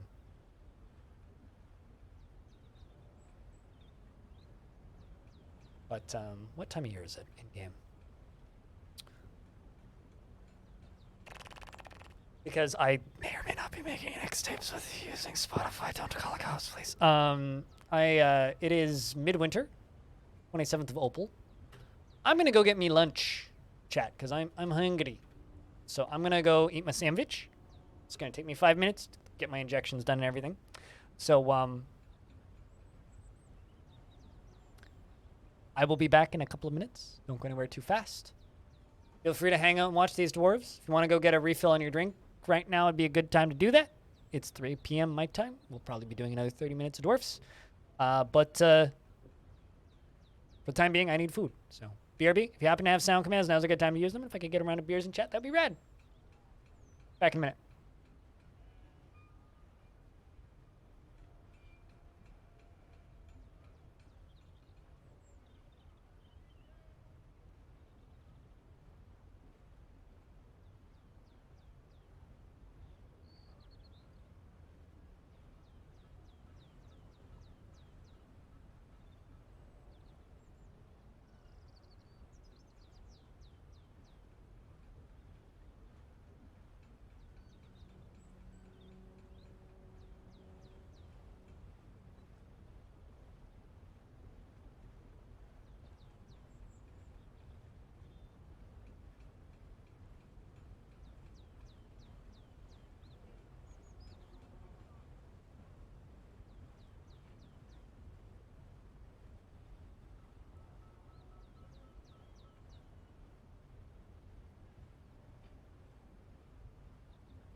All right, I'm back. From getting food. Wait, are you talking about Language Guesser? It's like GeoGuessr, but you have to guess the language. Bellinaire plays that game on stream sometimes.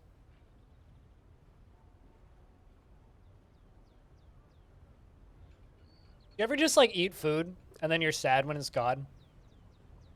Because I just had 2 pieces of toast with honey on it and carrot sticks and some peanuts. And it was tasty, and I'm sad that it's gone now. Before I was a type 1 diabetic, toast with honey on it was something that I could eat like probably more of than I should have.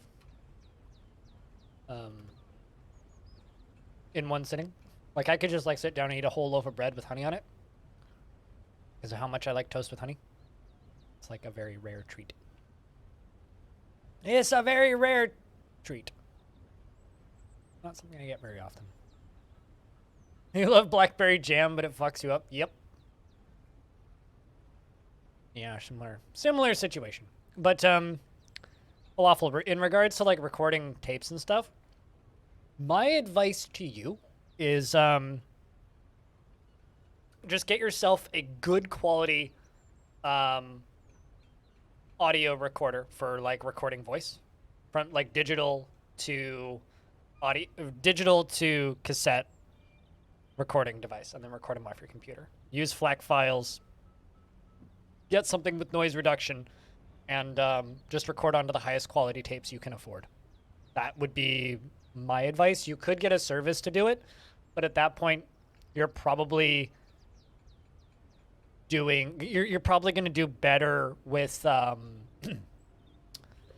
you're probably going to do better with making stuff yourself, buying all the equipment and just doing runs of tapes on your own time. You'll make more money than you would if you were to get a service. Like there are services out there that will print it onto a tape for you and then bulk ship it to you, and you still need to do all the shipping. But then you're paying them to do that and then ship it to you, which adds a huge step in there, which is going to take a lot of money out of the money that you'll make doing it. So, I mean, if you just want to do it for the novelty at that point, then do that. But if you want to make money doing the thing, it's like with merch sales, right? Like if I were to buy blank t-shirts at like $8 a shirt and then print something on them and sell it to people, I'm making like $17 a shirt. If I go through like spring, I'm making like $4 a shirt. If I charge too much for the shirts, and they will be shittier quality shirts, right? How much should you charge for a tape? It depends on how much you're charging for shipping. But on Bandcamp, the most that I will pay for a tape, if it's a band I really like, $15 before shipping. But generally I will pay, if you want like impulse buys, it's about $10 before shipping for a tape. If you want impulse buys, like I'll impulse buy a tape at $10 with like $8 shipping. If it's a tape that I kind of like. But the most I've paid for a tape was $20, but that was at a show. So that I like kind of factored in well, I'm paying for a band that I really likes tape. And that was a Worm Witch tape. But outside of that, about $10 is usually the buying price. And usually at that point, it's like, if you're buying tapes in bulk, you can get them at about $2 to $3 a tape. If you're buying a lot of them, you can get them about $1 a tape. It is the first of spring. Does the mayor die? That is the question. Actually, there's a lot of dwarves that could die, which is kind of scary. Which is why I'm doing this, because like I have about 4 or 5 dwarves that could die every spring right now. Which, if we only had 22 dwarves, which is where we were before I started this hangout and tavern thing, suddenly like we're in trouble. So no. Well, the mayor is still alive, chat. 169 years old. This lad. This fucking guy.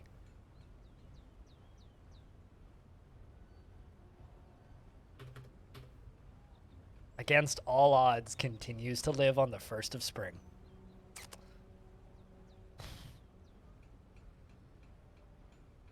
Like, to give you an idea, on Bandcamp Friday, Falafel, I bought 4 tapes from one band. Also, apparently Bandcamp's hiring. I wonder what they're hiring for.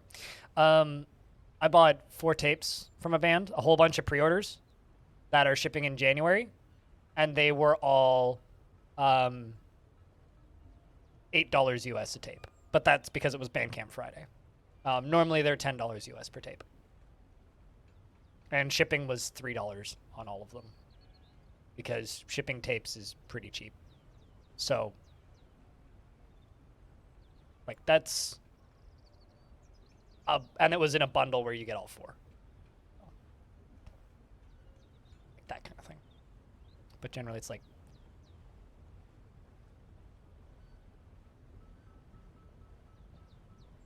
Also, the tribute arrived and immediately got unloaded.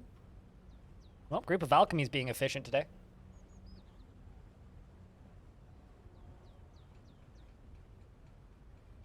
Also, like, you know, chat. I'm just saying. Falafel's music is pretty good too.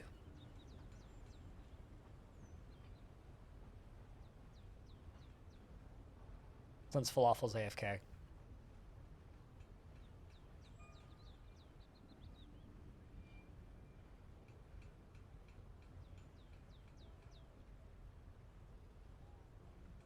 Go listen to some obnoxiously pink music.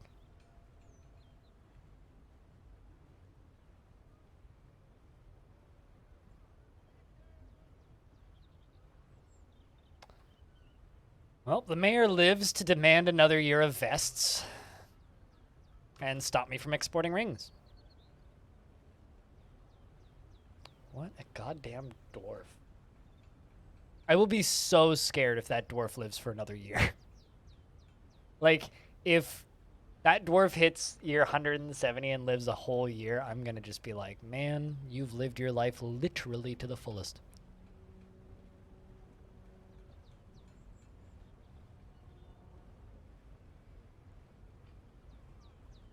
This dwarf felt funness after making a new friend. Well, look at that. You're close friends with Ghost, who had a lover who died a long time ago.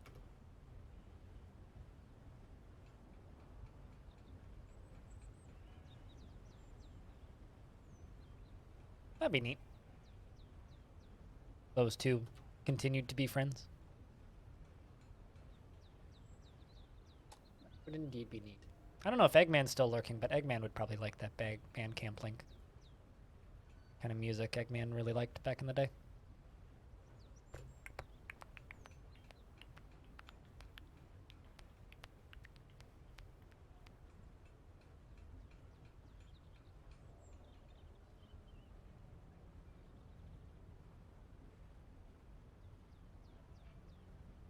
Speaking of, like, bullshit YouTube copyright claims, a synthesizer channel that I watch sometimes, like almost a year ago now, got a copyright strike on one of his videos from the Chemical Brothers. And the reason was he was demonstrating a Behringer synthesizer, and a Chemical Brothers song starts with a single note with a fade opening. And the Behringer synthesizer is a replica of a Moog synth from like the 90s, and just hitting the button and going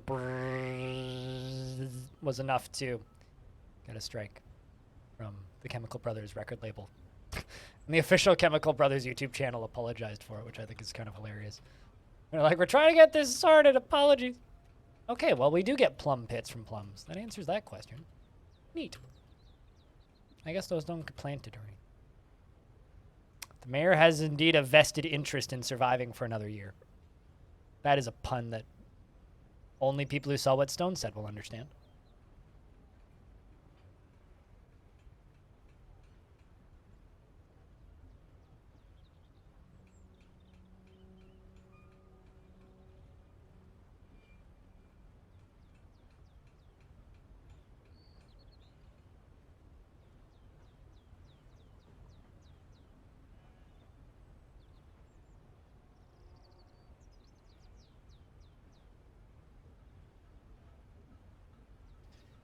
I'm a little worried about this dwarf and keeping an eye on him. Guy.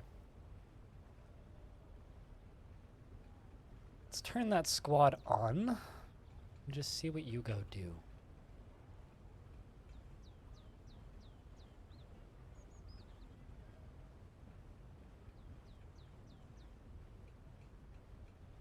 What's funny is Tiny Goliath is still the mayor, but is also the captain of the guard. Actually, does Tiny Goliath have any legendary kills? Tiny. Here you are. Killed Dark Skynet and Chimp. Well, 2 of my dwarves. Probably when you were captain of the guard.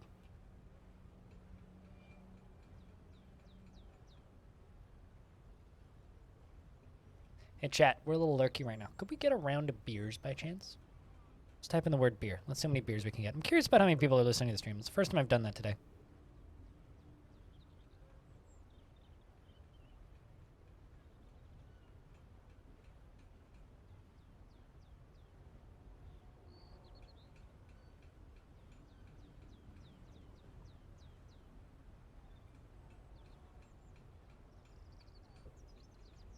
Cheers, guys.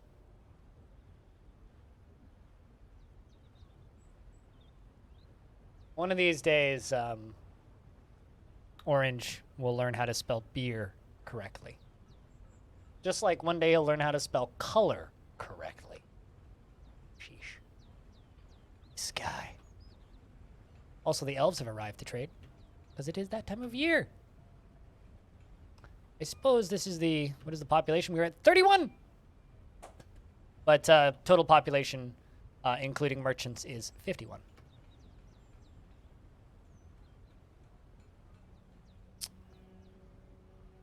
Well, color me orange and call me Sally, because that's not how you spell color, sir.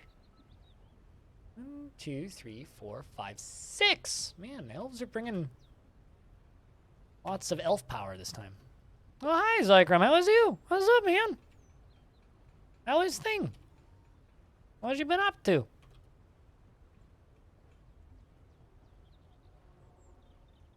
Good to hear, man. Thing is good. Glad to hear it.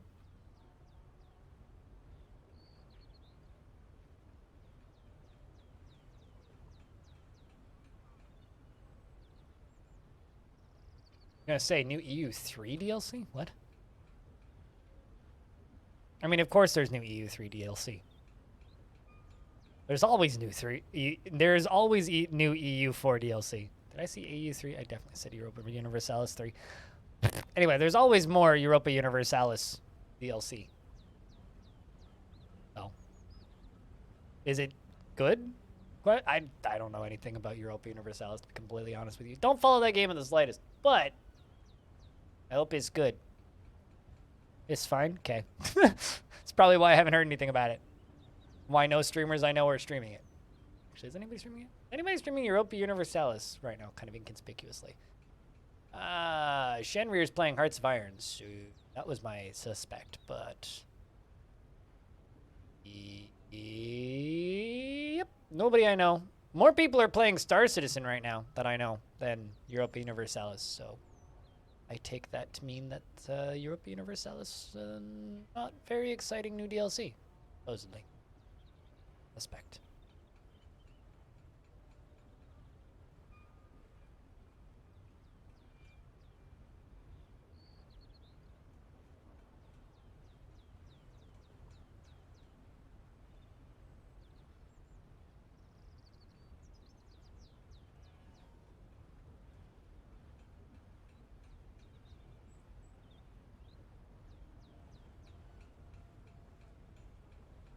Trader is requested at depot. Waiting on them merchants. Oh, that's because the game is paused. Duh. I'm like, why is it taking so long for the dwarves to get that? It's...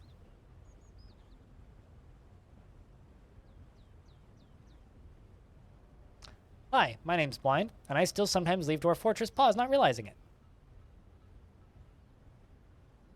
Refiller deal on eBay for 60 bucks. Do you has link? Oh, Rari has claimed a Craftsdwarf shop. I don't know if Rari's still... That's why the game paused itself, is because Rari decided to be artifact making Go make me artifacted. Rari. It's not a dual, but whatever. Does it have line in? And does it have Dolby R? Because you want Dolby noise reduction. Need line in on the back. That'll let you copy them. That looks kind of rough shape, not gonna lie. Just eyeballing it. Looks like, that thing looks like it got beaten up a couple times. Like, you know, when somebody looks like they've been in fights a lot? That looks like it's been in fights a lot. Looks okay, though. If it's local to you, that's not a bad tape deck.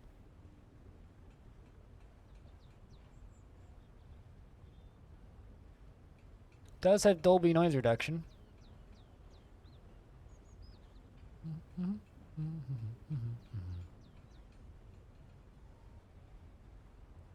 You are still alive. In fact, right now you're making us an artifact, Rari. Literally a minute ago.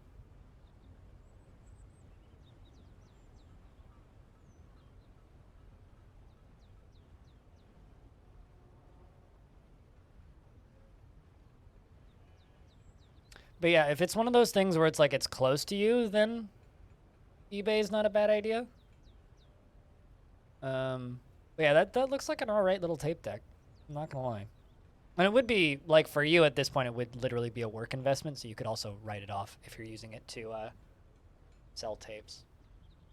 I mean, fuck, I could copy tapes for you. I have 2 dual head cassette decks, which I could copy tapes. But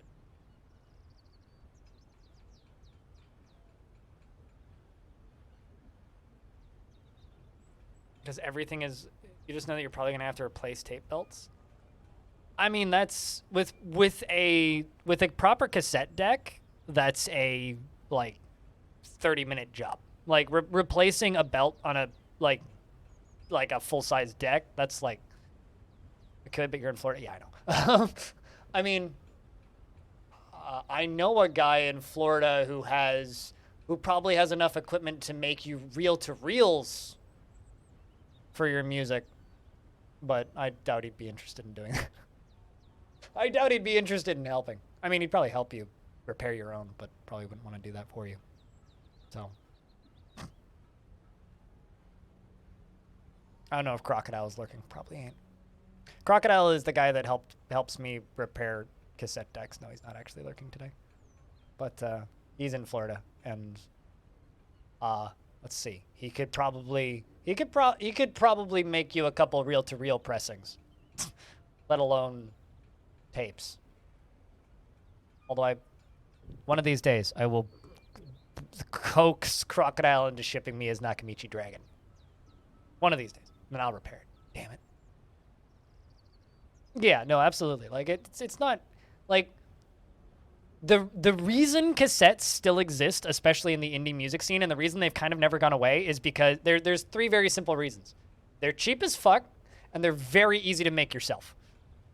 And you can sell them for enough of a profit that you make money doing it. If you ever need an old camera fix, let you know. Yeah, noted. But yeah, if you can get yourself a cassette deck with an audio in jack, then you can record the first one yourself, and then after that you could just record. Like, you could either record them all off of digital onto the analog, or you could just copy if you have a dual. So it doesn't need to be a dual as long as it's got audio in. But you're making an artifact with 2 gabbro blocks, 2 wooden logs, unicorn leather, rope reed cloth, and silk cloth, and it's at a crafts dwarf shop. Did you grab anything else? No, that's it. That's interesting.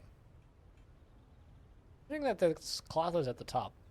That's going to be an interesting one. We'll see. We'll see what Rari ends up making. Oh.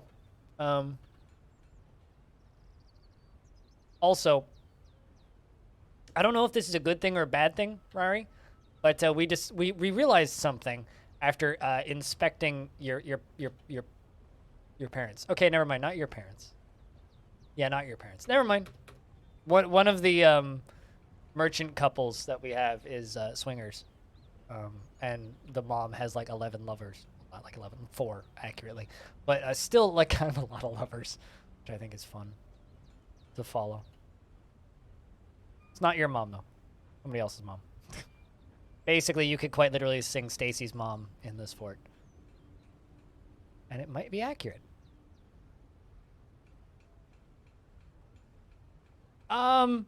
See, I will say this. Even if you're shipping tapes, please package them properly. I've had tapes show up smashed. Quite legit, I ordered a cassette from Germany, and it showed up completely cracked. Tape itself, case and tape. So please ship them in cardboard. If you ship them in cardboard, they'll be fine. But if you don't ship them in cardboard, the jewel cases can crack pretty easily. And if something gets dropped on them, then like you don't need to ship them as a fragile package, but please wrap them in cardboard. Because I've had those show up broken.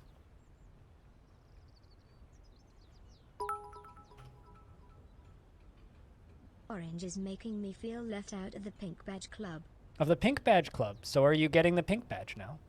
Is that what you just did? Thanks for the 1,045 bits, which is $10.45. Cheers.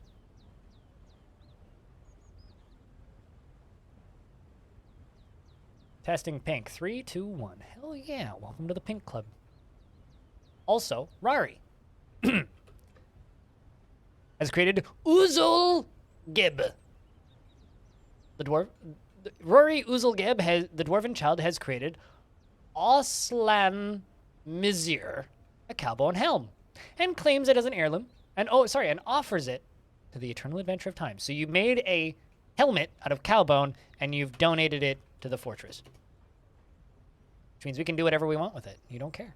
It's worth 15,840 Zathal. I wanted to be on the scoreboard. Thanks for the $5.01, Zycrom. This is a cowbone helm. All craft store ship is of the highest quality. It is encircled with bands of cave spider silk, rope reed, and maple. This object menaces with spikes of unicorn leather, willow, and gabbro. On the item is an image of Ism Howl Diamonds, the dwarf, in cowbone. On the item is an image of an oval cut gem in gabbro. Chat, I just wanted to thank you two for doing that. And the reason I want to thank you is pretty simple. Today's been pretty chill, revenue-wise, and you've like made today my probably double my best day so far, and triple. I'm the scoreboard choo-choo. Thanks for the bits, Orange. Thanks for the bits. Cheers, guys. Thanks, Zycrom. Also, I don't want to break it to you, Zycrom, but you're not on the leaderboard anymore. I don't think. Unless you were third. If you were third, you're now fourth. Yep. Triple. Best day so far this month. You're not sorry. I know you're not sorry. You're orange. Obviously. But congrats on the artifact. Zycrom's just like, man, fucking debated. I want to say number 3 on the scoreboard was 700 bits. If you must know. It's not too bad to get back on the leaderboard, sir.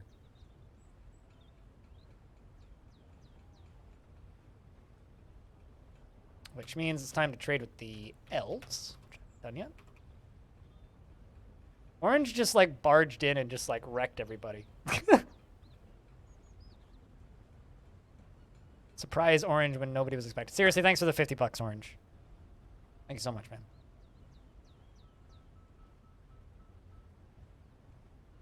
Yes, Orange will now have pushed you off. Yeah, so the second place was 700 bits. Third place was 500. So it's like $2 to get back on. But I don't know. Wait until after the hype train and then you can see it. Unless you just want to YOLO it. But regardless, there is new hype train emotes. So if you got all of the last ones, you have a resub to pop. Do it now and you'll get some free emotes. Otherwise, like, it costs money, obviously. Don't do things you can't afford, chat. But there are emotes available in the hype train now. Wow. Fuck you, Orange.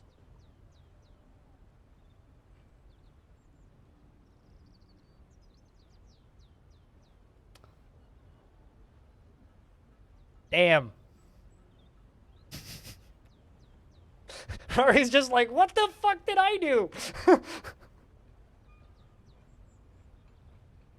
What is this? I don't know. Suddenly you're third. Also, that's a level 5 hype train. Jesus Christ, lads. Jesus fucking Christ. Like, yeah, I'm with you now. I'm a fire in my leg.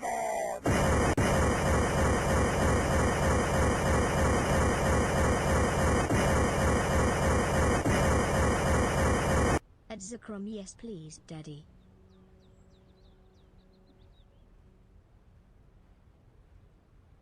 This is my favorite roguelike on the Citadel.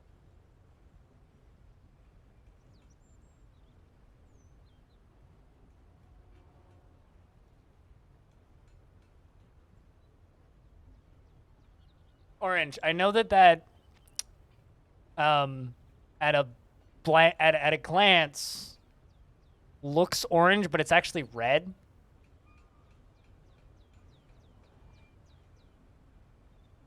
As like, so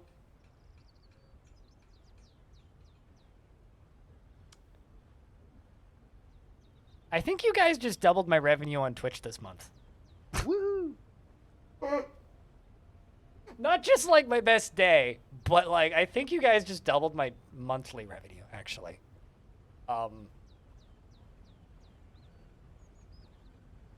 In the last like 3 minutes.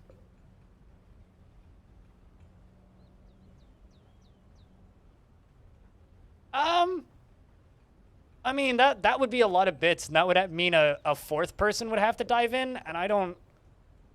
who knows? At this point, Rari. Who knows? Jack, can I get a couple beers? Orange, you have too much money. Orange has a broken thumb and not enough to do. Thanks, Arcadian. Cheers. For the $1. And thanks for the $1, Lycrom. I mean, it's level 5 hype train emotes if you get in now. I'm just saying. It's more. Thanks for the $1. Goes a long way. You're also getting paid to not work. Yeah, that is dangerous. If you're getting paid to not work because you have a broken thumb, yeah, that makes sense. But thanks for the grocery monies, lads.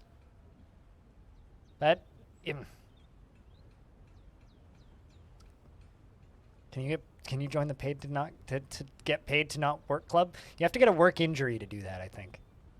Sorry.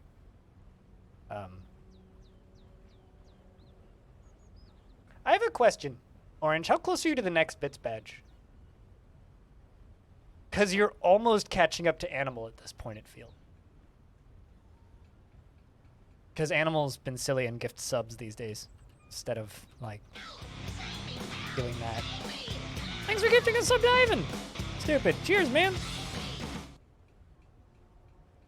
Thank you much. Well, that's because it's a holiday. This is true. Today is indeed a holiday. And all you got was fired? That doesn't seem legal. At least where I live. That sucks. The last time I had a work injury and couldn't work, I got 2 weeks of time off without pay. I got 1 day of vacation pay because that's all I had left. That was fun. That was a fun 2 weeks. Come on, dwarves. Can we get one more baby before we switch to Caves of Cud today? I mean, with all this hype... Well, now I have to buy a tape whenever you put tapes up for sale. Falafel. I have to. It's the law. Just me, like, convincing you to do dumb things. Thanks for the $10, man.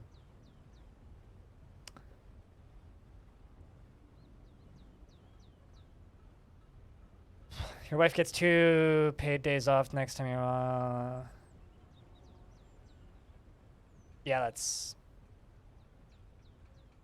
Well, that's good, Twitch ups.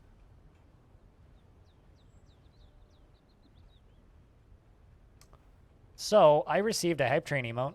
That is $127.46. I think that's wrong, actually.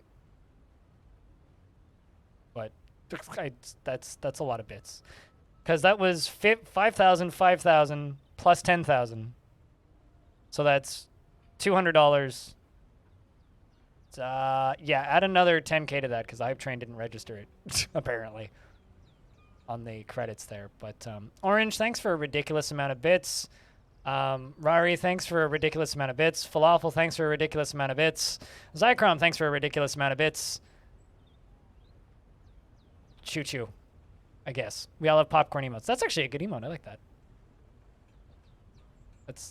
That I'm kind of at a loss for words, I'll be honest. I don't really know what to say. One of those days where I just kind of don't know what to say. So, thank you. I think.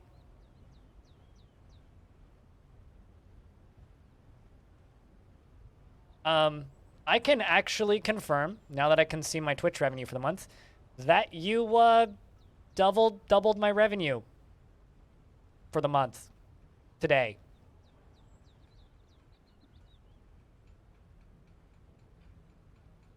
So,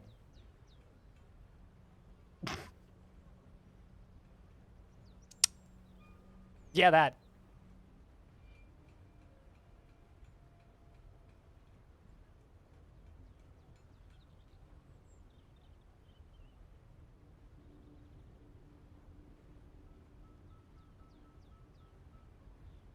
It sounds like you're saying... No, I'm definitely saying Rari. Is definitely what I'm saying. Although I think it's actually pronounced Rory. Like, R-O-R-Y is how it's pronounced. But I say Rari because it's funny to me.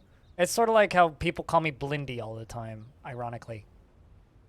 Call Rari because I'm amusing to my brain.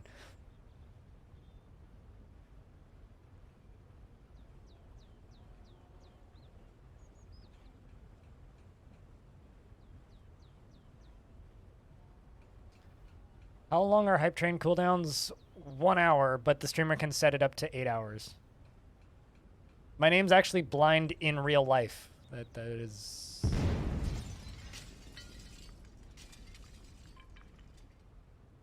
Shoot you motherfucker.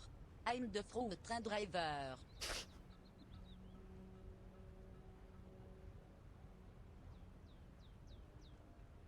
Is it like just break blind o'clock? Is that what we're doing right now?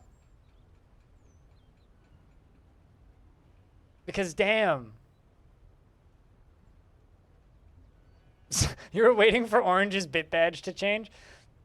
I think that Orange...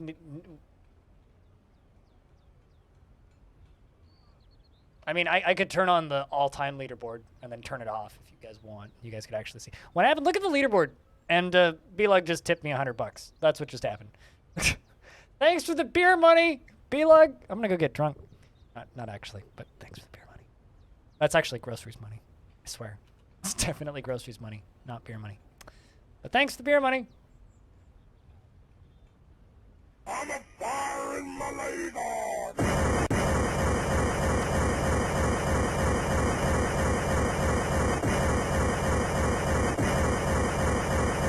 My balls are big jibbalug. I'm helping.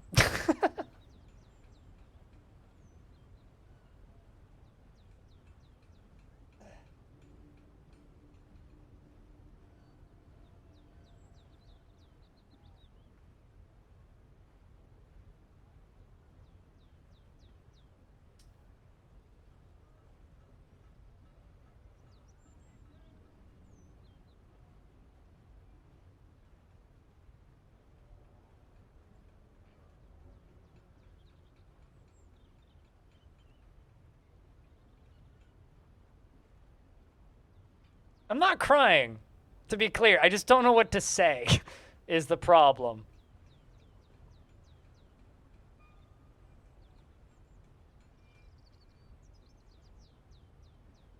At a loss for words? How's that?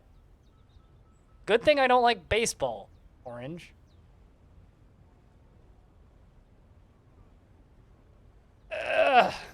All right.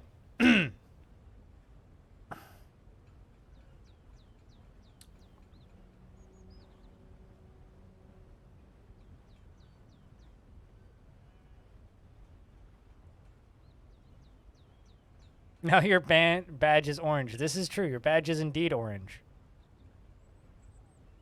Your badge is indeed orange. Orange.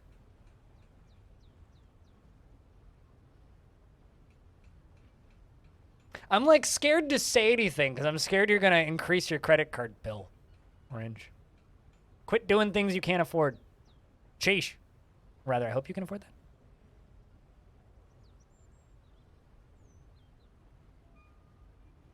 Okay, so now I can speak.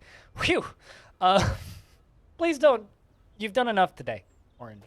You've done enough today. That's all I'm going to say. You've done enough today.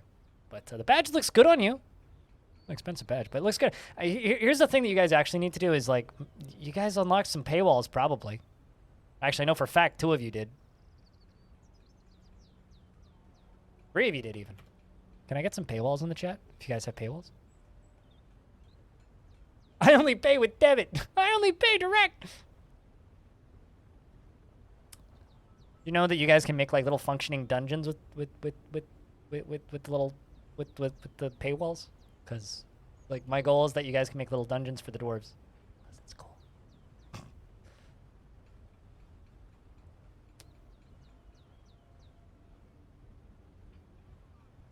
But anyway. Now that I'm, like, incapable of fucking speaking properly because you guys are just, like, destroying my brain. The letter G. Can I paywall letters? You can't make emotes on Twitch that are a single letter. For example, how do you spell the N-word? It requires an N and a G. Thus, I can't have a necromancer or a goblin emote. Because it would allow people to get past, like, spam filters. Right? So you can't have emotes that are just an individual letter. What's the all-time leaderboard? I could turn it on for a second if you want. But I leave it off generally. I check it sometimes myself. Here, I'll turn it on for a second. You'll have to refresh chat to see it, though. So if you care, you'll have to refresh. But all-time is now on. If you refresh chat, you'll see it. Grab it for science.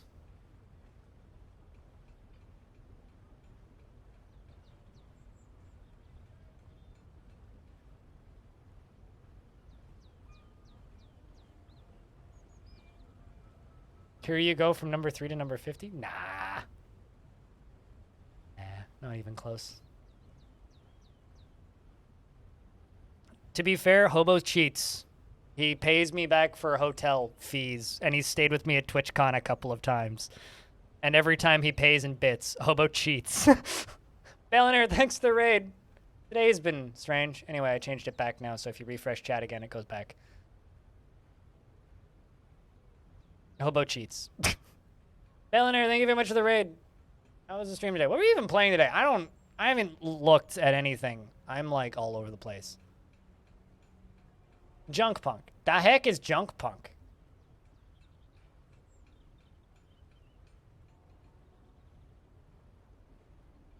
Today's been a day. That's all I can say. Today's been a day. My brain is dripping out of my ear currently, and Chad has done a very successful job breaking me completely to the point where I can't really speak. Good thing I'm not wearing a belt. Orange. Like Wally plus Satisfactory? Hold up. Looking up Junk Punk now.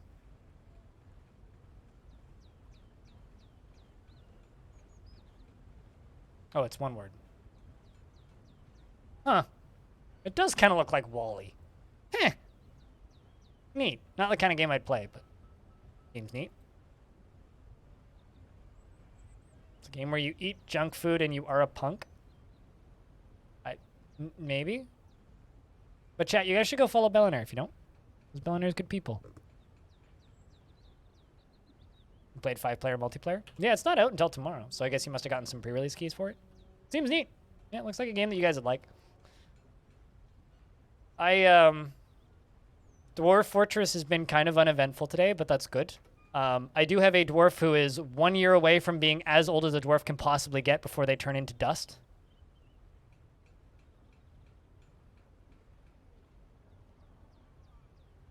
I mean, I won't mod the next guy that drops 10k bits.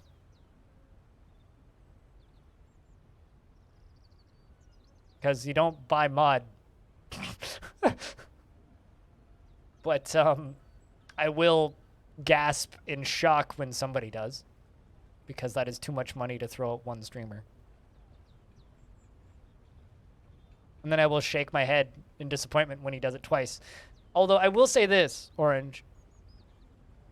I'm kind of sad that you managed to cheer 10k bits not once, but twice. And you didn't use the crypt cheer, which I legit haven't seen in my chat in about 2 years. You were a Reddit mod briefly, you hated it? Yeah. I always tell people not to mod me in their streams because I'm a terrible mod. People still do for some reason.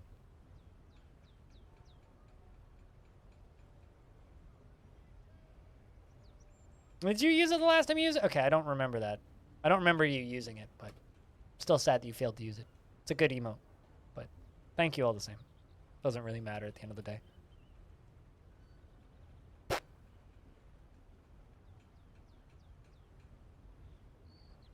But yeah, Belliner, you kind of just missed a really big hype train, and my brain is still just like fizzled at this point. So, you know, my brain is just kind of fizzled. Just kind of fizzled.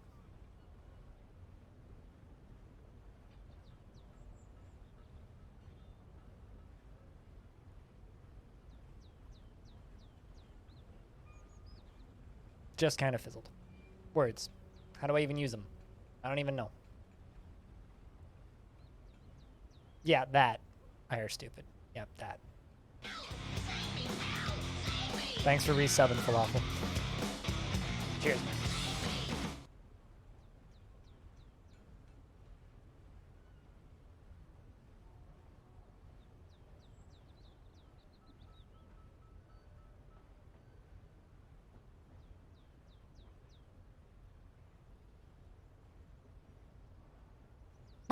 All right.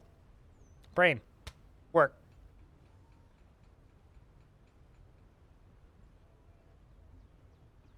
Ponder Autopsy. The Dwarves did write a new book today, though, which is cool. Kind of hoping that Tiny Goliath will write another book before he dies, but kind of not expecting him to.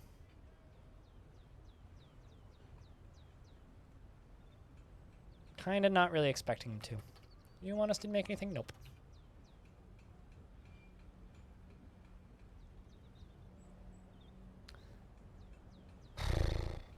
Chat, can I just like get like, can you guys fill the chat up with beers like 3 or 4 times?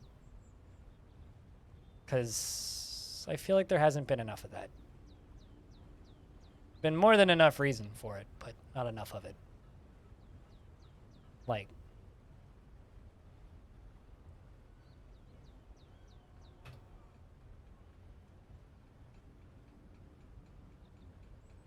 that's how I feel right now.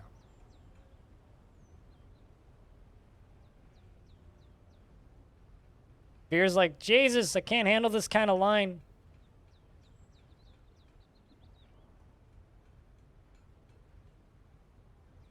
There's too many people at the bar. But chat, today's been pretty good in the fort.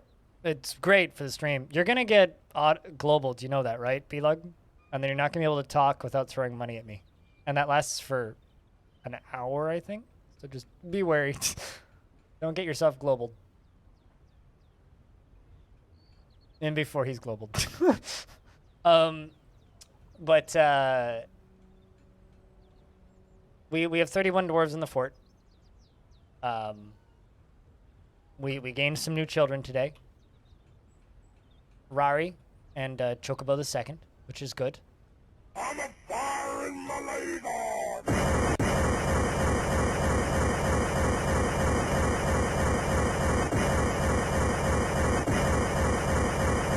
I banish him to the global.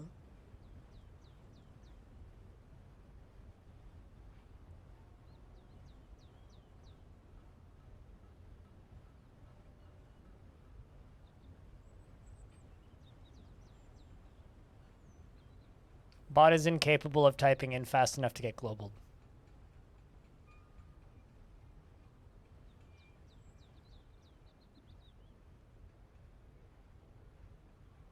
So this morning, my revenue on Twitch was $260 so far this month.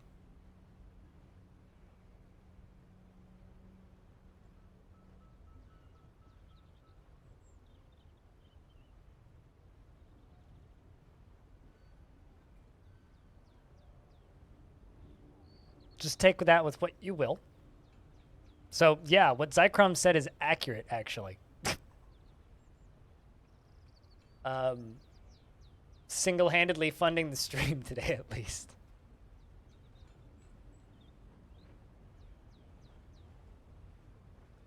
Oh, I know. Oh, I know, Orange. Oh, I know. I'm talking about Twitch specifically. I'm not talking about the Patreon. I certainly haven't forgotten the Patreon. Certainly haven't.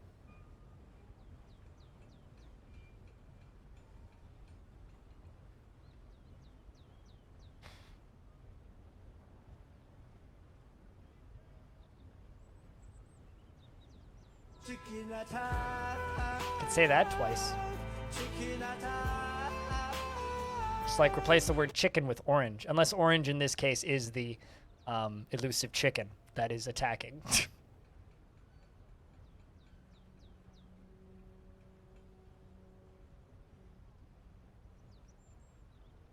What the, okay, now I'm done, Rory? Because, like, I agree with that.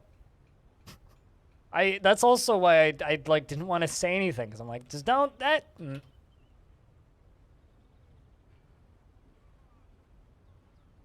Like, can I... Basically, chat, it's time to bow to our orange overlords who are funding the stream now. Thank you, Orange, for your absolutely absurd amounts of generosity. And for completely disabling the functionality of most of my brain. No, seriously, though, you're done. I guess I believe you. You already lied once, so fool me once, I suppose. I'll believe you this time.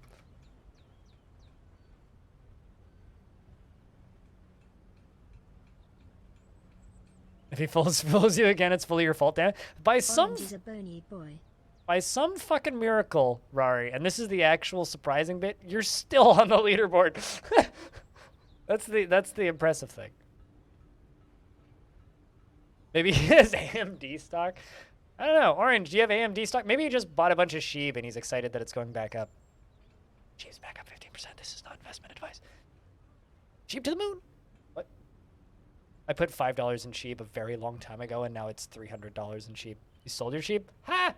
That's probably not a bad idea, actually.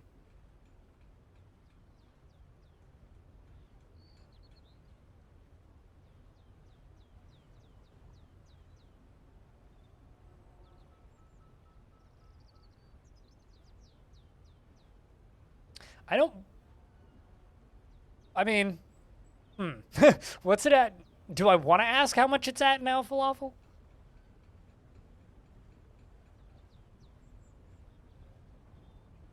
When it peaked the first time, that's the paycheck that got frozen? Oh. Damn, that's not a bad little investment there, Falafel. Shit. When the fuck was AMD at $11? That must have been, like, pre-Ryzen. Because I feel like ever since Ryzen became a thing, like, they've been going...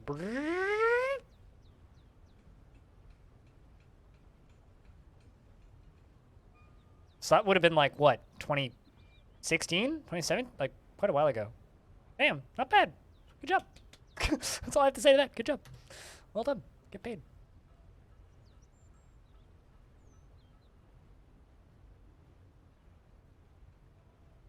It was originally $10 in cheap? Gotcha. Yeah, I'm hoping it'll go up again, but I don't know. I put $5 into it, so I am not really losing money even if it goes back down to 0. Just $5. And most importantly, did you get a GPU? I don't think that buying stock at a company comes with products or free samples, unfortunately. That's not bad, Orange. That is not bad.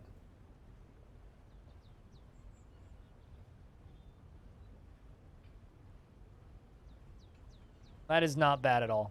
Although I wouldn't have sold it, I would have put it into Bitcoin. But that's me. Tiny Goliath has ended a mandate. I'm starting to wonder, like, when's your last mandate gonna be?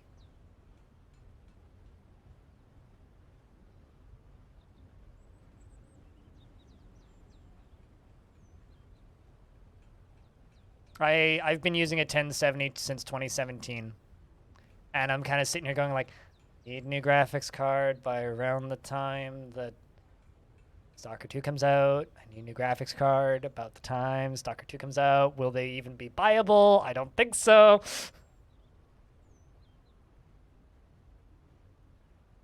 Yeah, no, I'm in the same situation as you, Falafel. It's a good thing I don't play games that have graphics generally. Until the fiscal year ends. I just don't ever cash it out.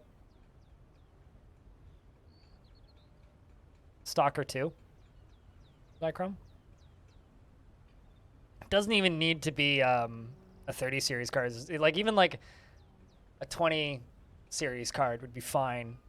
Like, I don't need a 3090 or something ridiculous, but by the time Stalker 2 comes out, I want to have something that's better than a 1070. Didn't even know that was in dev. It's supposed to be out by the end of 2022. Fall 2022, I think, is the release date. It's been in development. Like, they hired developers for it originally in 2018. So they've been developing it for a while now. And they post devlogs pretty frequently on their YouTube channel. Yeah, it's been in dev for a while. There's a couple trailers too. Kind of surprised you didn't know that was in dev. FG talks about it all the time. She's super excited alongside of me.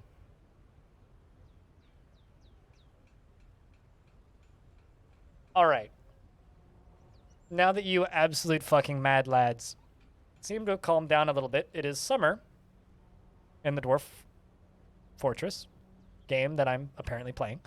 And I think that's where we're going to save and jump back over to Caves of Cud. How does that sound to you guys? Because we got Golgotha to get through. So, it is the year 338, early summer, first of Hematite. That, I think, is where we are going to save. This is madness! Madness! Hi, Hobo. You missed some fun. Yeet. You missed some excitement. But how's Hobo? How is Hobo do? Well, Hobo is good. You missed madness. You definitely missed madness.